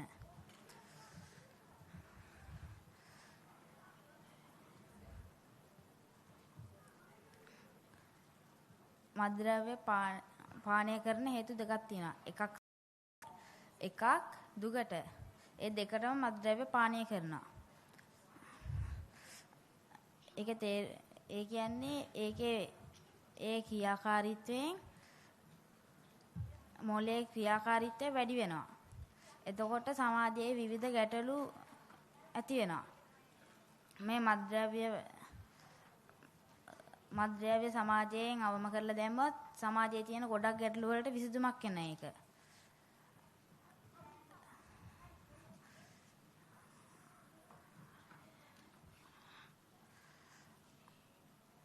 හොඳ පෞරුෂයක් තියෙන මිනිසෙක් මත්ද්‍රව්‍ය පාවිච්චි කරන්නේ නැහැ.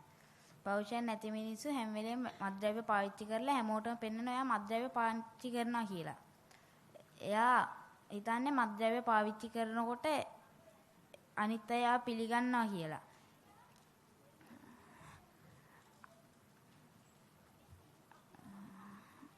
ඕගොල්ලෝ මත්ද්‍රව්‍ය පානය කිරීමෙන් වළකින්න. ස්තුතියි.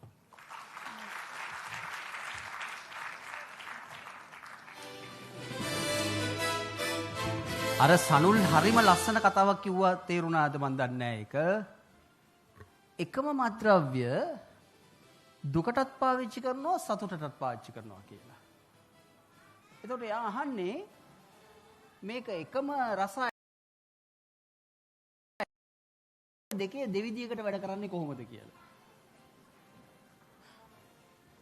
හරි? ඒක හරිම එක්සලන්ට් ස්පීච් එකක්. නියමයි සනුල් මරු.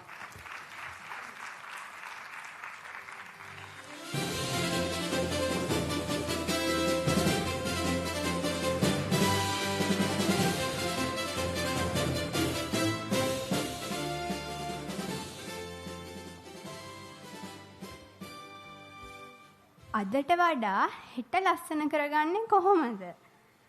අද සහ හෙට අතර අපට උරුම ලෝකය ගැන කතා කිරීමට මාගේ මේ ආරාධනය විදුන් තරුමික ඔබටයි.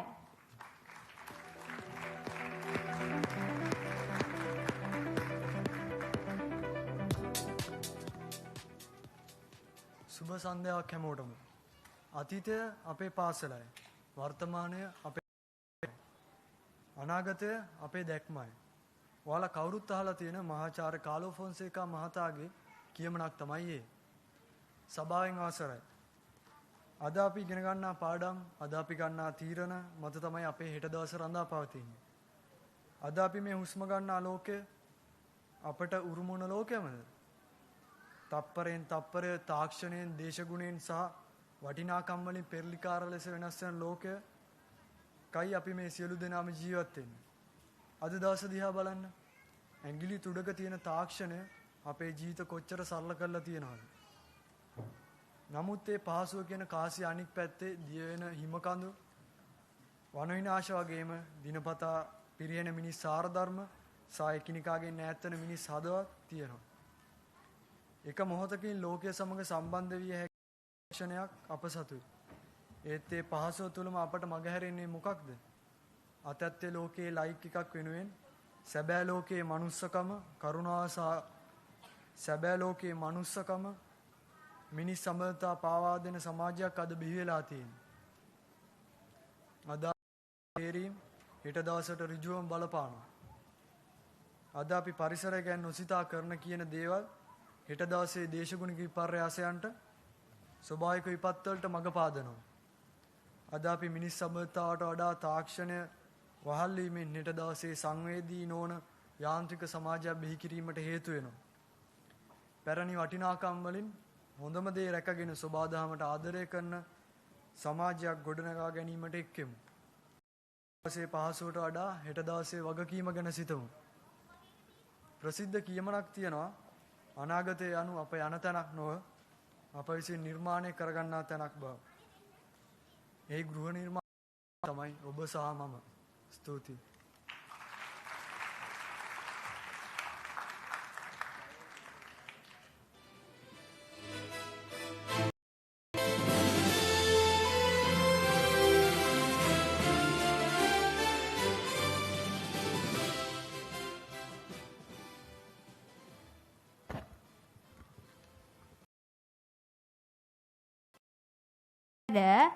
අපි වගේ මේ ලෝකේ ඉන්නේ එක්කෙනා.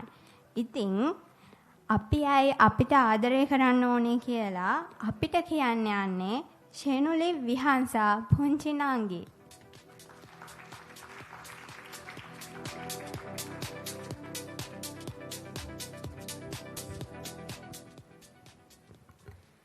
සුබ සන්ධ්‍යාවක් හැමෝටම.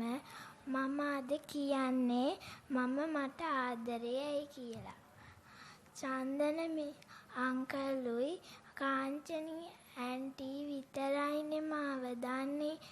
ඒක හින්දා ඕගොල්ලෝ මං අද මාව හඳුන්වලා දෙන්න. මගේ නම සෙනුලි විහංසා කුලතිලක. මගේ අවුරුදු 10යි. මම එන්නේ මීගමුවේ ඉඳලා. මගේ පවුලේ මගේ අම්මයි තාත්තයි ආච්චි මමයි මල්ලි ඉන්නවා. මගේ මල්ලි හරිම ෂෝක් මල්ලි. මම හරිම ආසයි එයාත් එක්ක හැමදාම සෙල්ලම් කරන්න. මම එයාට ගොඩක් ආදරේ.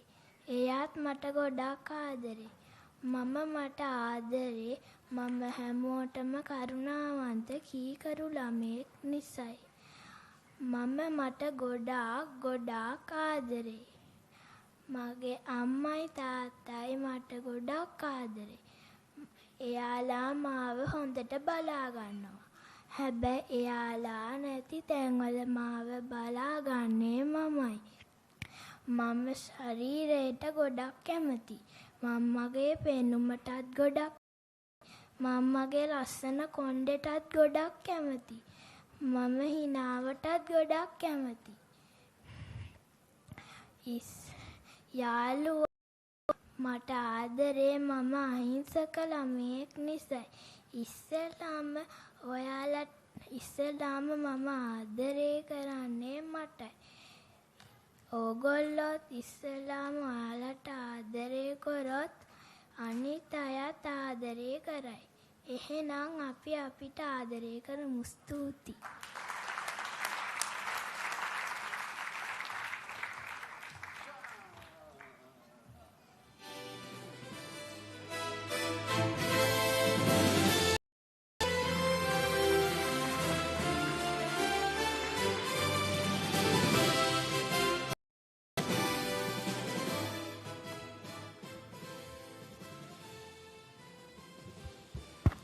Up next, ladies and gentlemen, we have Jiten Veerasinghe, who wants to grow up in a welfare. Jiten Veerasinghe, the stage is yours.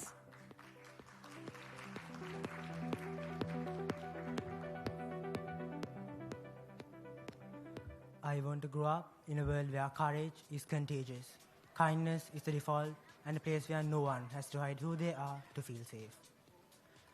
A place where we notice care, and stand up, even when it's uncomfortable. But we all know that is not the world we live in yet. Too many are trapped by choices that destroy. Too many voices are silenced by fear. The land, air, and sea that we depend so dearly on is slipping away while we look the other way. This is why saying no to no matters. It means not giving up even when something feels too big to fix. It means believing that a kind word, a small act, or a brave stand can make a huge difference. It means choosing to keep trying, even when the world says, why bother? I want to grow up in a world where we don't look back when we see someone hurting. A place where we don't stay silent when we know something's wrong. And most importantly, a place where we never say no to the chance to make a difference. I want to grow up in a world where people protect each other instead of harm each other. I want to grow up in a world where the planet is treasured, not destroyed. I want to grow up in a world where the future is worth growing up into. Thank you.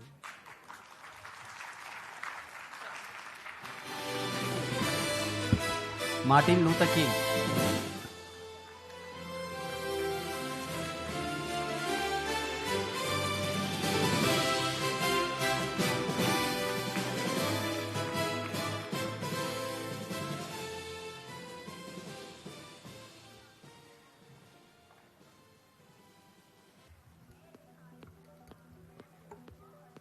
කෙනෝද් හිතන විදියට අපි හැමෝටම සමහරක් වෙලාවට අවශ්‍ය වෙන්නේ ආදරණීය වැළඳ ගැනීමක්. ඔව් නෝනාවරුනි මහත්තුරුනි මේ ආරාධනය කෙනෝද් ජයසිංහ පුංචි මල්ලි ඔබටයි.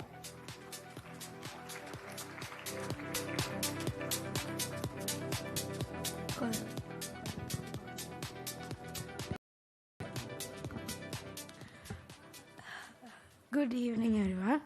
හරි මම ගොඩක් වෙලා කතා කරන්න බලාපොරොත්තු වෙන්නේ නැහැ. මොකද මට හරියම පොඩි වෙලාවක් තියෙන නිසා. හරි මෙතන ඉන්න අම්මලාගෙන් කෝ කියන්න වහන්න තමන්ගේ පුතාට ඉස්කෝලේ යන කලින් හග්ගයක් දෙන කට්ටිය කෝ අත උස්සන්න. උඩට උස්සන්න. කෝ උඩට උස්සන්න. හරි ෂෝක්. හරි ඔයාලා දන්නවද? මගේ අම්මත් මට ඉස්කෝලේ යන කලින් උදේට හග්ගයක් දෙනවා. ඒක මගේ මුළු දවසම පුරවනවා. ඒ විතරක් නෙමෙයි මාව මුළු දවසම සතුටිනුත් තියෙනවා. hina වෙලා එන්නෙත් ඒකයි. ඒ මගේ අම්මා මට ආදරේද කියලා දැනගත්තනෙත් අන්න ඒකෙන්ම තමයි. හරි අසා සිටි ඔබ සමට ස්තුතියි.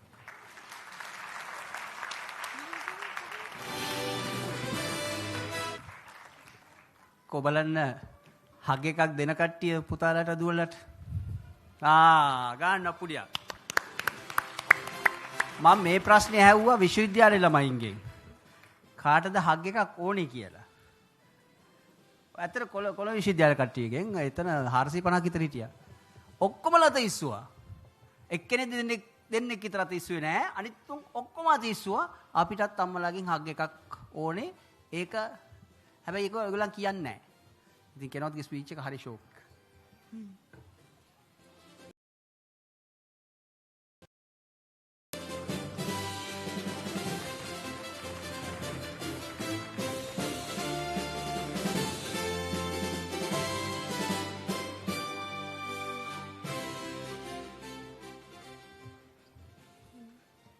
I don't do my job for money. I do it to achieve my target. Nesith Fernando, everyone.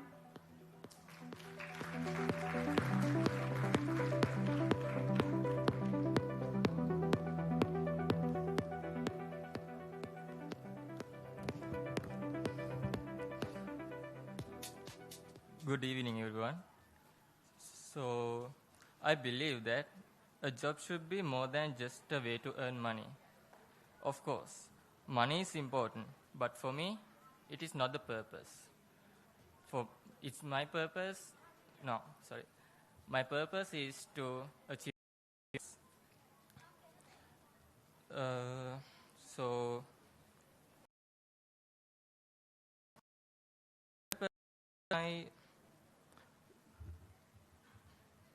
the real purpose of my work is to achieve my targets, to push my limits, and to prove to myself that I can do more than I thought. Every target is like a challenge, and every challenge is an opportunity. When I reach a goal, it gives me confidence, strength, and a hunger to aim even more. The feeling of progress and breaking barriers and achieving what once felt difficult is more powerful than any paycheck. I work for passion, for progress, and because in the end, true success is not measured by how much you earn, but by how much you grow, how much the challenges you conquer, and how close you get to becoming the best version of yourself. Thank you.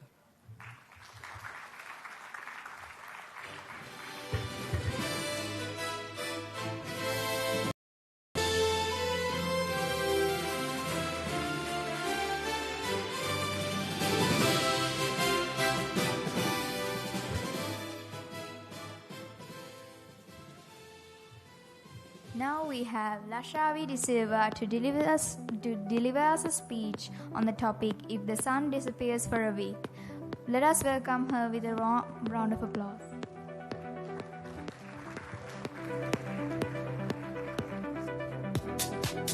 Good evening to you all. Today I'm here to talk about what if the sun disappears for a week. Well, you all must be wondering, what if the sun disappears for a week? Well, first of all, I will do a short story. For my school, we have to do a project which is regarding any subject like geography. So I did I also did what if the sun disappears for a week. So I will share some factors about it to you. So first of all, what are the two basic things we all know about the sun? We all know that the sun is our main energy provider and heat source. And we also use the sun for basic chores and things we do in our daily life, like drying clothes. But what will happen if the sun actually disappeared for a week? Will it be cold? Yes, it will be freezing. And do you know that in exactly 8 minutes, the sky will turn black even though it's daytime? So, we can understand that the sun is not just a tool, but a gift given by Mother Nature. Thank you.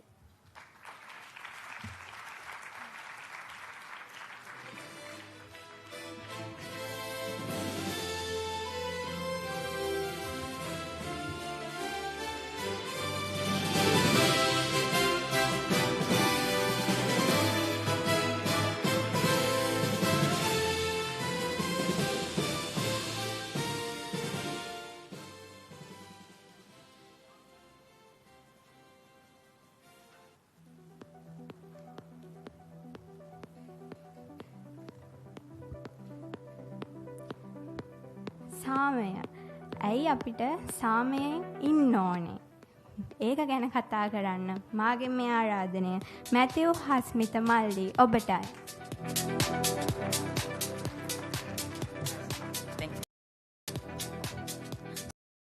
පැමිණ සිටින සියලුම දෙනාට සාමය මම දකින ආකාරය පිළිබඳ ඔබ සමග අදහස් ටිකක් හුවමාරු කර මේ අවස්ථාව ඔබ සමගින් ඉල්ලා සිටිමි. සාමය යනු අප ජීවිතවලට ඉතා වැදගත් දෙයකි. මාහට සාමය පෙනෙන්නේ යුද්ධයක්වත් වාද විවාදයක්වත් නැති එකිනෙකාට සාමකාමීව ආදරය කරන ලෝකයක්. අපට සාමය පළවෙනියෙන්ම දැක්විය හැක්කේ පවුල තුලිනි. එහිදී අපි දක්වන ආදරය, ගෞරවය සහ එකමුතුකම ගොඩනගාගෙන සිටිමින්. ඉන්පසු සාමය අපිට ඇති කරගත හැකි තත් ස්ථානය වනුයේ අපගේ පාසල. මුලින්ම අප පාසලට ආදරය කළ යුතුය. ගුරුවරුන්ටද ගෞරව කළ යුතුය. අපගේ මිතුරන් සමග තිබෙන මිත්‍රශීලී බව ආදරය එකිනෙකාට උදව් උපකාර කර ගැනීම තුළද කුඩා කල සිටම අපට සාමයට මඟ පෙන්වයි. මා දකින සාමය නම් ළමුන්ට නිදහස් ජීවිතයක් විය හැක. වැඩිහිටියන්ටද සංසුන්ව හා එකිනෙකා කෙරෙහි සමාන හැසිරීමක් ගෙන ජීවත් විය හැකි නම් එමගින් අපට සාමයෙන් ගොඩනගා ගත හැක. රටක් තුළ සාමය තියෙනවා නම් අප සියලු දෙනාටම සතුටින් ජීවිතය විඳිමින් කාලය ගත කිරීමට හැක.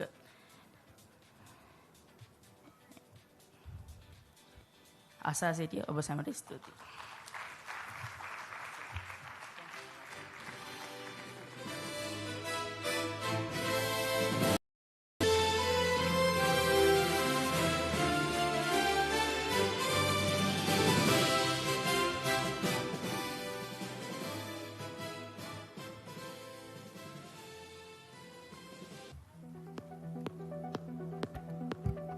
Up next, we have Nelara Kemdini on stage to talk about if honesty was a national currency. Put your hands together for Nelara Kemdini.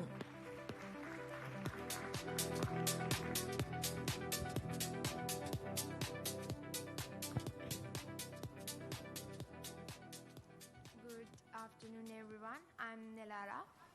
If you woke up tomorrow and found out that your wallet was useless, and your bank account was empty, and that only thing that mattered was honesty, how rich would you be? Think for it for a while. What if honesty becomes our national currency? Okay, imagine going to a store and buying snacks with truths, not with coins, and students paying their school fees with nothing but sincerity. And suddenly, the most richest people in the world will be the ones who have the biggest hearts, not the one with the biggest wallets. Now, if that happens, politicians will really declare their bankruptcy in the first week because of those speeches without honesty would have no value. Also, influencers, they will vanish off. Those filters and fake smiles don't count as honesty. Beyond this humor, there is something more important here. Think of it as business would thrive on fairness, leaders would lead with truth, and relationships would be much stronger because the daily transaction is honesty. So the real question is, like, how wealthy would we be? Would we have enough honesty to pay for our future, our dreams, our respect? Friends, coins, those things can be stolen, lost, or printed. But honesty cannot be faked so long. As Mark Twain once said, if you tell the truth, you have nothing to remember. Just like that, maybe honesty is the most simplest and the smartest currency of all. Thank you.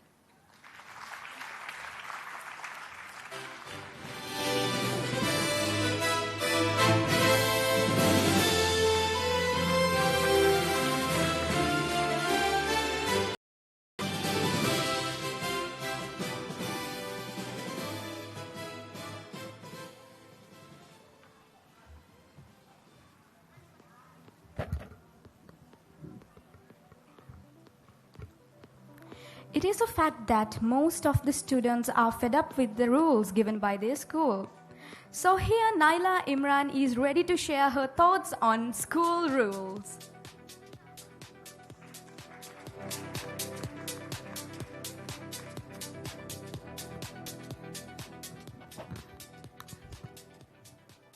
If I can change a rule in my school, good evening everyone. If I can change a rule in my school, I would like to add 2 intervals instead of 1. Why? Because our brain needs a break just like your phone needs charging. After hours of learning, 1 short break is never enough. With 2 breaks, you could relax, eat, and play, and return back to class with fresh energy. A small change would keep you active, happy, and would ready to learn more. Thank you.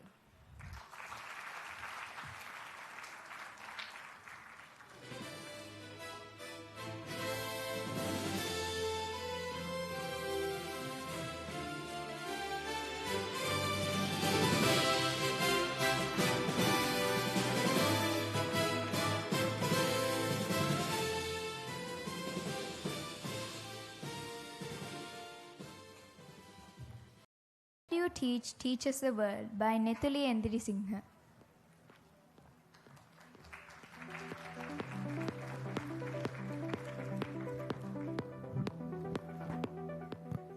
Good afternoon, everyone. My name is Nethuli Endirisinghe.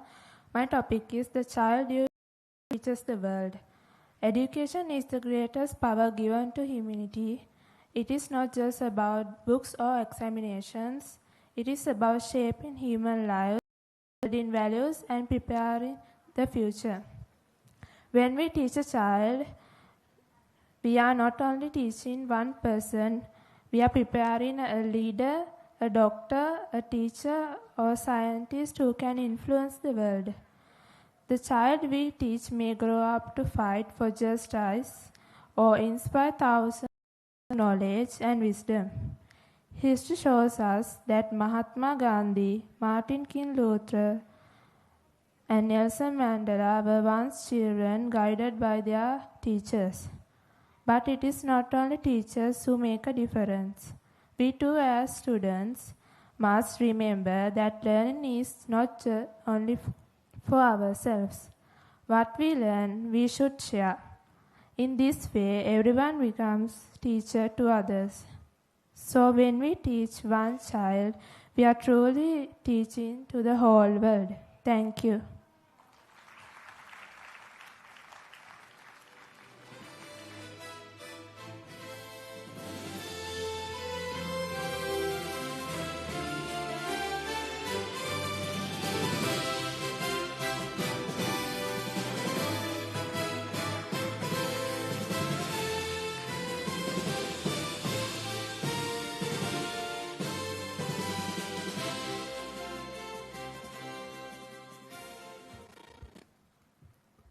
දැන් ඉන්නේ අපිත් එක්ක කතා කරන්න පුංචිම පුංචි කටකාර කෙනෙක්.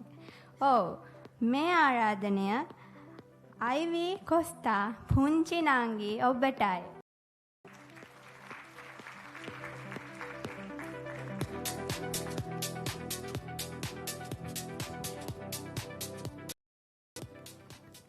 සුබ සන්ධ්‍යාවක් සියලු දෙනාටම. මම අද ඔයගොල්ලන්ට කියන්න යන්නේ සුපර්මැන් වෙනවා කියන්නේ මොකක්ද කියලා. ගොඩක් අයට සුපර් හීරෝ කියලා ඉන්නේ ස්පයිඩර්මෑන්, සුපර්මෑන්, අයර්න් මෑන් ඒ වගේ. මගේ සුපර් හීරෝ මමයි. අපි අපේම සුපර් හීරෝ වෙන්නේ අපිට තියෙන දක්ෂතා හින්දා. මට තියෙන දක්ෂතා තමයි මට සින්දු කියන්න පුළුවන්, ලස්සනට නටන්න පුළුවන්, ඒ වගේම සින්දු කියන්නත් පුළුවන්, ඒ වගේම චිත්‍ර අඳින්නත් පුළුවන්. මේ වගේ දක්ෂතා ගොඩක් මට තියෙන හින්දා තමයි මගේ සුපර් හීරෝ මම වෙන්නේ. මම මගේ ජීවිතේ හම් වෙන අභියෝග සියල්ලටම මුහුණ දෙනවා. එකක්වත් මග හරින්නේ නැහැ. ඒ වගේම ඒවා සියල්ලම ජයත් ගන්නවා. ඉතින් මම ආසයි මගේ ජීවිතේ සුපර් හීරෝ කෙනෙක් වෙලා තරුවක් වගේ දිලිසෙන්න. අසා සිටිය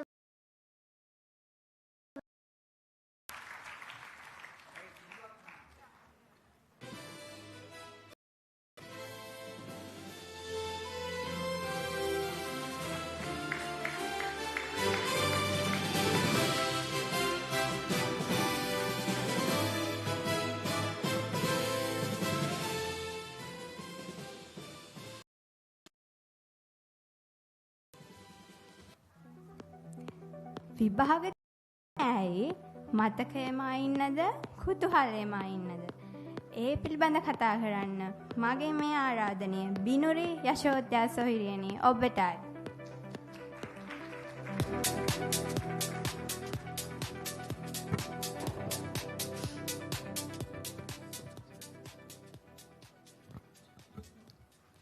පැමිණ සිටින සියලු දෙනාගෙන්ම අවසරයි. දැන් ඉතින් ඕගොල්ලන්ට හිතෙනවා ඇති මම මෙතනට ඇවිල්ලා මගේ අර යාළුවෝ වගේ මමත් මොකද්ද මෙතනට ඇවිල්ලා කියන ටොපික් එක කියලා ඕගොල්ලෝ දැන් මොකක් හරි කියුරියොසිටි එකකින් ඇත්තේ. ඕගොල්ලන්ට වඩා මම දැන් දන්නවා මගේ අම්මටයි තාත්තටයි නම් මම මොකද්ද කියන්නේ කියලා ඔන්න කියුරියොසිටි තියෙනවා ලොකු එකක්. හරි. අද යන්නේ what if exam measured curiosity instead of memory. ඒ කියන්නේ විභාග වලින් මතකය මනිනව වෙනුවට curiosity එක මනිනව නම් අපි ඒකට මොකද්ද කරන්න ඕනි කියලා. In A levels ඔයගොල්ලෝ හැමෝම දන්නවා බයෝ ස්ට්‍රීම් එකක් තියෙනවා කියලා. බයෝ කිව්වහම ඔයගොල්ලන්ට මොකද්ද එකපාරටම මතක් වුනේ? කටපාඩම් කරලා ලියන්න ඕන විෂයක් කියලා නේද? එහෙම නැහැ. බයෝ කියන්නේ ගිරව් වගේ කටපාඩම් කරලා ලියන්න ඕන විෂයක් නෙමෙයි. බයෝ කියන්නේ ගවේෂණාත්මක විදිහෙන් ඒ වගේම ප්‍රශ්න වලින් තව ඒ ප්‍රශ්න වලින් එන කියුරියෝසිටි එකත් එක්ක ඉගෙන ගන්න. මම මෙහෙම ඒත් මම දැකලා තියෙනවා මගේ ක්ලාස් එකේ ඉන්න යාළුවෝ කරනවා ඒ කියන්නේ බයෝ ස්ටඩි කරන්නේ කටපාඩම් කරලා. ඒගොල්ලෝ කටපාඩම් කරලා නිකන් ගිරව් වගේ එසේ ක්වෙස්චන්ස් වලට මූණ දෙනවා. එසේ ක්වෙස්චන්ස් ලියන මම එක දවසක් මගේ එක යාළුවෙක්ගෙන් ඇහුවා ඕගොල්ලෝ ඔක ලියන්නේ කටපාඩම් කරලාද එහෙම නැත්නම් ප්‍රැක්ටිකල් නොලෙජ් එකෙන්ද කියලා. ඒගොල්ලෝ ඉඳන් කිව්වේ කටපාඩම් කරලා තමයි බිනුරි මේවා අපි ලියන්නේ කියලා. එතකොට ඒගොල්ලෝ එච්චර දිග පිටුවක් පිරෙන මම ඒ දැක්කා ලියලා තිබ්බ එක. පිටුවක් පිරෙන්නම ලියලා තවත් ඒගොල්ලෝ ලියලා තිබ්බා. ඉතින් ඒ විදිහට කටපාඩම් කරලා ලියන්නේ නැතුව ඒගොල්ලෝ ඒවා ප්‍රැක්ටිකල්ස් විදිහට කරා නම් අද ඒගොල්ලෝ මේක පාඩම් කරලා ලියන්න ඕන විෂයක් වෙන්නේ නැහැ. ඒගොල්ලෝ එහෙනයි ප්‍රැක්ටිකල් නොලෙජ් එකෙන් ඒගොල්ලෝ දැක්ක දේ එහෙමම ලියලා ඉසේ ක්වෙස්චන් එකක් විදිහට ගන්න පුළුවන්. හැබැයි ලංකාවේ මුල්නේ ටියුෂන්ස් වලට ප්‍රියොරිටි එක දෙන්නේ නැහැ. මම කියන්නේ ස්කූල්ස් වලට ප්‍රියොරිටි එක දීලා ටියුෂන්ස් වලට ප්‍රියොරිටි එකක් දෙන්න එපා වැඩිපුර. ළමයිව ඒවට පෝස් කරන්න එපා කියලා තමයි මම ගොඩක්ම කියන්නේ. මොකද ටියුෂන්ස් වල ප්‍රැක්ටිකල්ස් කරන්නේ බෝඩ් එකේ ලියලා. එහෙම නැත්නම් දැන් ඉස්කෝලේ එහෙම නෙමෙයි. ඉස්කෝලේ අපිට කියලා දෙනවා ප්‍රැක්ටිකල්ස් කරන විදිහ. ප්‍රැක්ටිකල්ස් දැන් සොලියුට් එකකට මොනවද දැම්ම ඇසිඩ් එක දැම්මහම මොකද්ද වෙන්නේ කියලා ඒ කලර් චේන්ජ් එක දැම්ම අපිට පේනවා. හැබැයි ටියුෂන්ස් වලදී අපිට ඒක පේන්නේ නැහැ. ඒගොල්ලෝ සර්ලා ලියනවා අපි ඇඳ ගන්නවා. එහෙම තමයි ටියුෂන්ස් වලදී අපි ඉගෙන ගන්නෙ. ඉතින් මං කියනවා ටියුෂන්ස් වලට ප්‍රියොරිටි එක දෙන්නේ නැතුව ආයෙමත් ස්කූල්ස් වලට ප්‍රියොරිටි එක දීලා ළමයිව හැමදාම ස්කූල්ස් යවන්න කියලා මම ඒක ඔයගොල්ලන්ගෙන් ඉල්ලනවා. Thank you.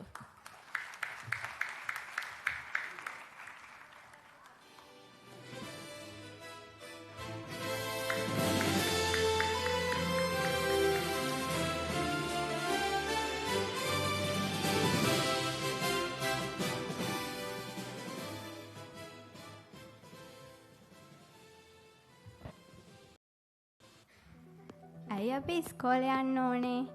තේජාන් කියන විදියට නම් අපි ඉස්කෝලේ යන්න ඕනේ මිනිස්සෙක් වෙන්නලු. අපි ඒක ගැන එයාගෙන්ම අහගමු. නෝනාවරුනි මහත්තුරුනි මේ ආරාධනය තේජාන් මනුල මල්ලි ඔබට.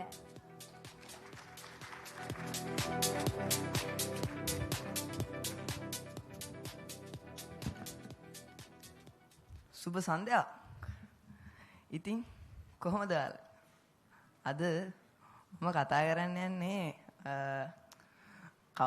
කියන්නේ සාමාන්‍යයෙන් අපිට අහන්න හම්බෙන්නේ නැති කියන්නේ නෝමල් මාතෘකාව. ඒ පාසලෙන් මිනිසෙකු වීමට ඉගෙනගත යුතුයි කියන මාතෘකාව. හරි. ඔයාලට පාසල ගියද්දි මතක් වෙන්නේ මොකක්ද? මට නම් මතක් වෙන්නේ අධ්‍යාපනය. ඒක නෙමෙයි. අධ්‍යාපනය කියන්නේ මොකක්ද කියන්නේ ඔයගොල්ලන් කවුරු හරි ගමන්න. කවුරු හරි? හරි. අධ්‍යාපනය කියන්නේ සාමාන්‍යයෙන් දැනුම, කුසලතා, පෞරුෂය ඔක්කොම එකතු වුණ එකක්. නැතුව විභාග වලට පාඩම් කරලා ඔය කියන්න යන එකක් නෙමෙයි අධ්‍යාපනය කියන්නේ. මගේ මතේ ඒක ඔයාලා කොහොමද කියලා නම් දන්නේ නැහැ. හැබැයි ඔහොම යනකොට අපිට ගුරුවරු කවදාවත් වෙන සිංහල විද්‍යාව ඉතිහාසය විතරක්ම නෙවෙයි. හැබැයි ගුරුවරු ඉගැන්නුවේ මේ චූටි රවෙන් මේ ලොකු ලෝකේ අපිට කියන්නේ තරණය කරන්න තමයි ගුරුවරු කියලා දුන්නේ. මගේ කතාවේ මොකක් හරි වැරද්දක් තියෙනවා නම් කියන්න කවුරු හරි. ඒක මගේ වැරද්දක් නේ. හදාගන්න තමයි ඒක තියෙන්නේ කාට වුණත්. කොහොම වුණත් අපි ගන්න ඕනේ කාටවත් කියන්නේ කවු කපලා කියන්නේ අර හලලා මිනිසෙක් වුණාම ගාන සමාජෙත් එක්ක ඒ කියන්නේ යන්න ඕනේ ඕනම තැනට යාළුවොත් එක්ක කියන්නේ යාළුවෙක් ඉන්නවනේ එයාව ඒ කියන්නේ හලලා එයාව අයින් කරලා නෙමෙයි එයාවත් එක්කගෙන කියන්නේ එයාටත් කියලා දෙන්න ඕනේ මෙතන වා කරන දේ වැරදි ඒ වගේ දේවල් කියලා දෙන්න. මම මේ කතාව අහන් හිටියට ගොඩක් ස්තුතියි. Thank you.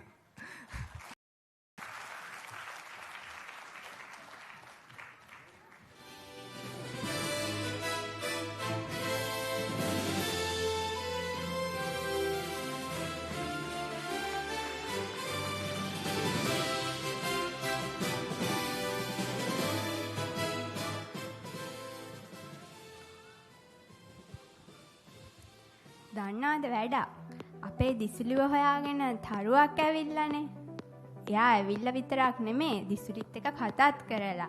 ඉතින් අපේ දිසුලිට ඒ තරුව මොනවද කිව්වේ කියලා දැනගන්න මාගේ මේ ආරාධනය දිසුලි නැසුම්තා පුංචි නංගි ඔබටයි.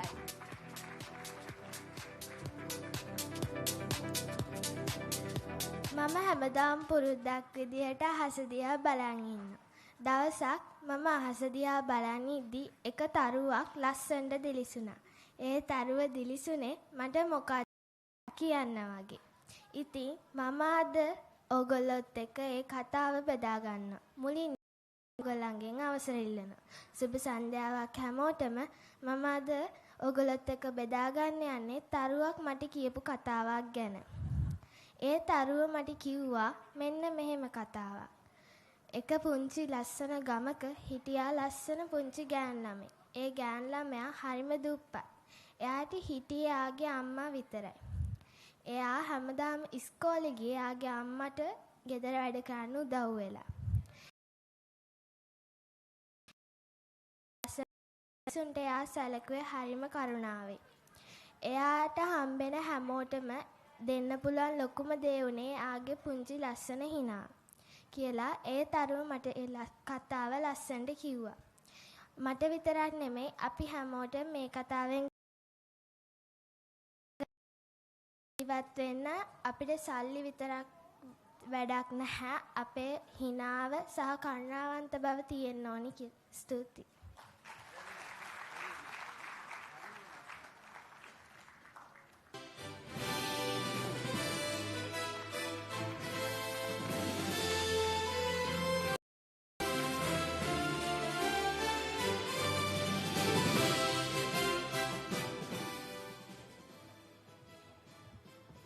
Nature is not a subject, it's our mother. Presented.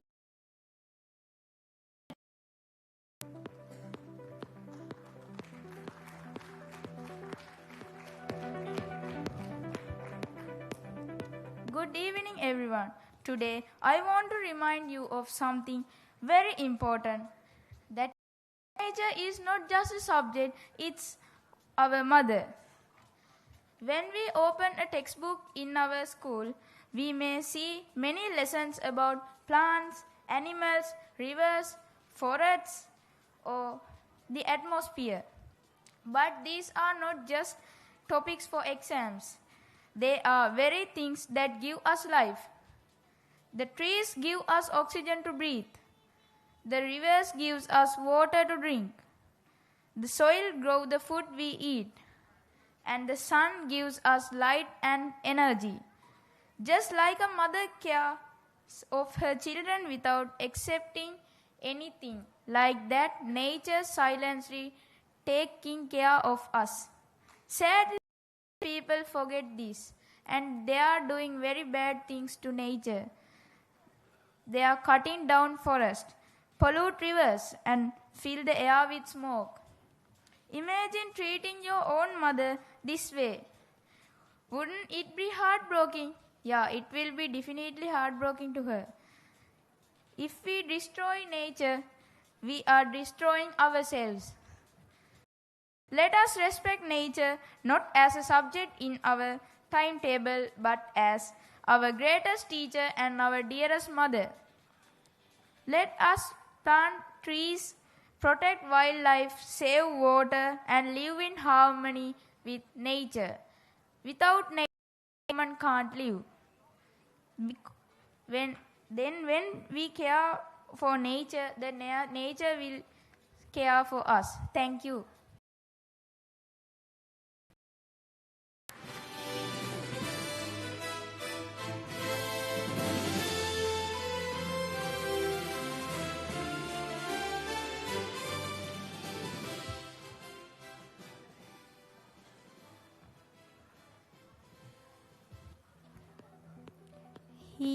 හීන නම් අපි හැමෝම දකිනවා. හීන ලෝකවල ජීවත් වෙනවා. ඒත් දැන් අපේ පුංචි සඳලි කියන්න යන්නේ අපේ පරිකල්පනවලට මොනවද කරන්න පුළුවන් කියලා. මාගේ මේ ආරාධනය සාරුණාතිලක පුංචි නංගි ඔබටයි.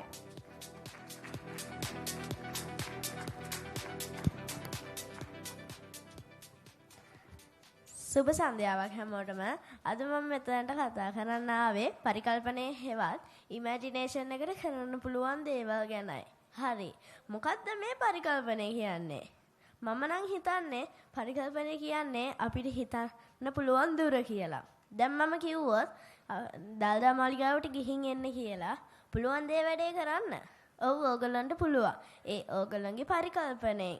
ඉතින් ඒ කියන්නේ ඕගොල්ලන්ගේ පරිකල්පනයට හිතන්න බැරි දුරක් නැහැ කියන එක. දැන් මම කිව්වොත් ලස්සන රතු පාට අලියෙක්ගේ පිටට නැගලා පියාඹලා ගිහින් ලෝකෙ වටේ රවුමක් යන්නේ කියලා. පුළුවන් ද ඕගොල්ලන්ට ඒ වැඩේත් කරන්න? ඔව් ඕගොල්ලන්ට ඒ වැඩේත් පුළුවන්. ඒ කියන්නේ අපේ පරිකල්පනයට මවා ගන්න බැරි කිසිම දෙයක් මේ ලෝකෙවත් නැහැ. ඒ කියන්නේ අපේ පරිකල්පනයට කරන්න බැරි දෙයක් නැහැ කියන එකයි. අසා සිටි සෑම දෙනාට ස්තුතියි.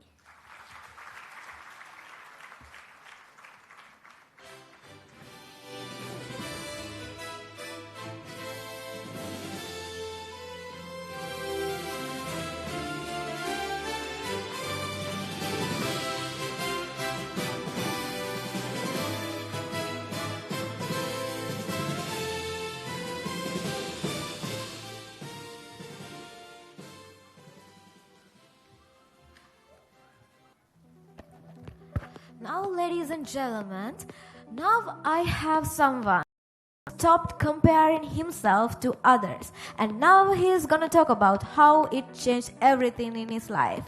Ladies and gentlemen, here comes Shamin Doranvala on stage.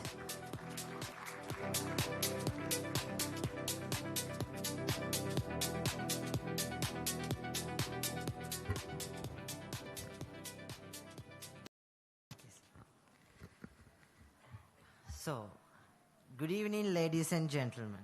So, before I start my speech today, I would like to ask you all a question. What kind of a person would you like to be compared to? Think of an answer and keep it in your mind. So, proceeding with my speech today, humans are known to be social creatures. We all live in a society. Normally, in schools and in academic criteria and institutions, students often get compared with each other. Also, during competitive sports and performances, students tend to be judged depending on their performance. Not to mention, in the normal open world, majority of people judge themselves through appearance, their fashion choices, the way they talk, and even by the way they walk around. So, and also in normal households, parents have quite a high tendency to compare their children to their office colleagues' children and the other well-performing students in their respective children's respective colleges and schools. Due to this, most of these students are led into a path full of negativity, filled with stress, lack of self-esteem, lack of self-confidence, and also loss of encouragement. Due to these unfavorable emotions and feelings, students tend to fall further into a dark abyss filled with failure and regret about their very own lives. I have seen how these comparisons work upon an individual's life. Not to mention, it has happened to me up to a small extent. Out of these comparisons, the most crucial one of them all is known as self-comparison. Self-comparison is done when a person compares him or herself to another person. People judge their life by comparing theirs to another person's life. Afterwards, they will keep regretting about their past mistakes, their current flaws, their weaknesses, and then soon after they will lose track about their life, their ongoing life. And then they will just keep thinking how bad they are at it. There was a time that I was doing this exact same thing in the exact same way. And over time I realized how much I have fallen down. Sleep properly. Every day I get tired when I wake up without even doing anything. I kept losing focus on everything I did, and many things happened. Then soon enough, I come to think of it. Does it really matter? I mean, why should we just fail in our own life because we can't be like someone? That particular someone can just go ahead in his life and succeed, while you are just gonna crawl up into your bed and keep worrying why you can't be like someone else. That's the point when it hit me. Why be someone when you can just be your own self? That's basically the only thing that you have to do. Just be yourself. To simply put it, you just have to follow your likes, your dreams and your passions. Go to the place that you want to go. Eat what you want to eat. Wear what you want to wear. Do what you want to do. That's all because you are unique and you are one of a kind. No other person is as same as you. As long as you are satisfied and no harm is done to the others, that's where true happiness and joy lies. And once again, I'm telling you all, you just got to be you. I hope my speech will help you with your life. Thank you, have a nice day, good luck, and take care.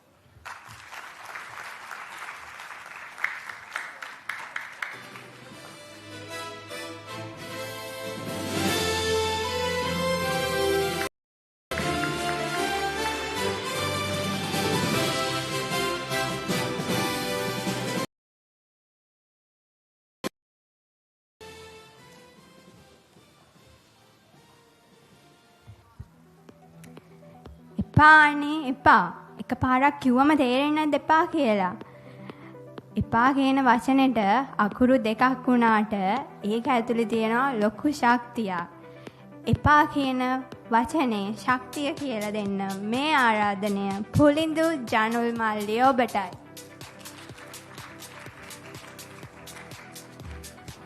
Thanks. සුබ සන්ධ්‍යාවක් වේවා රැස්ව සිටින සියලුම දෙනාට. මම අද කියන්න යන්නේ එපා කියන වචනේ සැබෑම ශක්තිය ගැන. බලය කියන වචනය අහන විට බොහෝ විට අපි හිතන්නේ ශාරීරික ශක්තිය ගැන. බර උස්සන එක, සටන් කරන එක, නොනවති වැඩ කරන එක වගේ දේවල්. නමුත් සැබෑ ශක්තිය හැම වෙලේම ශරීරයෙන් පමණක් නොවේ, ඒක අපි හිතින් හිතලා ගන්න තීරණ වලින්ද බිහි වෙනවා. සියල්ලන්ම ඔව් කියන වෙලාවේ එපා කියන්න තීරණය කරන එක සැබවින්ම සත්‍ය බලයක් අවශ්‍ය කරන දෙයක්. මිතුරන්ගේ පීඩණයට, Tamanගේ අගයන්ට විරුද්ධ වන දේවල් වලට හා ප්‍රධාන වශයෙන්ම මත්ද්‍රව්‍ය වැනි නරක පුරුදු වලට එපා කියන එක බිහිසුණු ක්‍රියා. එපා කියන එක Tamanගේ සීමා හඳුනා ගැනීම.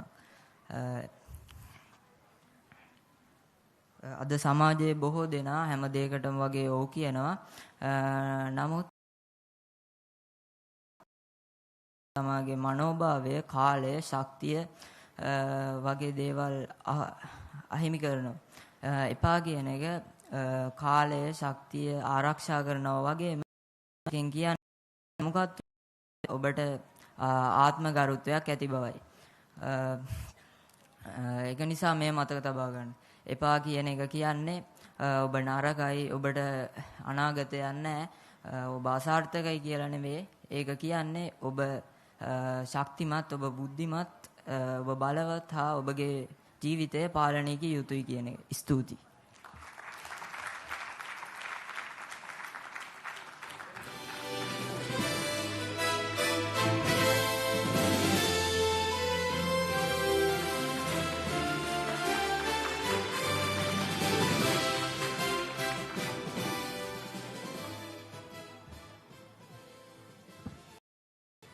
නෝනාවරුනි මහත්වරුනි මාගේ මේ ආරාධනය සුහස්නා සනාරි දිසානායක පුංචි නැගණියට එයාගේ ජීවිතේ වීරවරයෝ කවුද කියලා අපි හැමෝටම කියන්නයි.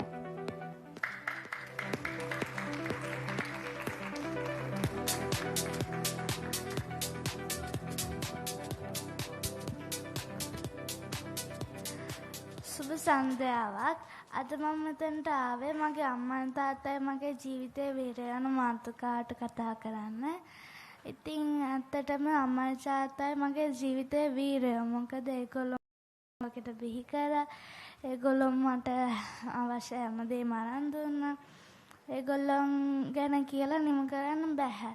ඉතින් ඔයගොල්ලන්ට මතක් වෙනවා ඔයගොල්ලන්ගේ ජීවිතේ වීරයෝ කවුද කියලා. ඉතින් ඇත්තටම චුට්ටක් හිතලා බලන්නකෝ ඔයගොල්ලන් ඉන්න තැනට උදව් කරේ කවුද කියලා. අම්මයි තාත්තයි නේද? ඉතින් අනාගතේ අපිට වීරයෝනේ අපිටත් උදව් කරන්න ඉන්නේ අම්මයි තාත්තයි තමයි. ස්තුතියි.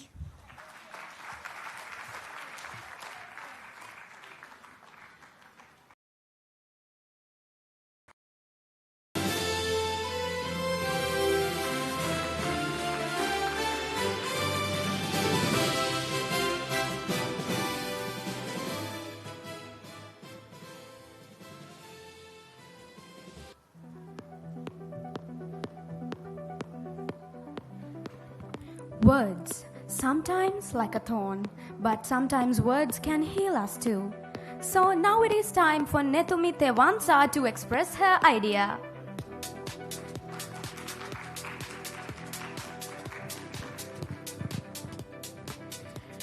Good evening, everybody. Today, I would like to talk about something we use every day. What are they? Yes, exactly. They are words.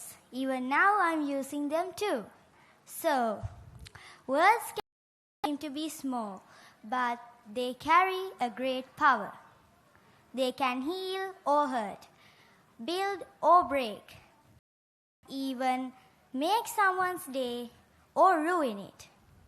When we speak with kindness, our words can bring hope, comfort, and confidence. A simple, well done can motivate a student. Don't worry can heal a hurting heart.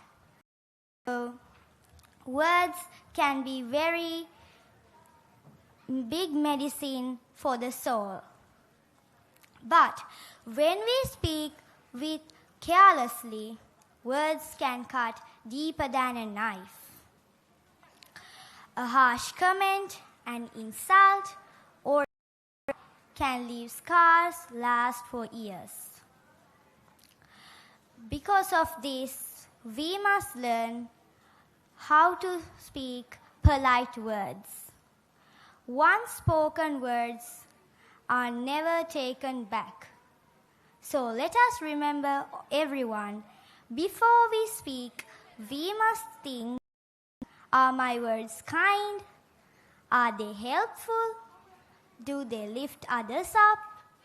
If the answer is yes, then we are using words to heal, not to hurt. Thank you.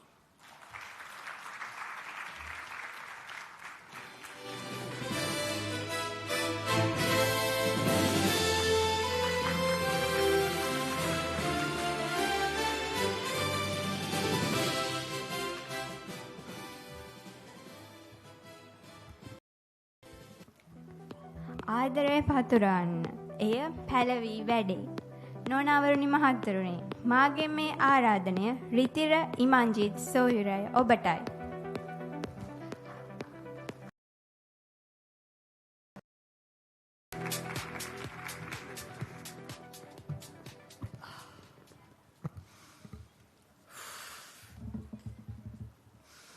හැමෝටම සුබ සන්ධ්‍යාවක්. හැමෝම පිළිගන්නවා මෙතනට. ඉතින් මගේ කතාව තමයි ආදරය වපුරන්න. ඒ පැලවී වැඩේ. කතාවෙන් කතාව ගොඩක් ළමයි කතා කරා. ඒගොල්ලන්ගේ හීන, ඒගොල්ලන් කියන්නේ ඒගොල්ලන් කැමති දේවල් ඒගොල්ලෝ කතා කරා. ඒගොල්ලන්ට තිබ්බ කතාවන් ඒගොල්ලෝ හොඳට කරා. ඒ ඇත්තටම මට සතුටුයි කතා අහන්න ලැබිච්ච එක ගැන.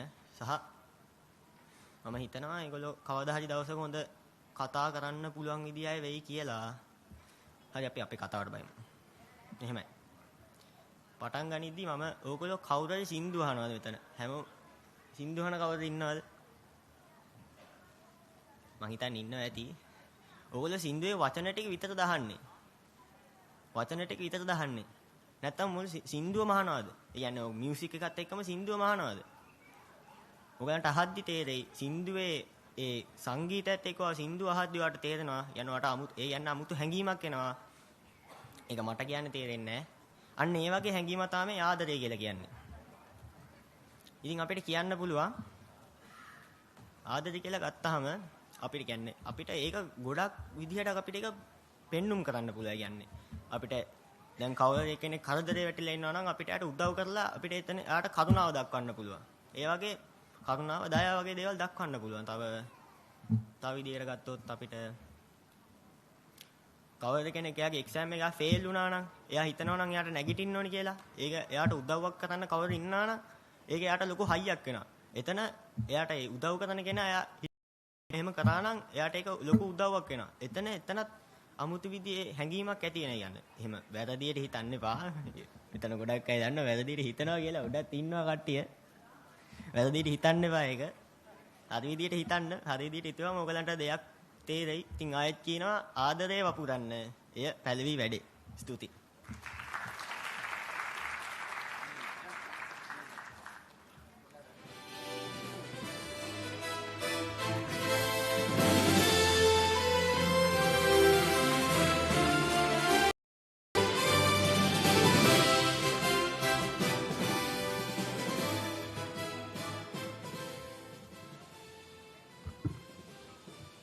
මේ ලෝකේ මං වගේ ඉන්නේ මම විතරයිනේ.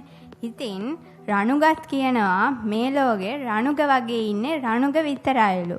ඒක තමාලු එයාගේ සුපර් පවර් එක. නොනවරුනි මහතුරුනි මේ ආරාධනය රණුග විදර්ශ පුංචි මල්ලිටයි.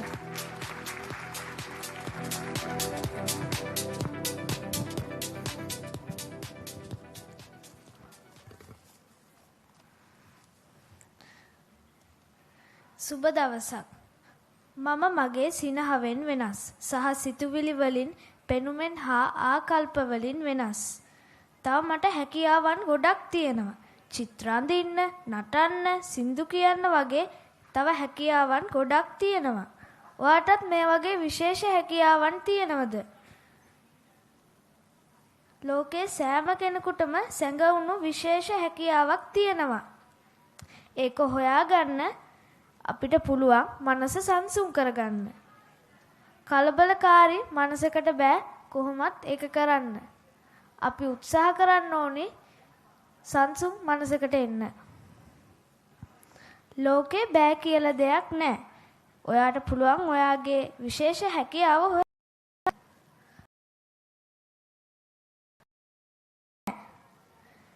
සිතුවිල්ලක් විතරයි නරක වෙන්නේ. එහා මෙහා යන සිතුවිල්ල තමයි නරක වෙන්නේ.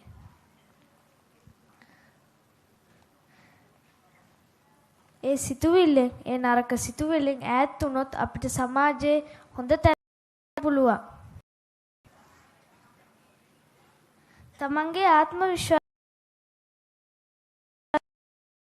හැමෝම ඔයාට ආදරය කරයි. සිත පිරිසුදු කරගන්න.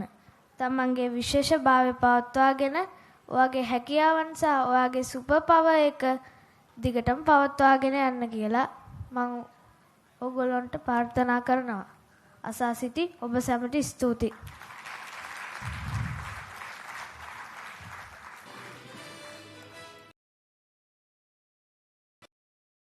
කතා කරන්න පුළුවන්. රණුකට කොහෙන්ද කොලේ ආවේ? කොහෙන් හරි ආවද? නෑ මට පාඩම් කරන්න වෙලාවක්. ඒකට ඉන්න දෙන්න. කොලේ. අපිට ඇයි අපි ඔයා ඇයි විශේෂ වෙන්නේ? අපිට කොහොමද විශේෂිතව අභියෝගයක් ගන්න? ඇයි ඔයා විශේෂ වෙන්නේ? මම විශේෂ වෙන්නේ මගේ පෙනුමෙන්, හැකියාවලින්, ආකල්පවලින් සහ තව සැඟවුණු එකම හරි විශේෂ හැකියාවකින් අපිට පුළුවන්. මම විශේෂ වෙන්නේ ඒක නිසා. මට පුළුවන් සාමාන්‍යයෙන් මේ කවුරුත් ඒ කියන්නේ කරන්නේ නැති වැඩක් කරන්න. කියන්නේ කැරපොත්ත හුණු සර්පයෝ නයි වගේ සත්තු අල්ලන්න මට පුළුවන්. ඒක කාටවත් කරන්න බෑ. ඒක කාටවත් කරන්න බෑ. ඒකනේ වැඩි. හිනා වුණාට ඒක කාටවත් කරන්න බෑනේ. කැරපොත්තෙක් දැක්කම අනිත් ඒගොල්ලන් හෑයි කියලා දුවනවානේ. ඒකනේ. ඒකනේ. Thank you රණුග. Thank you. මට කියලා දෙනවද? කැරපොත්ත වල. කොහොමද අල්ලන්නේ කැරපොත්ත?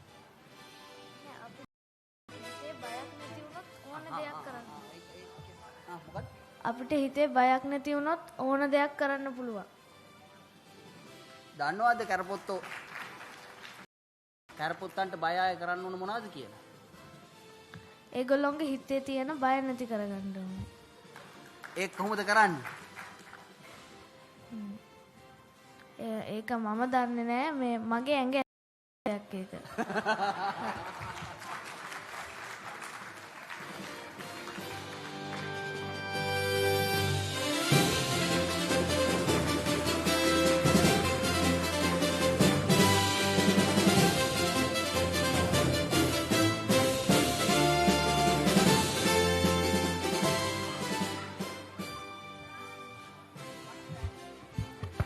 So, ladies and gentlemen, why should school start after sunrise?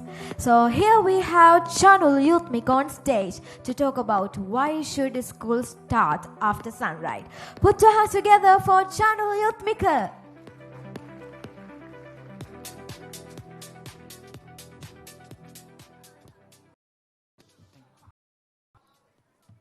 Good evening, everyone. Picture this. 1,000 students wake up 4:30 or 5 in the morning, rushing to catch a bus or a train while still asleep, half asleep. By the time they sit down in class, their brains are not fully alert, yet they are expected to focus on complex subjects like mathematics, science, and languages.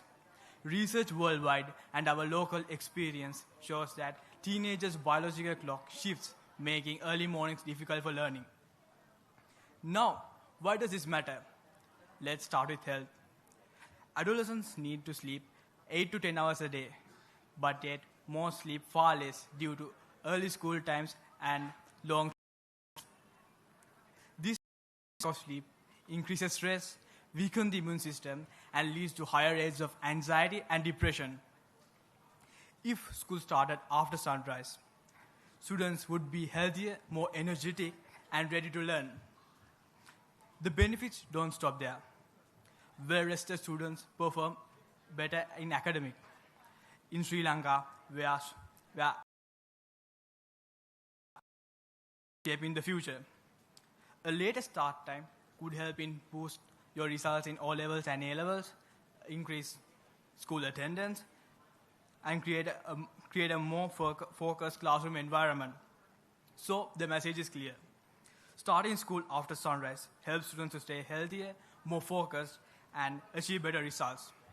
If we want to unlock the true potential of youth, then this is a change we must embrace. Thank you.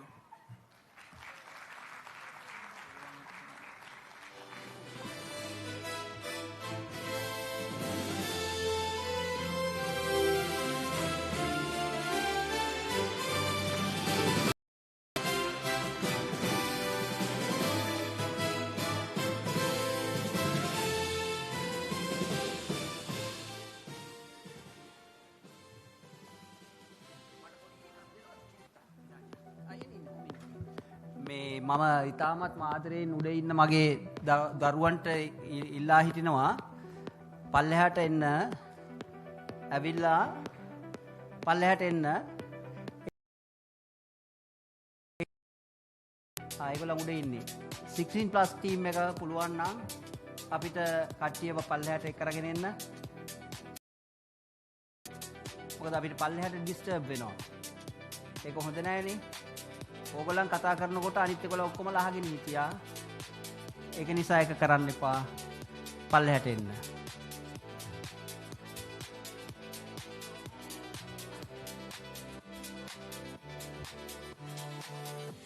තවින් සහිතන විදියට ආහාර නාස්තිය කියන්නේ ලොකුම ලොකු ප්‍රශ්නයක්ලු. ඔව් ඇත්තටම අපි කවුරුත් වැඩිය කතා වෙන්නේ නැති හිතන්නේ නැති ලොකු ප්‍රශ්නයක් තමයි ආහාර නාස්තිය කියන්නේ. නොනවරුනි මහත්තුරුනි මේ ආරාධනය තවින්සා සුබසිංහ පුංචි නංගිටයි.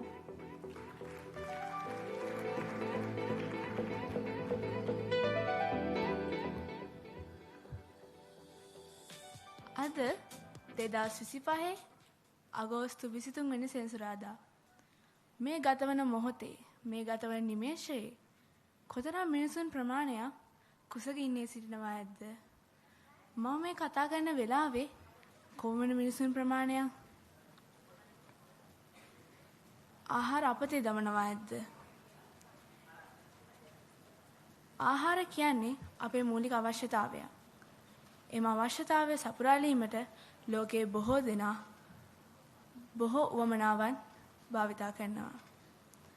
ඒ අතර සමහර මිනිසුන් තරපහේ හෝටල් වලට යද්දී අප ඒ වගේම මිනිසුන් කොට්ටාසයක් වේල් 3 වෙනුවට වේලකා ජීවත් වෙනවා. හරි. දැන් මේ දවස්වල සමහර අම්මලාට තියෙන ප්‍රශ්නයක් තමයි මාළු කෑල්ලක් එක බත් ටිකක් ළමයට දෙන්නේ කොහොමද කියලා. ඔබ දන්නවාද? සමහර ආසියාතික වගේම අප්‍රිකානු රටවල සමහර ළමයින්ට මුළු ලෝකයේ මුළු ජනගහනයෙන් 9%ක්ම මන්ද පෝෂණයෙන් පෙළෙනවා. එතකොට ඔබ හිතන්න මන්ද පෝෂණයෙන් කියන්නේ මිනිසුන් 100කට 9 දෙනෙක් මන්ද පෝෂණයෙන් පෙළෙනවා. අපිට ඒකට ක්‍රියාමාර්ගයක් ගන්න ඕන නේද? එහෙමනම් අපි රටක් හැටියට, රජයක් හැටියට පොඩි කාලේ සිට, කියන්නේ පාසල් වයසේ සිට සෑම ළමයෙක්ටම පෙළපොත, කියන්නේ විධිමත් අධ්‍යාපනයෙන් හෝ අවදිමත් අධ්‍යාපනයෙන් ආහාරවල වැදගත්කම, ඊට අමතරව ආහාරවල පෝෂණය ඒවා පිළිබඳව දැනුවත් කරන්න ඕන.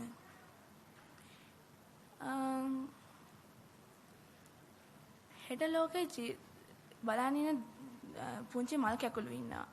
ඒ මල් කැකුළු වලට කෑම අත්‍යවශ්‍යම සාධකයක්.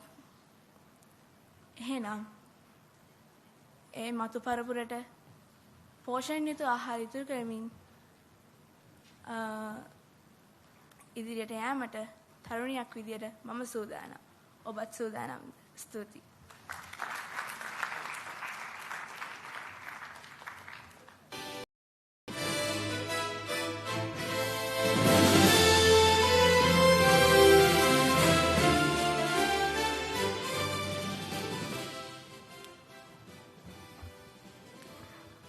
අපේ පුංචි ඒරන් කියනවා මුහුද අඬනවලු. ඉතින් හැටි කියන්න මේ ආරාධනය ඒරන් මෙතුෂෙල් පුංචි මල්ලි ඔබටයි.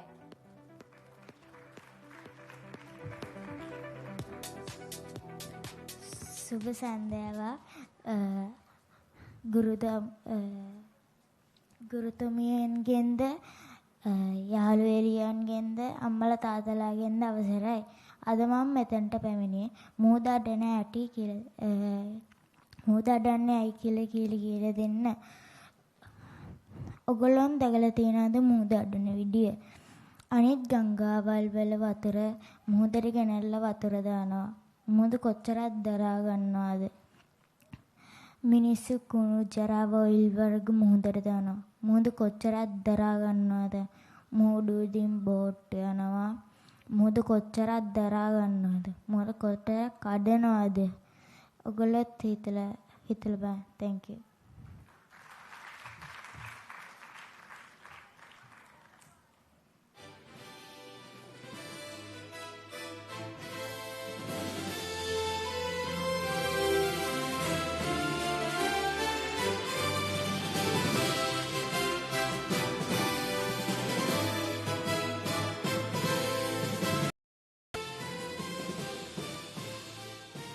මූද කොච්චර දරා ගන්නවද කියන එක හරි ලස්සන කැම්පේන් ටීම් එකක් නේ. මූද කොච්චර දරා ගන්නවද?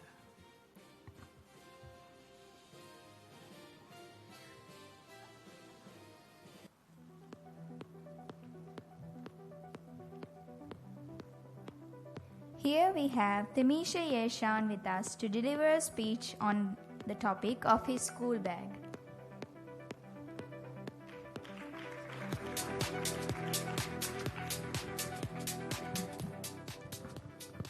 Good evening, everyone. Today I'm here to introduce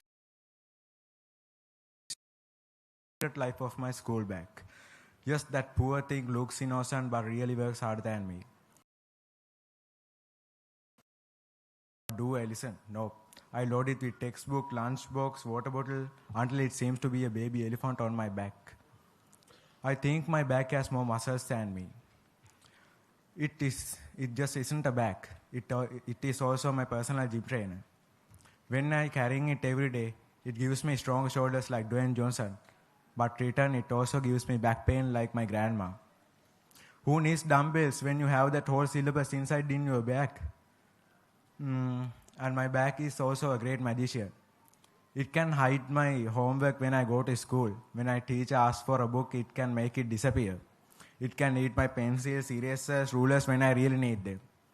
But the truth is, it follows me everywhere. To school, to tuition, even to the places where my bag doesn't belong.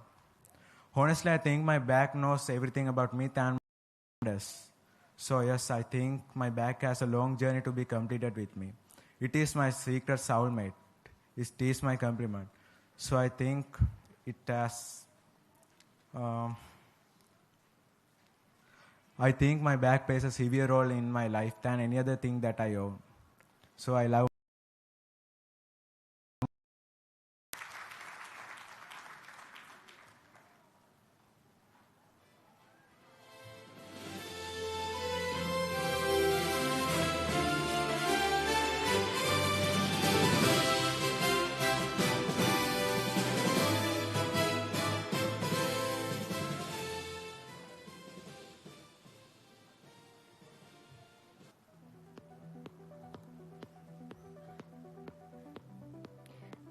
නැහැ කියන්නේ නැහැ කියන එකට. ඉතින් නැහැ කියන්නේ මොකක්ද කියලා අපිට කියන්න මේ ආරාධනය රගීත් සස්විදු මල්ලි ඔබටයි.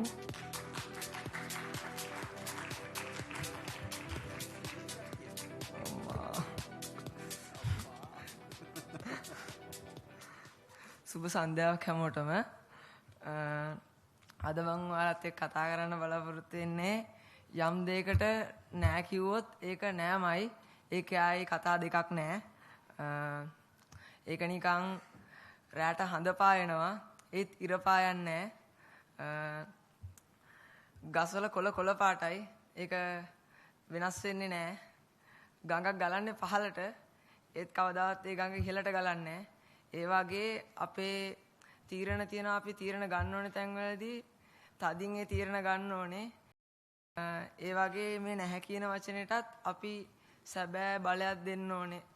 මොකද සමහර අවස්ථාවල අපිට අපි හිතමු අපිට යාළුවෙක් ඩ්‍රග්ස් ගෙනල්ලා දෙනවා. කරද්දී ඔයාලට කියන්න පුළුවන් වෙන්න ඕනේ නෑ මම ඔක පාවිච්චි කරන්නේ නෑ කියලා. එයා කොච්චර බල කරත් නැහැ කියන වචනෙට නැහැමයි කියන පුරුදු වෙන්න ඕනේ. මොකද නැහැ කියන එකේ ඔව් කියන එකක් ගෑවුනොත් ඒ නැහැ කියන වචනෙට අපි එකෙන් කරන්නේ ලොකු හානියක්. ඒ වගේම කෙනෙක් නැහැ කියලා අපි දෙයක් කිව්වොත් ඔයා මේක අත්හදා බලන්න කියලා ඒ කෙනා අපිට නැහැ කිව්වොත් අපි ඒ කෙනාගේ නැහැ කියන එකටත් අපි ගරු කරන්න පුරුදු වෙන්න ඕනේ. අපි එහෙම ගරු කරන්නේ නැත්නම් ඒකත් ලොකු වැරද්දක්. thank you.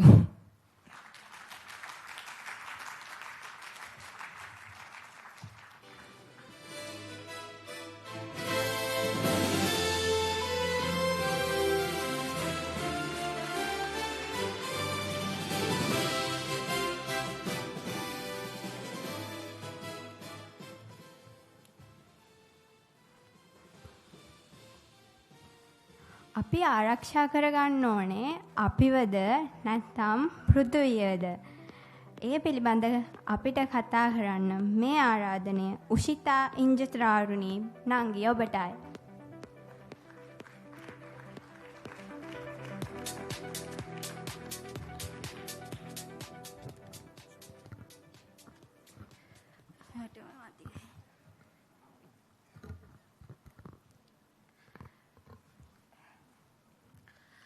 Good afternoon. සුබ සන්ධ්‍යාවක්. ආයුබෝවන්. ඔගොල්ලෝ දන්නවද පෘථුවිය කියන්නේ ඊටමත් අරුම පුදුම දෙයක්. ඇත්තටම පෘථුවිය සෞරග්‍රහ මණ්ඩලයේ පිළිවෙලින් සූර්යයා සිට පිළිවෙලින් 4 වෙනි ග්‍රහලෝකය. ඒ වගේම තමයි අපිට ජීවත් වෙන්න සුදුසු පරිසරයක් පෘථුවිය තුල තියෙනවා. ඒක අපි හැමෝම දන්න කාරණයක්. ඒ වගේම තවත් අපි කාරණයක් දන්නවා. පෘථුවිය මනුෂ්‍ය වෙන අපි බිහි වෙන්න කලින් තිබුණු දෙයක් බිහි වෙච්ච. ඉතින් මේ පෘථුවිය ගැන අපි දන්න මේ කරුණු ටික වගේම තමයි අපි තව නොදන්නා කරුණක් තියෙනවා. ඒ තමයි පෘථුවිය අපි වඳ වී ගියාට පස්සේ පෘථුවිය තියනවද? අන්තිම මනුෂ්‍යයා මැරුණටත් පස්සේ පෘථුවිය තියනවද කියන එක. ඇත්තටම මේක පුදුම සහගත කරුණක්. අපි ඒක ඇත්තටම පුදුම සහගතයි. ඇත්තටම අපි වඳ වී ගියාට පස්සේ පෘථුවිය තියෙයිද? ඇත්තටම ඔව්. ඒ තමයි ඒකට උදාහරණයක් මම කිව්වොත් යුක්‍රේනයේ එක්ස්ක්ලූෂන් කියලා ප්‍රදේශයක් තිබුණා. ඒ එක්ස්ක්ලූෂන් ප්‍රදේශයක තිබුණේ නාස්තික බලාගාර වලින් සිදු වූ දෙයක්. ඒ නාස්තික බලාගාරය පිහිටවලා තිබුණා ඒ ප්‍රදේශයේ. ඒ නාස්තික බලාගාරයේ 1986 දී අප්‍රේල් 1986 අප්‍රේල් 26 වෙනිදා ඒ ප්‍රදේශයේ ප්‍රචණ්ඩ පිපිරීමක් ඇති වෙනවා. ඔබ දන්නවා නාස්තික බලාගාරයක ප්‍රචණ්ඩ පිපිරීමක් ඇති වුණාට පස්සේ මිනිස්සු දශලක්ෂ ගණක් මැරෙනවා. ඔබට මතක ඇති හිරෝෂිමා නාගසාකි වලත් ඔය වගේම දෙයක් වුණා. ඉතින් ඒ වගේම දශලක්ෂ ගණන් මිනිස්සු පිළිගන්න බැරි රෝග හැදිලා මිය ගියා. පිළිගන්න බැරි රෝග සමග උපත් ඇති වුණා. ඒ වගේම ඒ ප්‍රදේශයේ හිටපු මිනිස්සු අතහැරලා ගියා.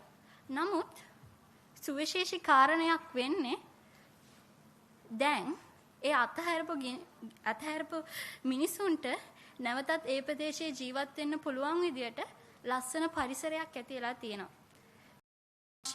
විගිය ඒ ප්‍රදේශයේ වනාන්තර ඇතිලා, ගස්කොළවල් ඇති වෙලා, ඒ වගේම වනසතුනුත් ඉන්නවා.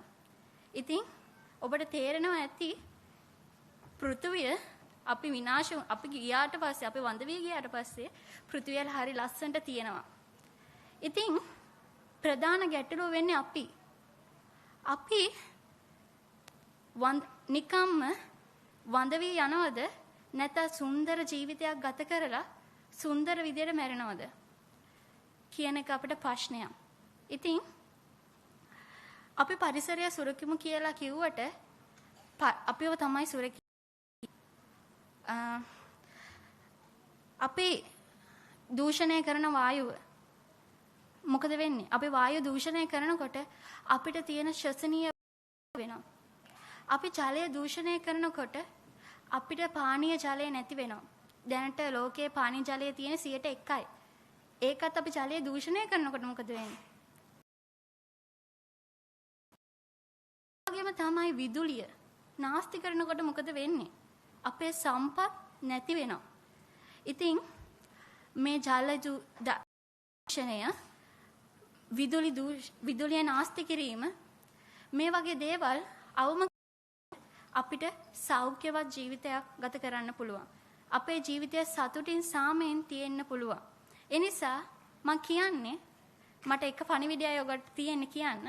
ඒ තමයි අපි ඊටමත් කියන්නේ අපිට සතුටින් සාමයෙන් ජීවත් වෙන්න ඕන නම් අපි කරන්න ඕනේ පරිසරයේ සුරකිමු යන මාතෘකාව යටතේ නොව බෙද ගන්න. අතිවිශිෂ්ට පියවරක් තබන්න.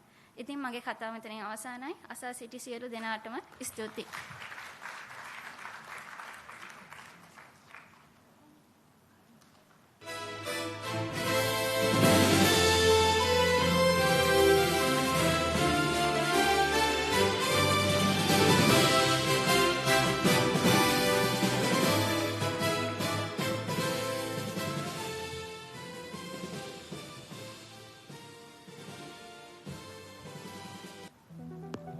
I Want to Be to the Voiceless by Chenul Vimarasudiya.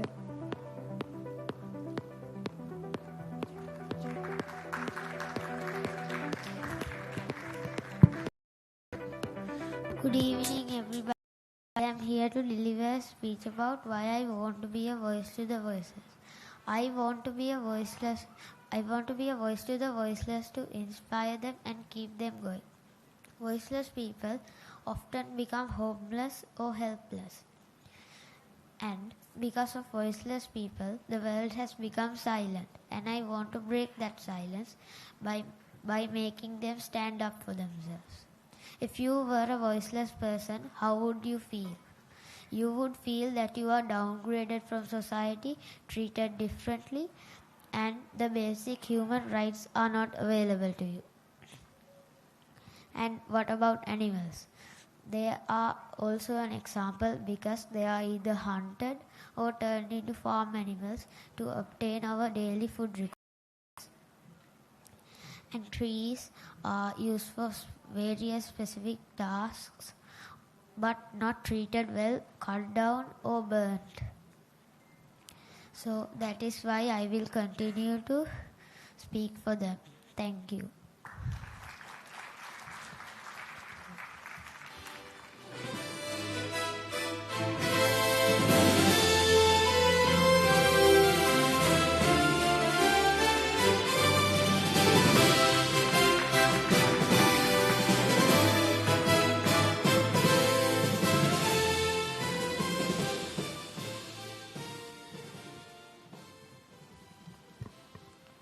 ඇහිලා තියෙනවද ගස් කතා කරනවා?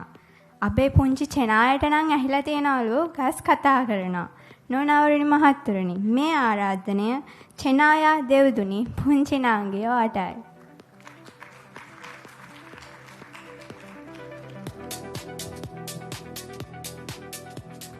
සුබ සන්දාවක් හැම දිනාටම. මම අද ආවේ හරිම අපූර්ව මාතෘකාවක් ගැන කතා කරන්න. ගස් කතා කරද්දී ඔයාලගෙන් ප්‍රශ්නයක් ඇහුවොත් ගස් වලට කතා කරන්න පුළුවන්. ඔයාලා සමහර විට කියයි ගස් කොහොමද කතා කරන්නේ? ගස් වලට පණ නැහැනේ කියලා. ඒත් ඔයාලා දන්නවද? ඇත්තටම ගස් වලට පණ තියෙනවා. ගස් වලට අපි කතා කරන දේවල් දැනෙනවා. ගස් කතා කරනකොට අපේ කන් වලට නම් ඇහෙන්නේ නැහැ. හැබැයි ඒක අපේ වලට දැනෙනවා. ඔයාලා හිතන්න, ඔයාලා හරිම ආදරෙන් රැක බලාගත්ත ගහක් ඔයාලට මොකක් හරි හේතුවක් නිසා සති 2-3කට මගහැරෙනවා කියලා. ඊට පස්සේ ගහේ කොළ මැලවිලා, කොළ වේලිලා බිම හැලෙනවා. එතකොට ඒ ගහ එහෙම කරලා අපිට කියන්න හදන්නේ එයාට තව වතුර ඕනේ, එයාව තව ආදරෙන් බලාගන්න කියලා. ඉතින් අපි හැමෝම අද ඉඳන් ගස් වලට ආදරය කරමු. ගස් වලට ඇහුම්කන් දෙමු. ස්තුතියි.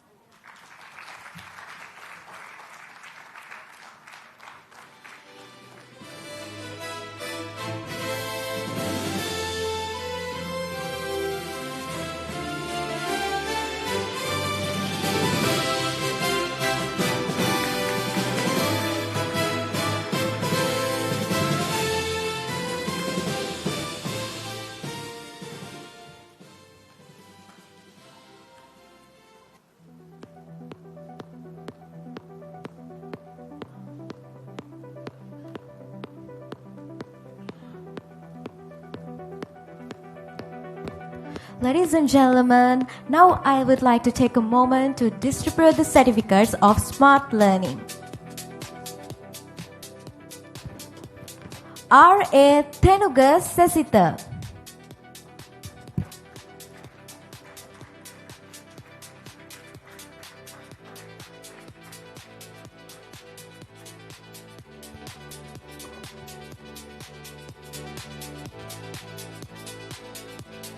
Saheli Mitsala Malelage.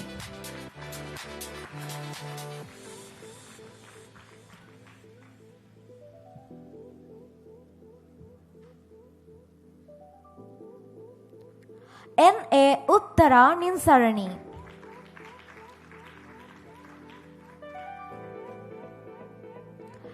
N.A. Uttara Nirvani.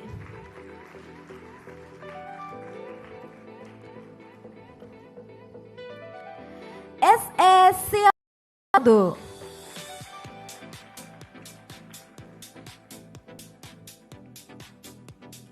Next, Lakesha Deumini.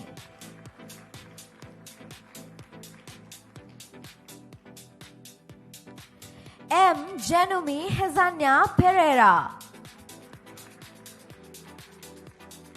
Ladies and gentlemen, give a good round of applause for M. Shanuki Sahanya.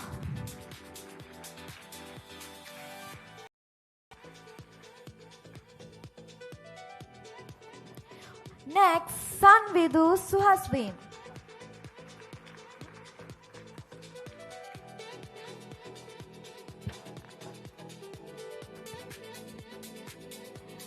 G. Sasen Silva.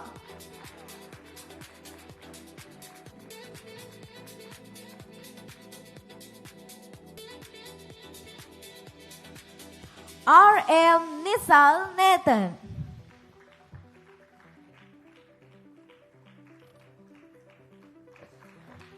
The audience, where's your energy? Next, D. Matisha Nirmal da Silva.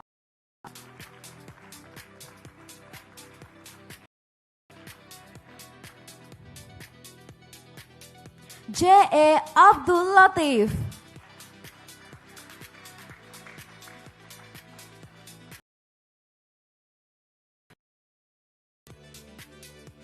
J. A. Abdul Latif.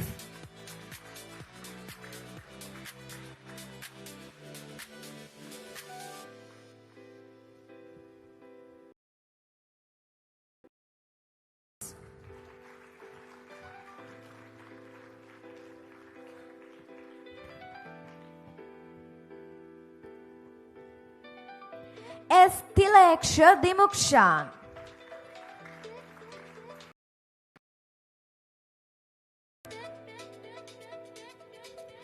Chenuk Sadali Suryarachi.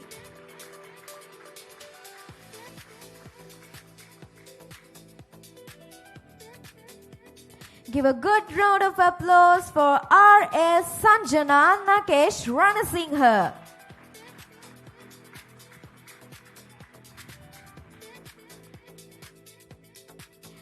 Put your hands together for R.S. Sandesh Chamodit Ranasinghe.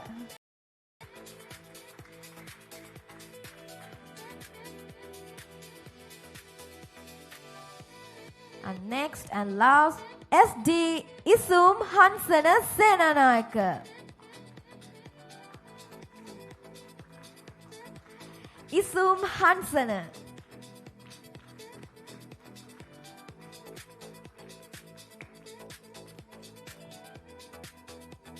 Thank you, everyone.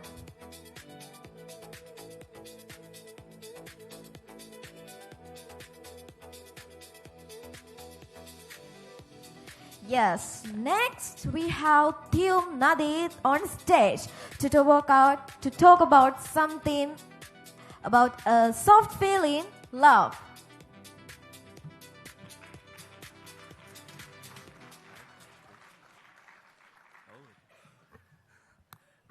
Good morning, good evening, everyone.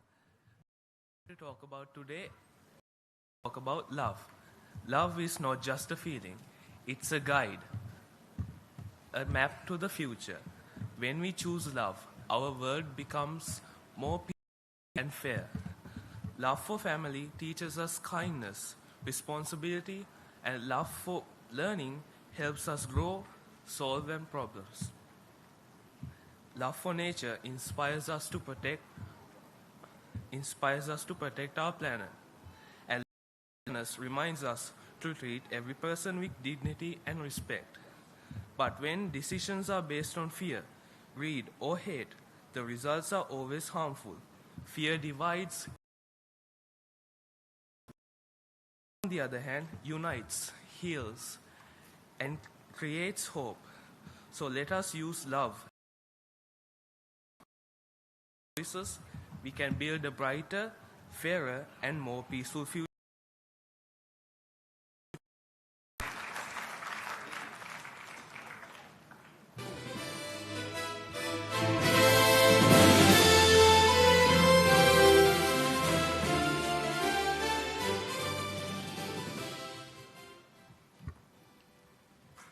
අපේ සවින් කියනවා නැහැ කියන එක ශක්තියක්ලු. ඉතින් අපි ඒක එයාගෙන් අහගමුකෝ. මේ ආරාධනය සවින් සෙනවිරත්න මල්ලි ඔබටයි.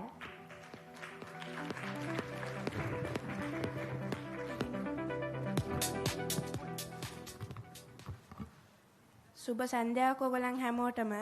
මම අද කියන්න යන්නේ නෑ කියන එක සැබෑම ශක්තියක් කියලා. මිනිස්සු හිතන් ඉන්නේ නෑට වඩා ඔව් කියන එක ශක්තිමත් කියලා. හැබැයි ඇත්තටම ශක්තිමත් නෑ කියන එක කියලා ඔයගොල්ලන් දන්නවද? හැබැයි සමහර මිනිස්සුන්ට නෑ කියන්න පුළුවන්කමකුත් නෑ. අලුත් අත්දැකීම්, අලුත් දේවල් හා අන් අයගේ බලාපොරොත්තු වලට ගොඩක් මිනිස්සු ඔව් කියනවා. හැබැයි සමහර අවස්ථාවලදී ඒ වගේ ඔව් කියන එක තමන්ගේ සතුට ආරක්ෂාව වගේ දේවල් නැති වෙනවා. එතකොට නෑ කියන්න පුළුවන් නම් ඒක තමයි සැබෑම ශක්තියක් කියන්නේ. සමාජයේ ජීවත් වෙනකොට වැදගත්ම කරුණක් වෙන්නේ තමන්ගේ සතුට.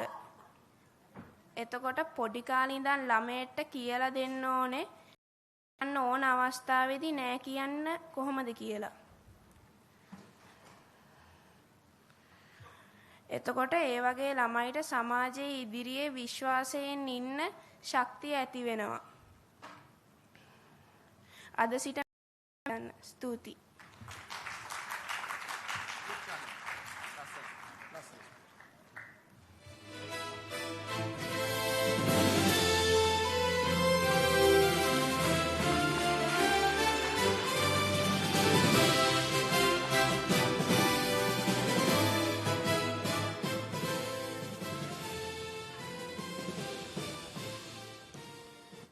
පින්තූරද හොඳ නැත්නම් චිත්‍රද?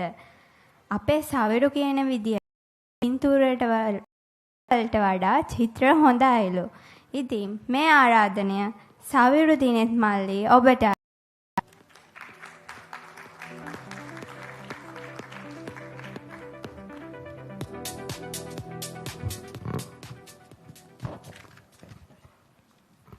අපේ ඈත කාලේදී කැමරාවකින් ලබාගත් පින්තූර අපේ පුදුමයකට සතුටට හේතු වුණා. පින්තූර ලබාගත් හැක්කේ යම් දෙක පීඨීමක් පමණයි. පින්තූර ගැනීමේ කලාව අදවනට නිර්මාණාත්මක බොහෝ දියුණු වී ඔබ දන්නවද? නමුත් චිත්‍රයක ආරම්භය බොහෝ ඈතට දිව යනවා. ගෝත්‍රිකයෙකුගේ ජීවත් වූ මිනිසුන්ද කල් ගුහාවල චිත්‍ර ඇඳති බව සොයාගෙන තිබෙනවා.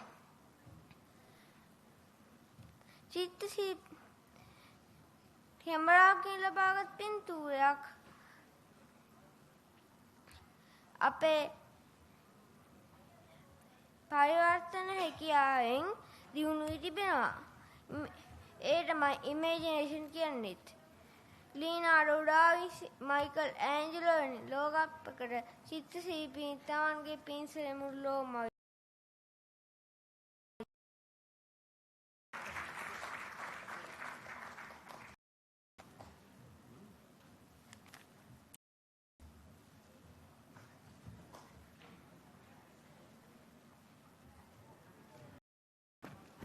මේ මම හිතන්නේ නෑ මේ සවිරුගේ මේ කතාව කවුරු හරි ලිව්වයි කියලා.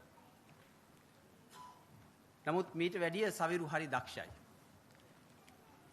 මම මොහොතකටවත් හිතන්නේ නැහැ මේක අම්මා හරි තාත්තා හරි එහෙම නැත්නම් ගුරුවරයෙක් හරි ලියලා දුන්න කතාවක් කියලා. හැබැයි මම දන්නවා සවිරු මීට වඩා හුඟක් දක්ෂයි කියලා. සවිරු නගින්නකෝ. මේ ඔයා මට කියන්නකෝ මොකද්ද චිත්‍ර එකයි ෆොටෝග්‍රාෆ් එකයි තියෙන වෙනස? චිත්‍රයෙන් ෆොටෝග්‍රාෆ් එකකින් අපිට ගන්න පුළුවන් දැන්න තියෙන දේ විතරයි. ඒ චිත්‍රයෙන් අපිට ඊට වඩා දෙයක් මොනවද කරන්න පුළුවන්? අපි හිතන දේ.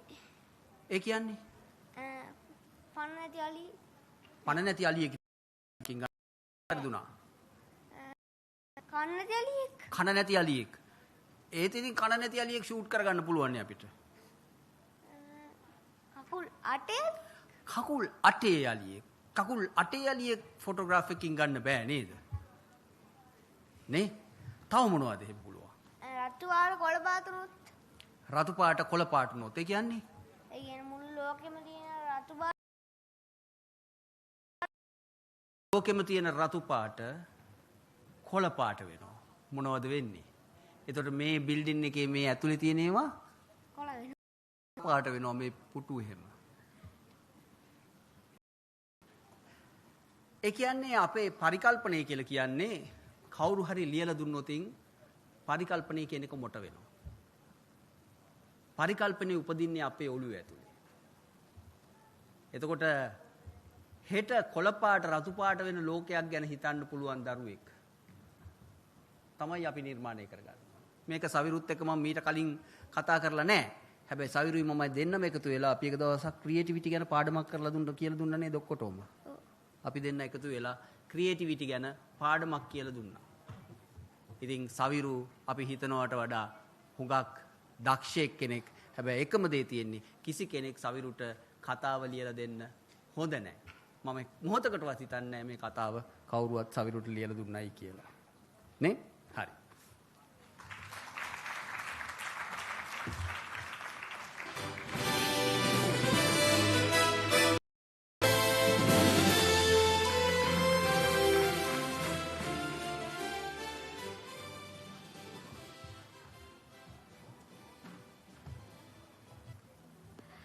Up next, ladies and gentlemen, we are gonna move to something interesting.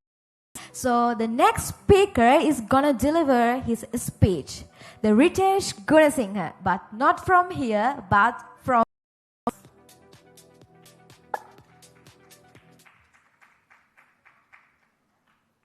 Good evening, everyone. Today, I am going to talk about a common problem faced by many people around the world: fear.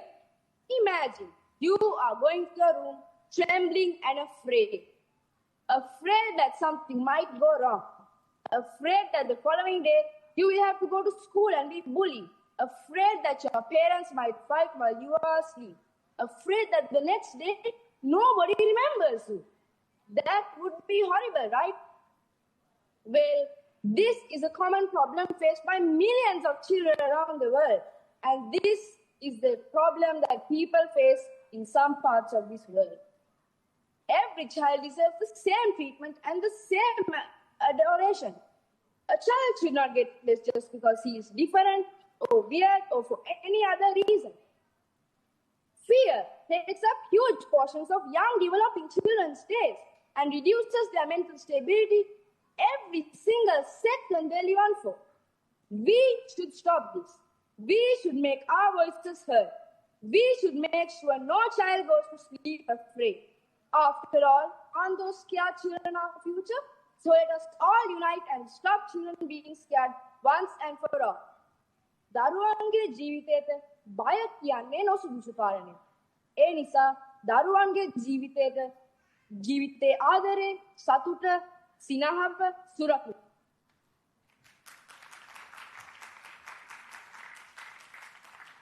Unfortunately, අද අපිට රිතේෂ් අපිත් එක්ක නෑ. යාට විදේශගත වෙන්න වුණා. මේ වැඩේට ඉවර ඉස්සෙල්ලා තමයි ඒක යෙදිලා තිබුණේ. කොහොම හරි රිටේෂ් කියලා කියන්නේ හරිම නිහඬ දරුවෙක්. ඔබට මතක නම් රිටේෂ් කියලා කියන්නේ නිහඬ දරුවෙක්. ඒයි ඔහුගේ මනසේ සියන ඒ මහා ශක්තිය අද ඔහු විදහාපෑව මටත් හරිම පුදුමයි. රිටේෂ් මේ සර්ටිෆිකේට් එක ඔයාට ඔයා හරිම දක්ෂයි පුතේ.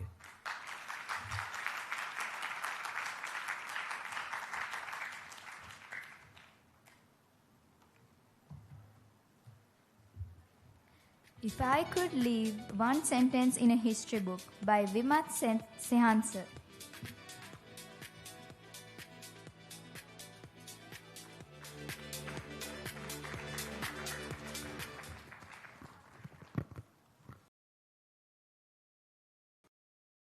Everyone, if I could leave one sentence in history, I believe mind is the controlling factor of everything. It's like steering wheel of your life. You are what you think about. Everything that you think about, you become. Thoughts lead to action. Action lead to behaviors. Behavior lead to lifestyle. Lifestyle determines your destiny. So everything begins in the mind. If you can control and wield your mind, you can very much determine your destiny. If mind guided by wisdom, compassion and creativity, it builds peace and love and progress. Plan, action, discipline, consistent, create the foundation for your future. Mind is the control center. Remember, without an action, there won't be a reaction. It's Newton's law. Ever try, ever fail, no matter. Try again, fail better.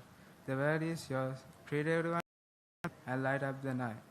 Remember that in a few years, it won't matter how long it takes. You will be just glad you did.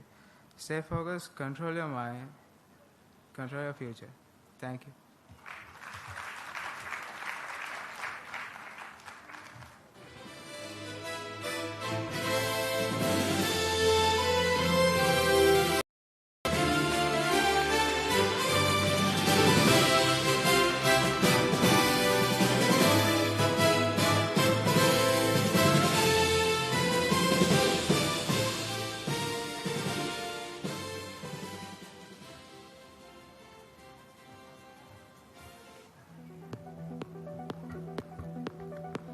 Now it is Kalani Eranga's opportunity to tell if she could change one thing in the world, what would it be?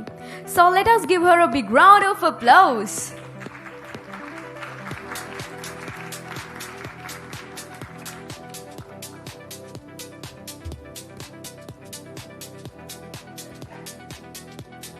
Hello everyone. If I could change one thing in the world, I would change the feeling of hunger. Hunger is one of the most painful and most unfair struggles that everyone go through every day. It's not just about missing a single meal. It's about children who cannot focus in school. It's about families who keep wondering where their next meal would come from. You know that die every single day because of hunger? Imagine bed with an empty stomach. Imagine a world where children can learn with hope and joy. Just imagine. Hunger is a personal problem. It's a global one. So if we could erase the feeling of hunger, it would benefit the humanity.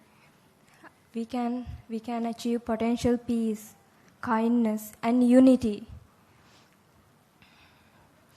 But now change starts with us. We may not solve the world hunger in just one day, but we can still make a difference. And we can start small by refusing to waste a plate of food, by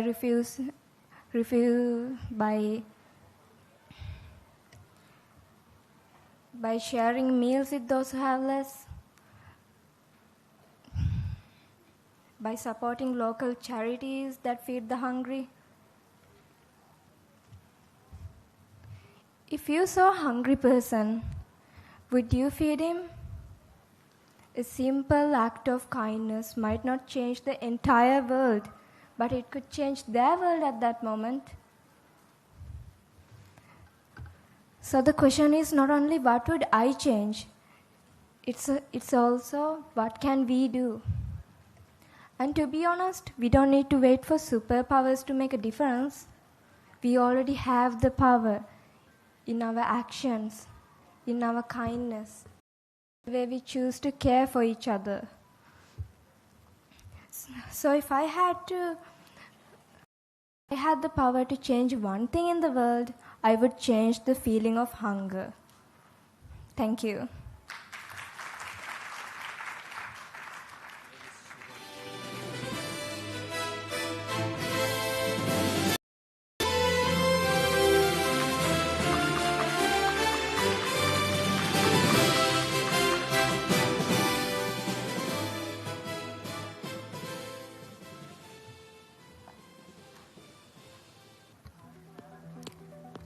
අයියෝ ඕකනම් සාමාන්‍ය දෙයක් නේ. සාමාන්‍යයි කියන වචනේ අපි හැම තිස්සෙම වගේ පාවිච්චි කරන වචනයක්.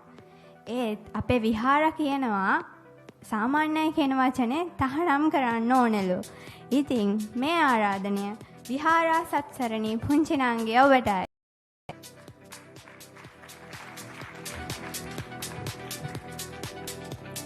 සුබ සන්ධ්‍යාවක් වේවා ඔබ සියලු දෙනාට.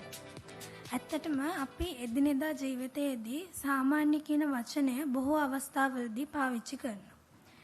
සාමාන්‍ය කියන වචනය හරහා පුද්ගලයෙක්ගේ විශේෂත්වය නැති වෙලා යනවා වගේම ඒකේ මිනිසුන් වටා සීමාවක් මවනවා. සමහර අවස්ථාවලදී සාමාන්‍ය කියන වචනය භාවිතයෙන් අපේ නිර්මාණශීලීත්වය පවා නැති වෙලා යනවා. සාමාන්‍ය කියන වචනයෙන් ඇත්තටම මිනිසුන් වටා සීමාවක් මවනවා. එතකොට මනුස්සයෙක්ගේ තියෙන නිර්මාණශීලී අදහස්, මිනිසුන්ගේ ආකල්ප, හැසිරීම, ඒ වගේ දේවල් කවදාවත් එකම විදිහට මිනිස්සු දෙන්නෙක්ගේ තියෙන්නේ නැහැ. ඒක එකිනෙකාගෙන් එකිනෙකාට වෙනස් වෙනවා. එතකොට සාමාන්‍ය කියන වචනේ වෙනුවට අපිට පාවිච්චි කරන්න පුළුවන් වචන මොනවාද? සාමාන්‍ය කියන වචනේ වෙනුවට අද්විතීය බව වගේ වචන භාවිතා කළොත් සමාජය තුළ එකට වෙනස්කම් ගොඩනගලා ඒකාබද්ධ කරන්න පුළුවන් හැකියාවක් අපට ලැබෙනවා.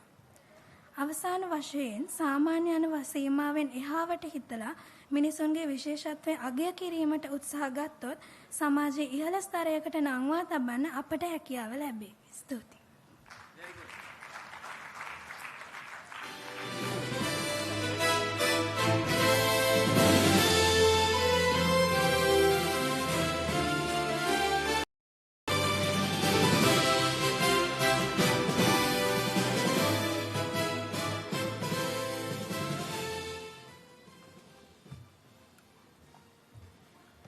Up next, ladies and gentlemen, we have Idusha Divyavuru on stage to speak about trees are our friend.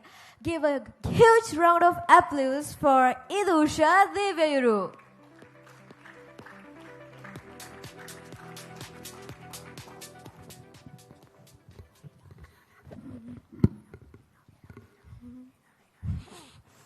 Good evening, everyone.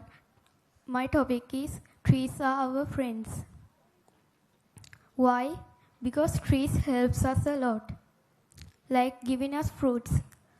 We won't have fruits like guava, mangoes or apples without trees. Trees also provide us with shade.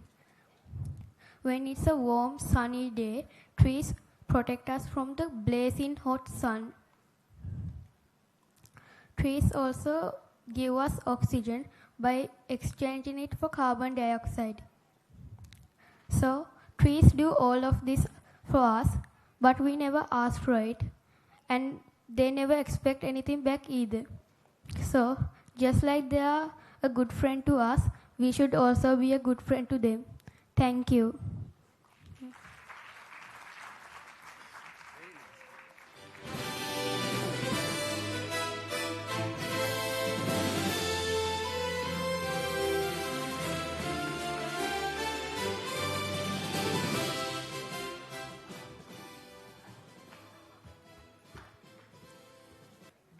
ඔබේ නළලේ රැලි වලින් කියන්නේ ඔබේ කතාවයි. නෝනාවරුනි මහත්තුරුනි මේ ආරාධනය සුහත් අත්සර සහෝදරයේ ඔබට.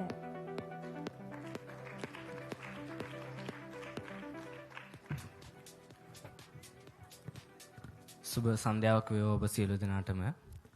ඔබේ ඉතිහාසය බලද්දී ඉතිහාසයේ මිනිස්සු කරපු දේ නිසා තමයි අද අපි මෙතන ඉන්නේ. ඒ නිසා තමයි ඔබත් මෙතන ඉන්නේ. ඔබගේ ජීවිතයේ සුවිශේෂී පුද්ගලයෙක් ඇති ඔබත් මෙතන ඉන්නට. ඔහුගේ හෝ ඇයගේ කැපකිරීම නිසාවෙන් වෙන්නට ඇති ඔබත් මෙතන ඇත්තේ. ඉතින් අවසරයි ඒ පුද්ගලයාගේ නළලේ තියෙන රැලි වලින් කියන කාරණාව ඔබ හැමෝටම කියන්නට. ඔබගේ ජීවිතයේ ඒ පුද්ගලයා ඔබට ඔපියන් වෙන්නට ඇති, නැත්නම් ඥාතිවරයෙක් වෙන්නට ඇති, නැත්නම් ගුරුවරයෙක් වෙන්නට ඇති. මගේ නම් මේ චරිතයේ මගේ කිරියම්මා. මගේ ආදරණීය කිරියම්මා. කිරියම්මා මාව පෙර පාසල් එක්කන් ගියා. ඊට පස්සේ මාව පාසල් එක්කන් ගියා. මට දැනුම ලබා දුන්නා. මාව පෝෂණය කරා. නමුත් ඒ කාලේ හිටපු කිරියම්මා නෙවෙයි දැන් ඉන්නේ. ඒ කාලේ තිබුණු ශක්තිය දැන් කිරියම්මට නැහැ. දැන් ඇය ගොඩක් වයෝ වෘද්ධයි. ඒක නිසා ඇයගේ නළලේ රැලි වැටිලා තියෙනවා, දත් වැටිලා තියෙනවා. එතකොට ඇය සම්පූර්ණයෙන්ම වෙනස් වෙලා තියෙනවා. ඉතින් මේ කිරියම්මගේ තියෙන නළලේ රැලි වලින් කියන්නේ වයෝ වෘද්ධභාවයම නෙවෙයි. ඒ රැලි වලින් කියන්නේ ඇය අපි වෙනුවෙන් කරපු අසීමිත කැපකිරීම. සාහිත්‍යයට අනුව නම් මේ නළලේ රැලි වලින් කියන්නේ අතීතය, වර්තමානය සහ අනාගතය.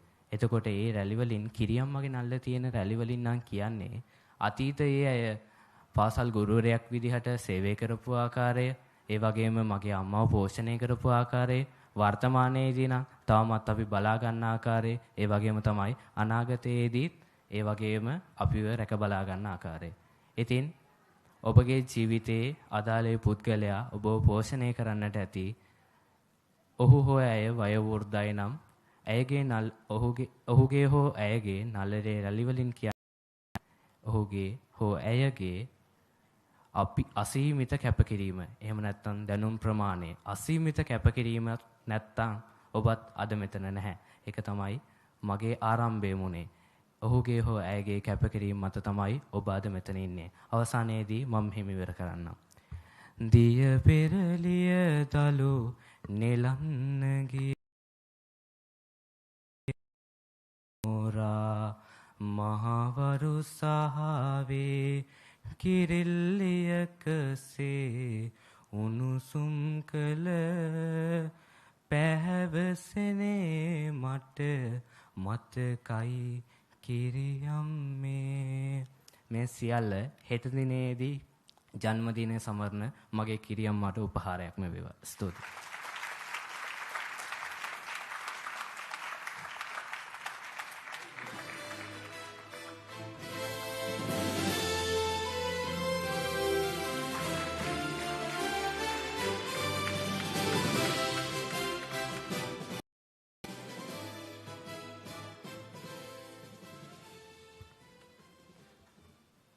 ප්ලාස්ටික් වලින් තොර හෙට හිතද්දි නම් අමාරුයි වගේ තමයි. ඒත් හිතුවොත් බැරි නෑ. නෝනාවරුනි මහත්තුරුනි මේ ආරාධනය ජනුත් හංසක සොහොයුරේ ඔබටයි.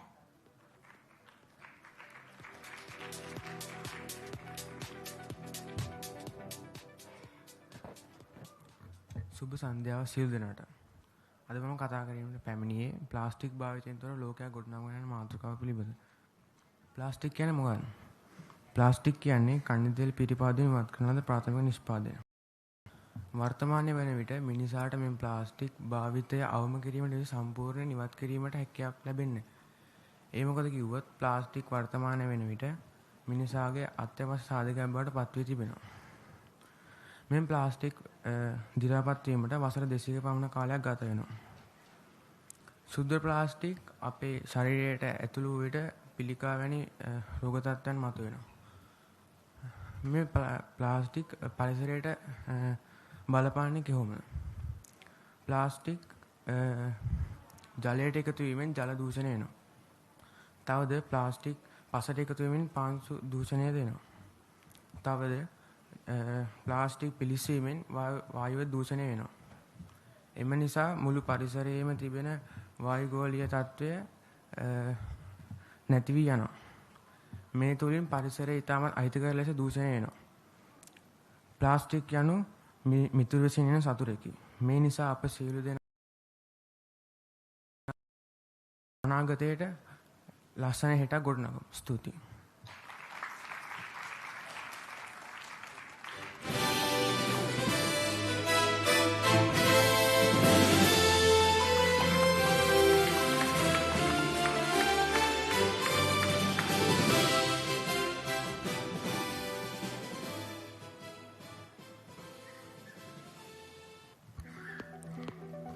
සතුට කියන්නේ මොකද්ද?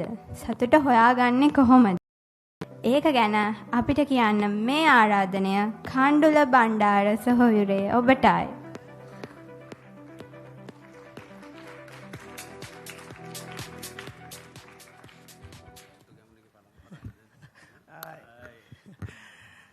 සුබ සන්ධ්‍යාවක් ඔයාලා හැමෝටම. ඉතින් අද මම ඔයාලට කතා කරන්න බලාපොරොත්තු වෙන්නේ සතුට කියන්නේ මොකද්ද? අපි කොහොමද සතුට හොයාගන්නේ කියලා. ඉතින් මේ සතුට කියන්නේ ජීවත් වෙන හැම ජීවියෙක්ම අපේක්ෂා කරන සිත නිවන හැඟීමක්.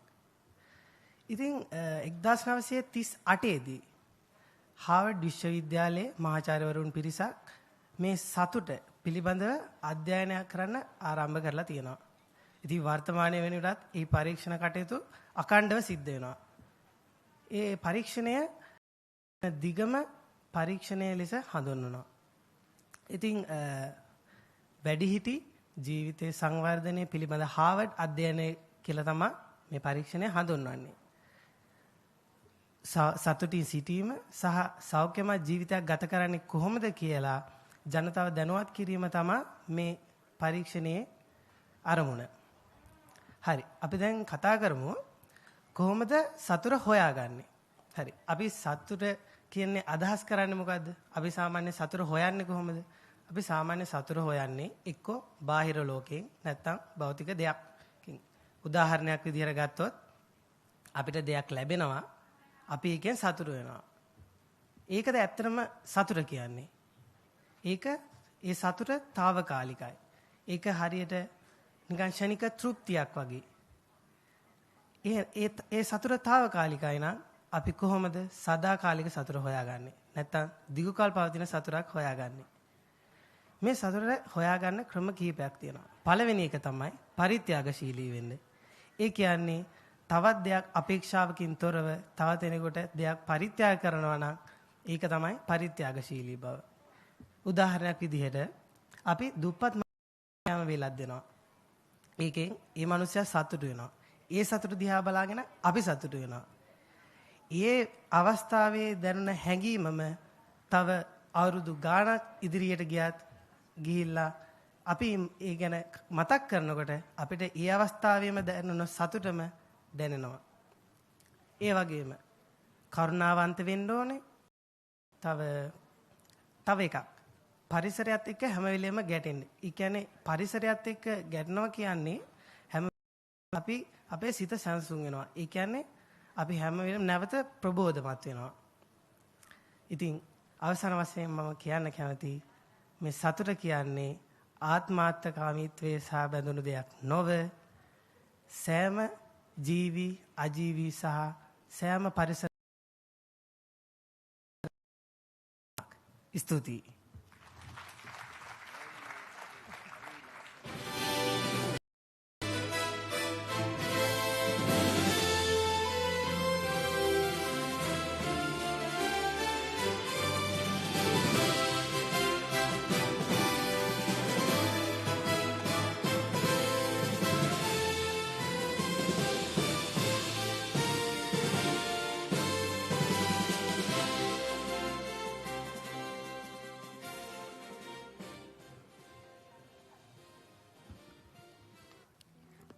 ඔන්න දැන් ගංගාවක් කතා කරන්නයි යන්නේ. නොනවරුනි මහත්තුරුනි මාගෙන් මේ ආරාධනය සිත්වින්දි සමරතුංග පුංචි නැගණියටයි.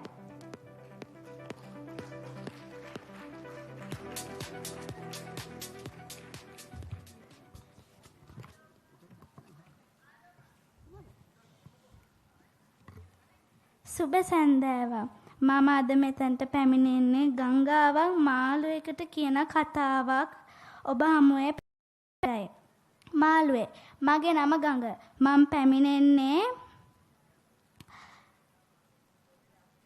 පැමිණෙන්නේ කඳු අතරින් ගලා බාධක බොහෝමයක් පසු කරමින්. මට හම් වෙන බාධක කිව්වොත් අද දවසන් මදි වෙනවා. මම එන්නේ මිනිසුන් කැලි කසල වගේ බොහෝ පරිසර පසු කරමින් මම මෙතනට පැමිණෙන්නේ. ඒ වගේම ගංගාවල් පසු කරමින් මම මෙතනට පැමිණෙන්නේ. සමහර මිනිසුන් මාව පිරිසිදු කර මාව ආදරෙන් රැක බලා ගන්නවා. හැබැයි යාළුවනේ සමහර මිනිසුන් මගේ වතුර වලට සතුන්ගේ මල පහ සහ කෘත්‍රිම දියර වර්ග දානවා. කඳු මුදුනෙන් බැස එන විට මට පේන ලස්සන ඉර සහ මල් පාති ඒ විතරක් නෙමේ මං වගේම තව ලස්සන ගංගා මට හොඳින් පේනවා. ඒක නිසා මං හිතනවා පුංචි ඔයාලත් මාව ආදරෙන් නැක බලාගනි කියලා. මයි කතාව අවසන්. ස්තුතියි.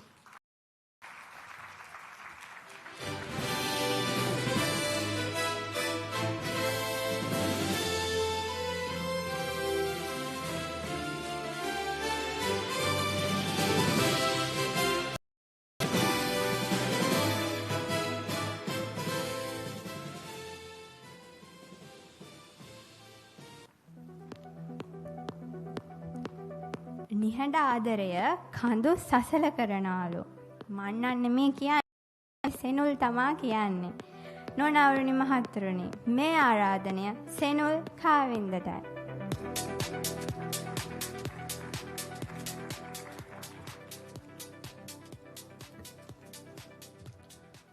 සුබ සන්ධ්‍යාවක් ඔබ සියලු දෙනාටම.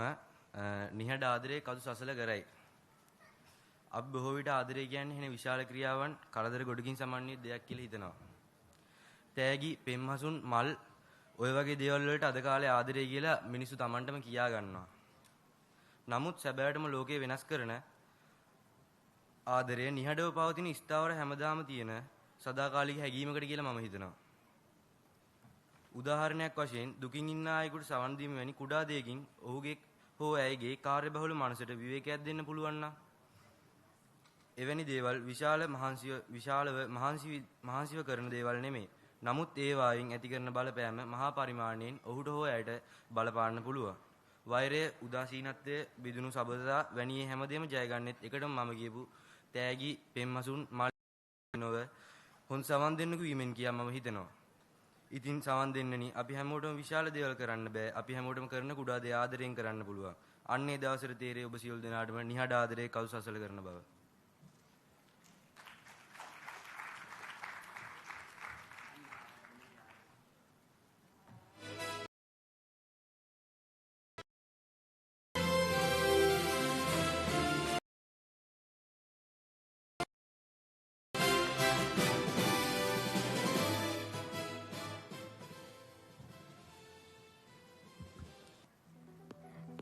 මහන්සිද? අපි දන්නවා මහන්සි කියලා. තව ඇඟිලි ඉතින් ඉවසුවා වගේ තව චුට්ටක් ඉවසන්න කියලා ගෞරවයෙන් හැමෝගෙම ඉල්ලා සිටිනවා. ඇයි අපි සබාදාමයට ආදරය කරන්න ඕනේ? ඒක ගැන කියන්න මේ ආරාධනය ශානුලි, අමින්සා, පුංචි නංගි ඔබ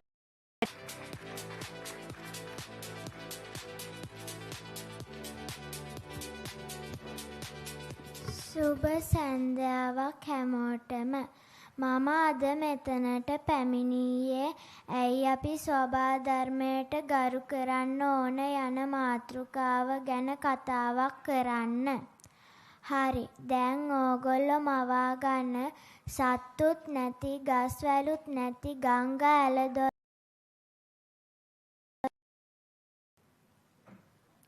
හරි පාළුයි වගේ නේද? මට නම් පාළුයි. සත්වැල් නැත්තම් අපිට කන්න බොන්න තියනවද? පරිසරය අලංකාර වෙනවද? නෑ නේද? ඒක හින්දා අපි සත්තු මරන්නේ නැතුව ගස් කපන්නේ නැතුව ඉන්න ඕන. හරි. දැන් අපිට මොනවද දෙන්න කියලා? පැණි දෙනවා නේද? ගස් අපිට මොනවද දෙන්න කියන්න? හුස්ම සෙවන ලබා දෙනවා නේද? ඊරයි හඳයි අපිට මොනවද දෙන්න කියන්න? ආලෝකය දෙනවා නේද? දැන් තේරෙනවා නේද අපේ පරිසරයේ ලස්සන? ඒ හින්දා අපි අපේ පරිසරය රකින්න ඕන. ස්තුතියි.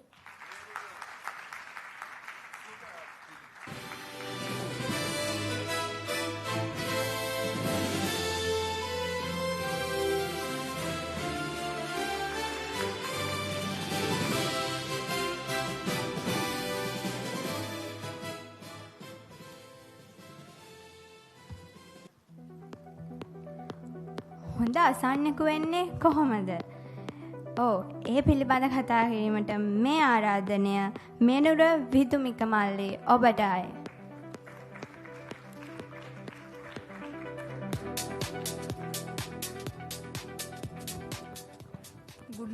Good morning everybody.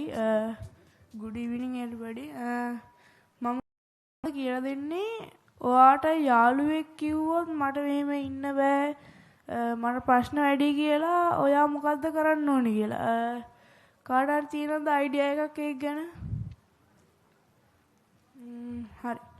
ඔයා හිතනවද ඒක ඔයාට කියන්නේ කිසිම එයාගෙන් අයිඩියා එකක් නැතුව නිකන් කියලා? ඒත් ඒක එහෙම නෙමෙයි. ඔයාට ඒක කියන්නේ ඔයාගේ විශ්වාසයයි ඔයාගේ යාළුකමයි ගොඩක්වත් තියනවා නම් ඔයා විශ්වාස කරලා ඔයාගේ හිත හොඳ නම් ඒ වගේ ඒකට. එතකොට ඔයා ඉන්නේ ඒක තන තන ගිහිල්ලා ඒක කියවන්න නැතුව ඔයාගලන් දෙන්න ඒ පෞද්ගලිකක් විදියට ගෙන ඒක මේ යාට සොලියුෂන් එකක්. දෙක තමයි එයාට සොලියුෂන් එකක් දෙන හරියට. දැන් ඕගොල්ලන් හිතන්නකෝ ගෙදර ප්‍රශ්න තියෙනවා කියලා. එතකොට ඔයාට සොලියුෂන් එකක් දෙන්න පුළුවන් එයාට. ඒක නෝමල්, ඒක හැමෝටම තියෙනවා. ඒ වගේ ඒක ගණන් ගන්න එපා. ඔයාගේ රසවින්දනය ඔයා කරන්න කියලා. ඒ වගේ සොලියුෂන් දෙන්න පුළුවන්. තුන්වෙනි කාරණේ තමයි ඔයා ඒක කොන් කරන්න යන්න විහිළුවකට ගන්න එහෙම කරන්න එපා. එතකොට ඔයාගේ යාළු මිත්‍ර සම්පදාය වගේ ඔයාට මේ නැති වෙන්න පුළුවන්. ඒ උත්තරයක් දෙන්න මේක ගොඩක් ප්‍රයෝජනවත් වෙයි. ස්තුතියි.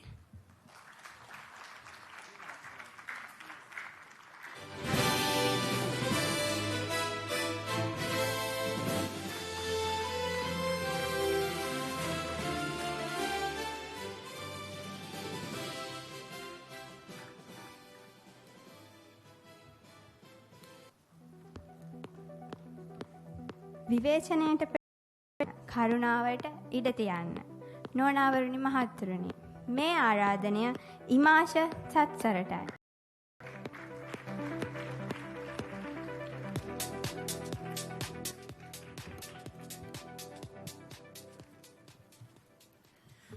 Good evening everyone. අපි සවම ජාතියට යටතේ ජීවත් වෙන පුරවැසියන්.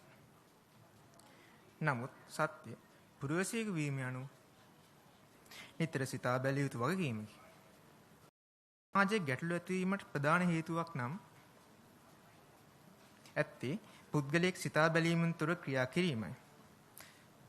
කෙනෙකු සමාජයේ ජීවත් වන්නේ අනික් අයගේ සමග එකතු වී එකිනෙකාගේ හැඟීම් තීරුම් ගැනීම මත පදනම් වෙන ක්‍රමයකි.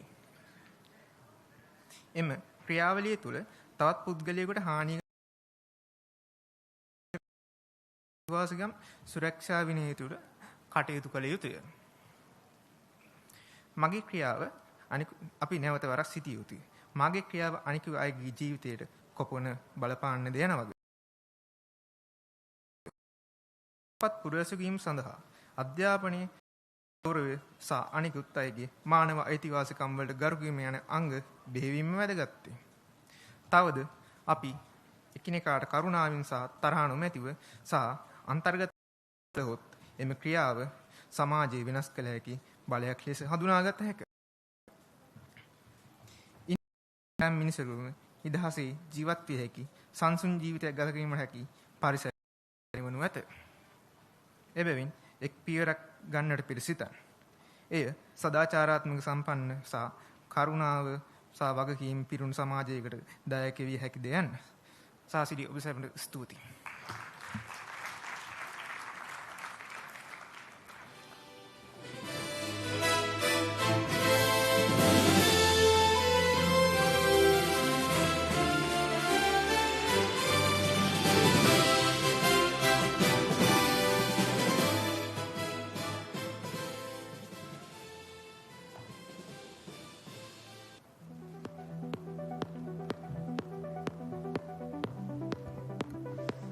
Now I would like to invite Senith Vijayakon to deliver us a speech on the topic Plant Trees Whose Shade We Will Never Sit Under. Let us welcome him with a big round of applause.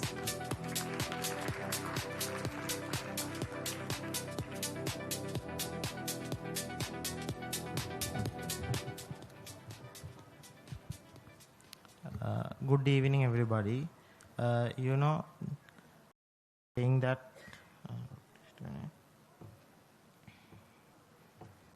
there's a saying plant trees whose shade will never be ours. At first glance, it's about nature, but it's not. It's about legacy and the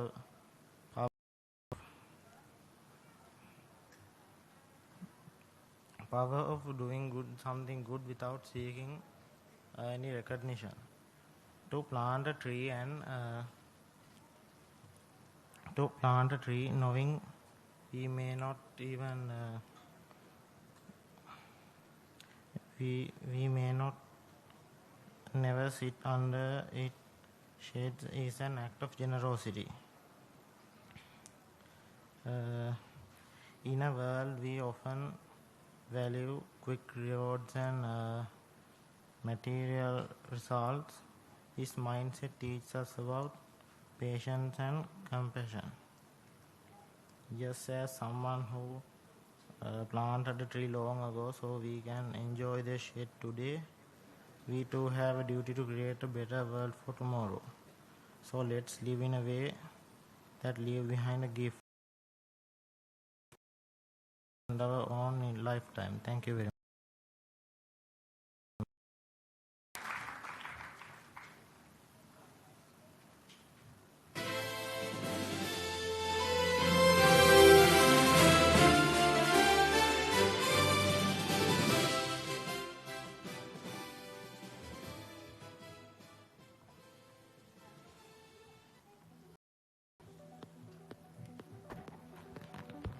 So, ladies and gentlemen, what do you think our phone can testify for us in court?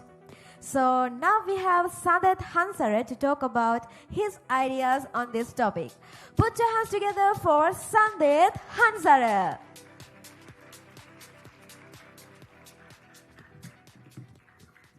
Hello, so good evening, ladies and gentlemen. So, my topic was I forgot. So it's about how our phones could touch. Phones are basically a part of life for every single human being, right?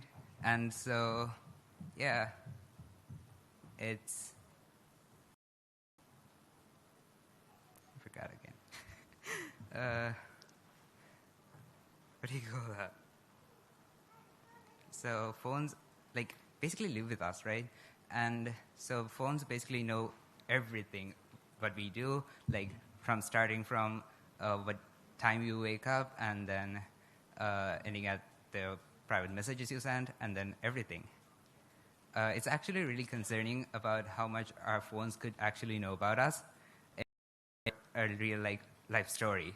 If our phones had to give out our life story as a story, it would be really, really long and it would be concerning, wouldn't it?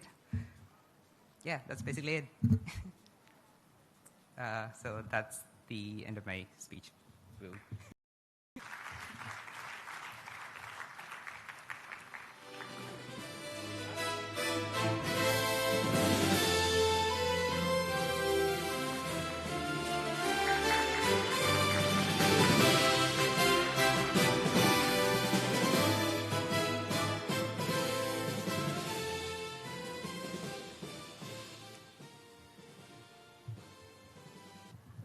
Up next, I would like to invite Yugashi Jayalat to give us a speech on the topic Power of Two Rice Grains.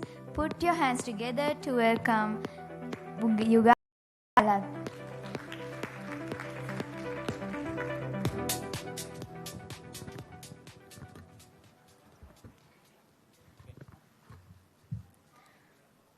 Good evening, everyone.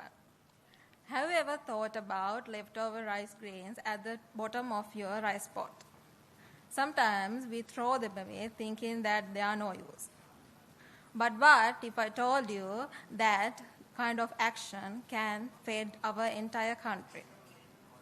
We always think about big things, big projects, huge changes. But in reality, the most powerful and most beautiful changes happened by those kind of small actions. Now in Sri Lanka, we have 22 million population. 22 million population means 22 million living beings. 22 million hearts full with hopes. 22 million lives filled with dreams. So just imagine, just every one of us just save rice grains every single day. It's a small thing, right? But after 1 year, the magic happened. We can save 16.1 billion rice, that equivalent to 500,000 kilograms of rice, or 500 metric tons. Can you think how many people we can be fed using that amount of rice? That's the power of small actions combined through collective effort. So just remember, this is not about rice. That's simple. A message that even the small action of us can change the entire country. Thank you.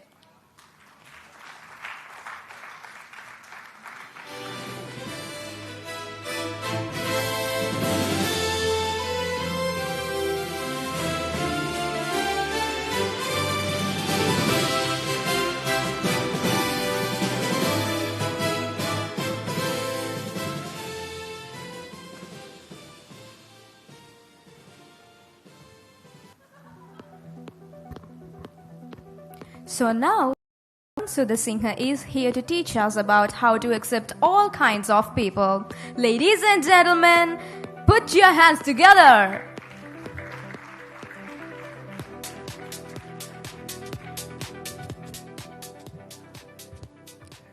Good evening, everyone. Ladies and gentlemen, I'll ask you one single question. Have you ever wondered why there are so many people that have less capabilities than us? Yeah. People that consider themselves normal have. Some people speak differently, behave differently, and think and feel different. But people tends to judge that as less and think that it's their weakness. But in reality, it is their strength, and that's what makes them unique. People who learns to think differently is not less intelligent nor less creative. People who looks different is not less beautiful. People who acts and behaves differently is not less capable. Without that differences, this world will never grow. We need that difference, and that exact difference is what makes this world progress into a better future. And we need to accept that. But acceptance goes beyond tolerance. If you accept someone, you will say, I see you, I respect you, and celebrate what makes you unique. And if you are putting up with someone like don't accept who they really are, you'll say, I'll put up with you, I'll see what I can do with you.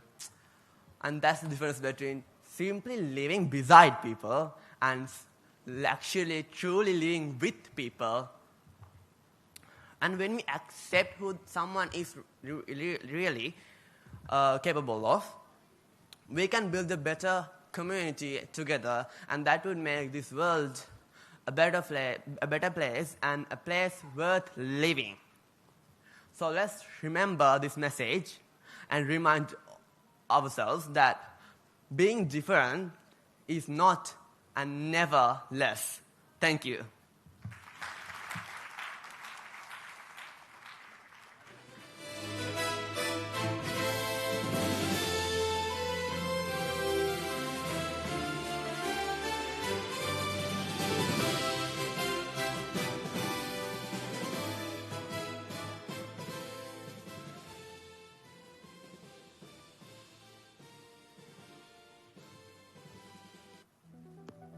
So, ladies and gentlemen, once again we have a speaker from overseas. So, him.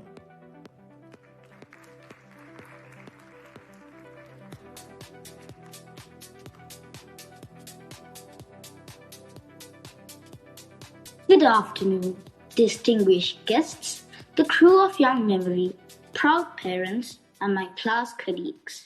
It is an honor to stand before you today on a day that marks both an ending and a beginning. My name is Saven Karunasinghe from the Leadership and Growth 10 Plus class. And today I would like to give you a speech about if I could rewrite the rules. When I mean rules, I do not mean the rules we see in our textbooks or the rules we see in our classrooms. When I mean rules, I mean the unspoken ones, like the assumptions and the comparisons that every one of us have gone through. With this said, here are the 3 rules I would like to talk about. The first rule I want to talk about is the way people measure success. Lots of people measure success in the world by titles, awards, or grades. But I think success should be measured by the compassion given towards the objective they are doing. The second rule I want to talk about is being negative. Lots of people in my generation just simply use a no. They don't even try. But a wise man once told me, try and try and try. One day you can fly. This message is for the people of my generation. At least try. The third rule I want to talk about is bullying. I chose bullying because I too was a victim of bullying, and it is really hard to carry the stress alone. So, if I ever get a chance to rewrite the rules, it will go under my main priority category. I hope I would be able to establish these rules by the grace of God. Thank you.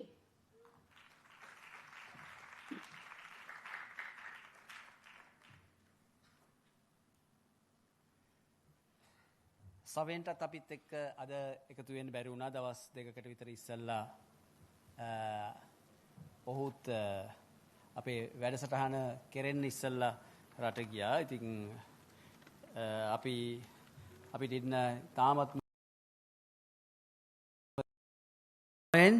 වා හරිම දක්ෂයි පුතේ. මේ certificate එක අපි වාට පිරිනමනවා. ජය වේවා. හරි. අපි මේ වැඩසටහනේ අවසානයේට ඇවිල්ලා ඉන්නවා. මේක හරි දීර්ඝ වැඩක්. අපි දන්න හුඟක් මහන්සි. ඔතන ඉන්න එක හරි අමාරුයි අපි දන්නවා. නමුත් අපි අනේක වාරයක් ස්තුතිවන්ත වෙනවා. ඔබ මෙතන මේ වෙනකන් රැඳිලා හිටියට ඔබේ දරුවා විතරක් නෙවෙයි ඔබ අත්පොලසන් දෙන්නේ. ඔබ හැම දරුවෙකුටම අත්පොලසන් දෙනවා. අන් දරුවන්ට අත්පොලසන් දෙනවා. ඒ අත්පොලසන් නාදය පෙරලා ඔබේ දරුවා වෙත පැමිණෙනවයි කියන එක විතරක් මතක තියාගන්න. ලෝකේ දරුවන්ට අපි ආදරය කරමු. දරුවන්ට කොට ඔබේ දරුවා නිතැතින්ම දිලෙනවා. ඒක තමයි ලෝකේ යථාර්ථය, ලෝකේ ස්වභාවය. අර කීමනක් තියෙනවා ඔබ ඔබට ආදරය කරන්නේ නැත්නම් ඔබට ලෝකේ ආදරය කරන්නේ නැහැ කියලා.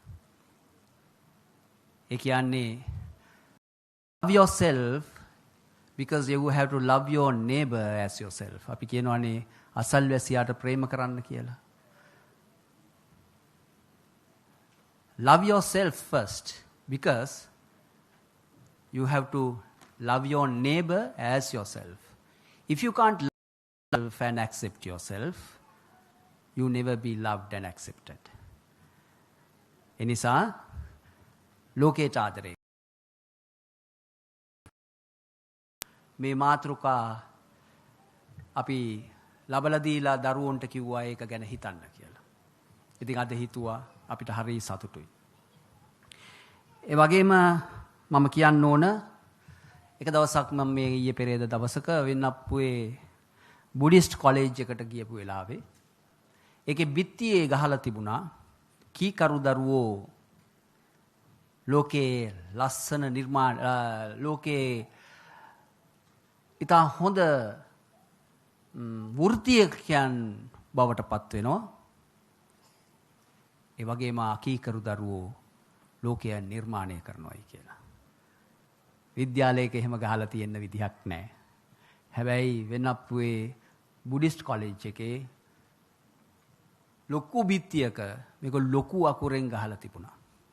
ඒක හරි ලස්සන ඉස්කෝලයක්.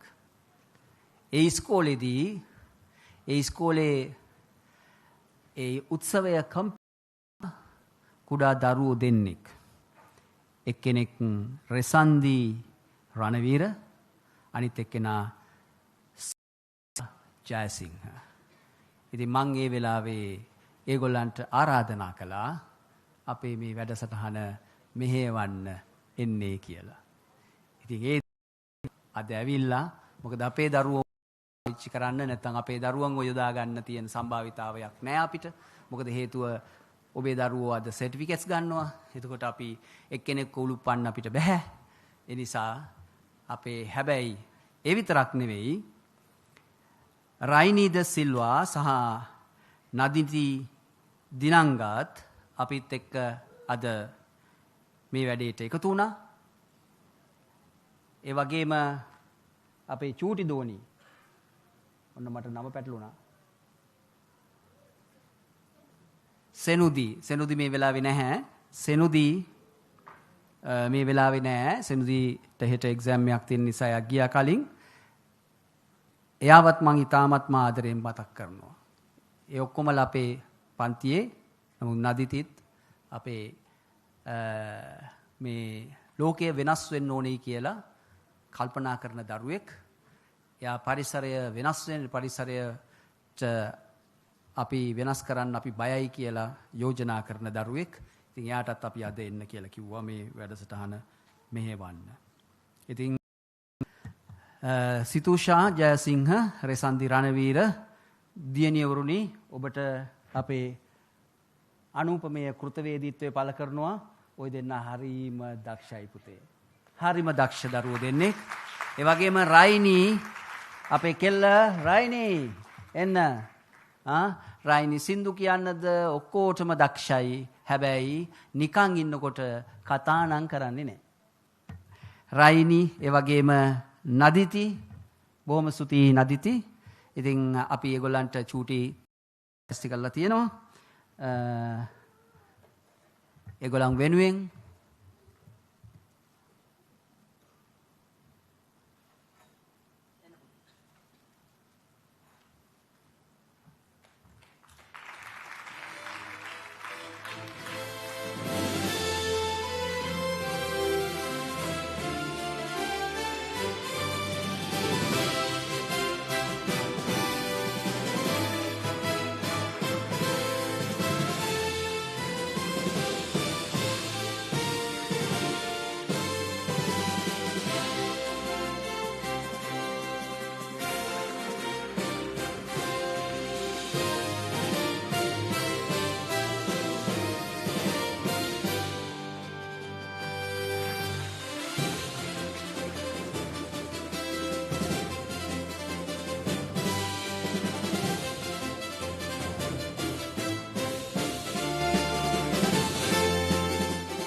හරි.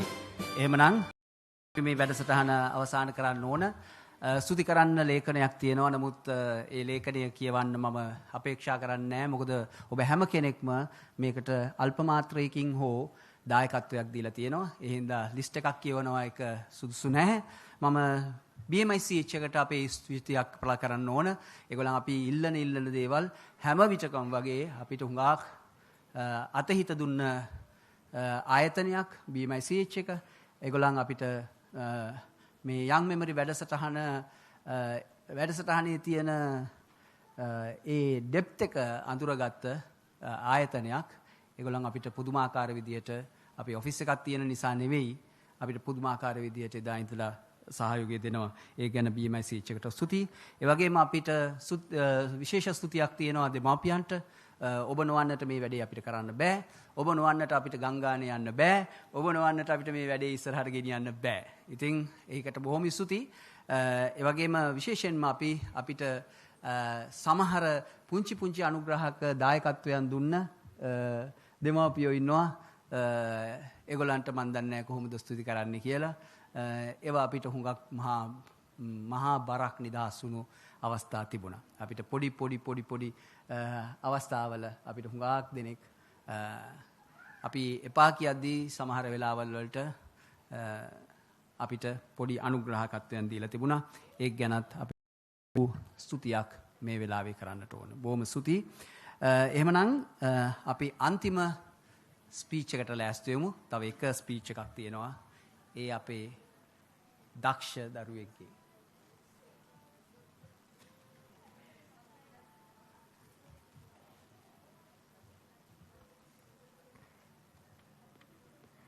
සෑම ළමයෙකුටම ළමා ලෝකයක් ඕනේ. මම නෙමේ කියන්නේ. අපේ සුහෙලි තමා කියන්නේ. නොනවරුනි මහත්තුරුනි මේ ආරාධනය සුහෙලි රාජ ශිල්ප නැගණියටයි.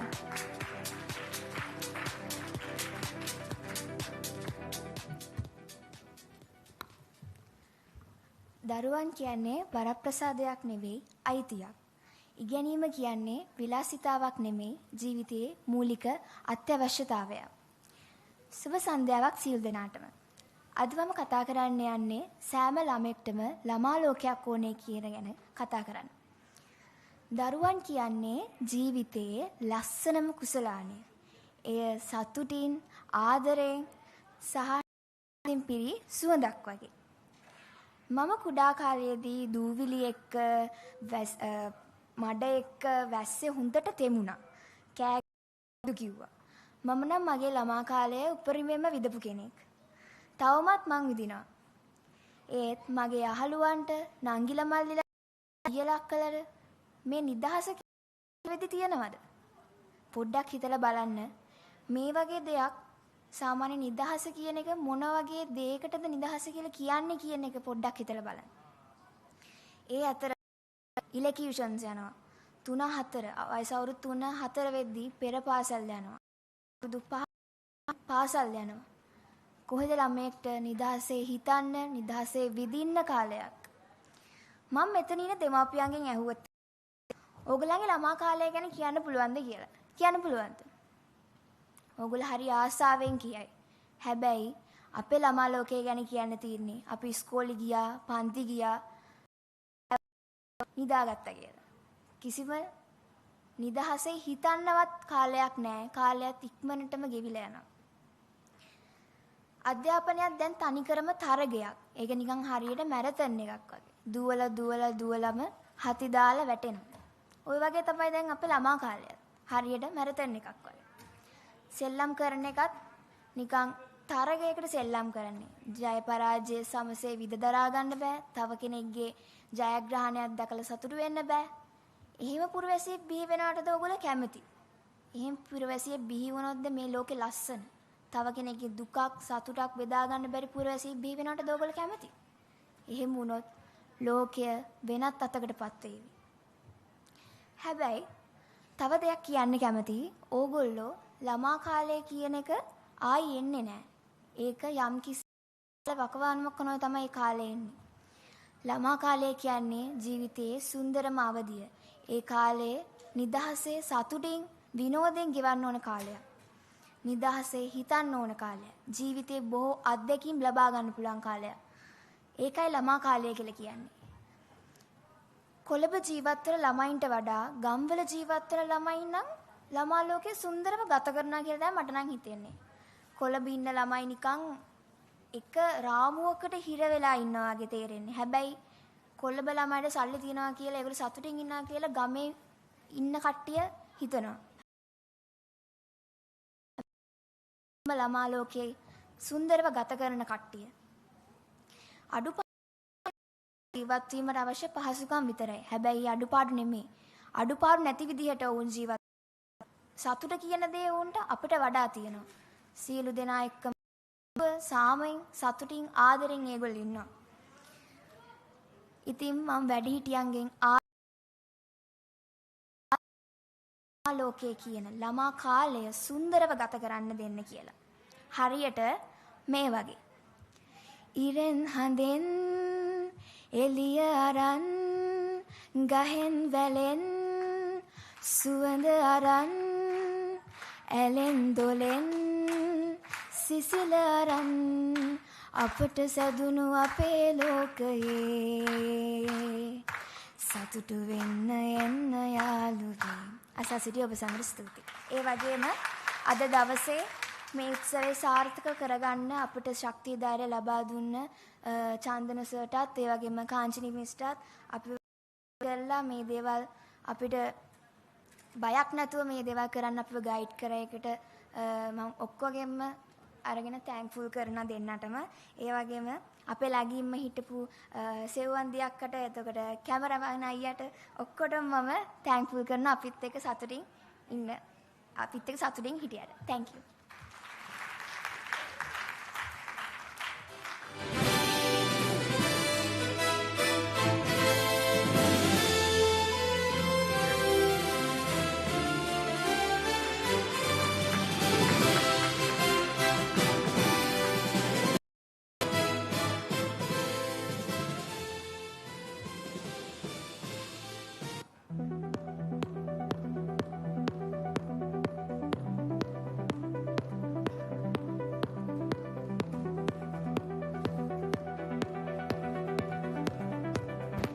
Thank you everyone. Have a good night.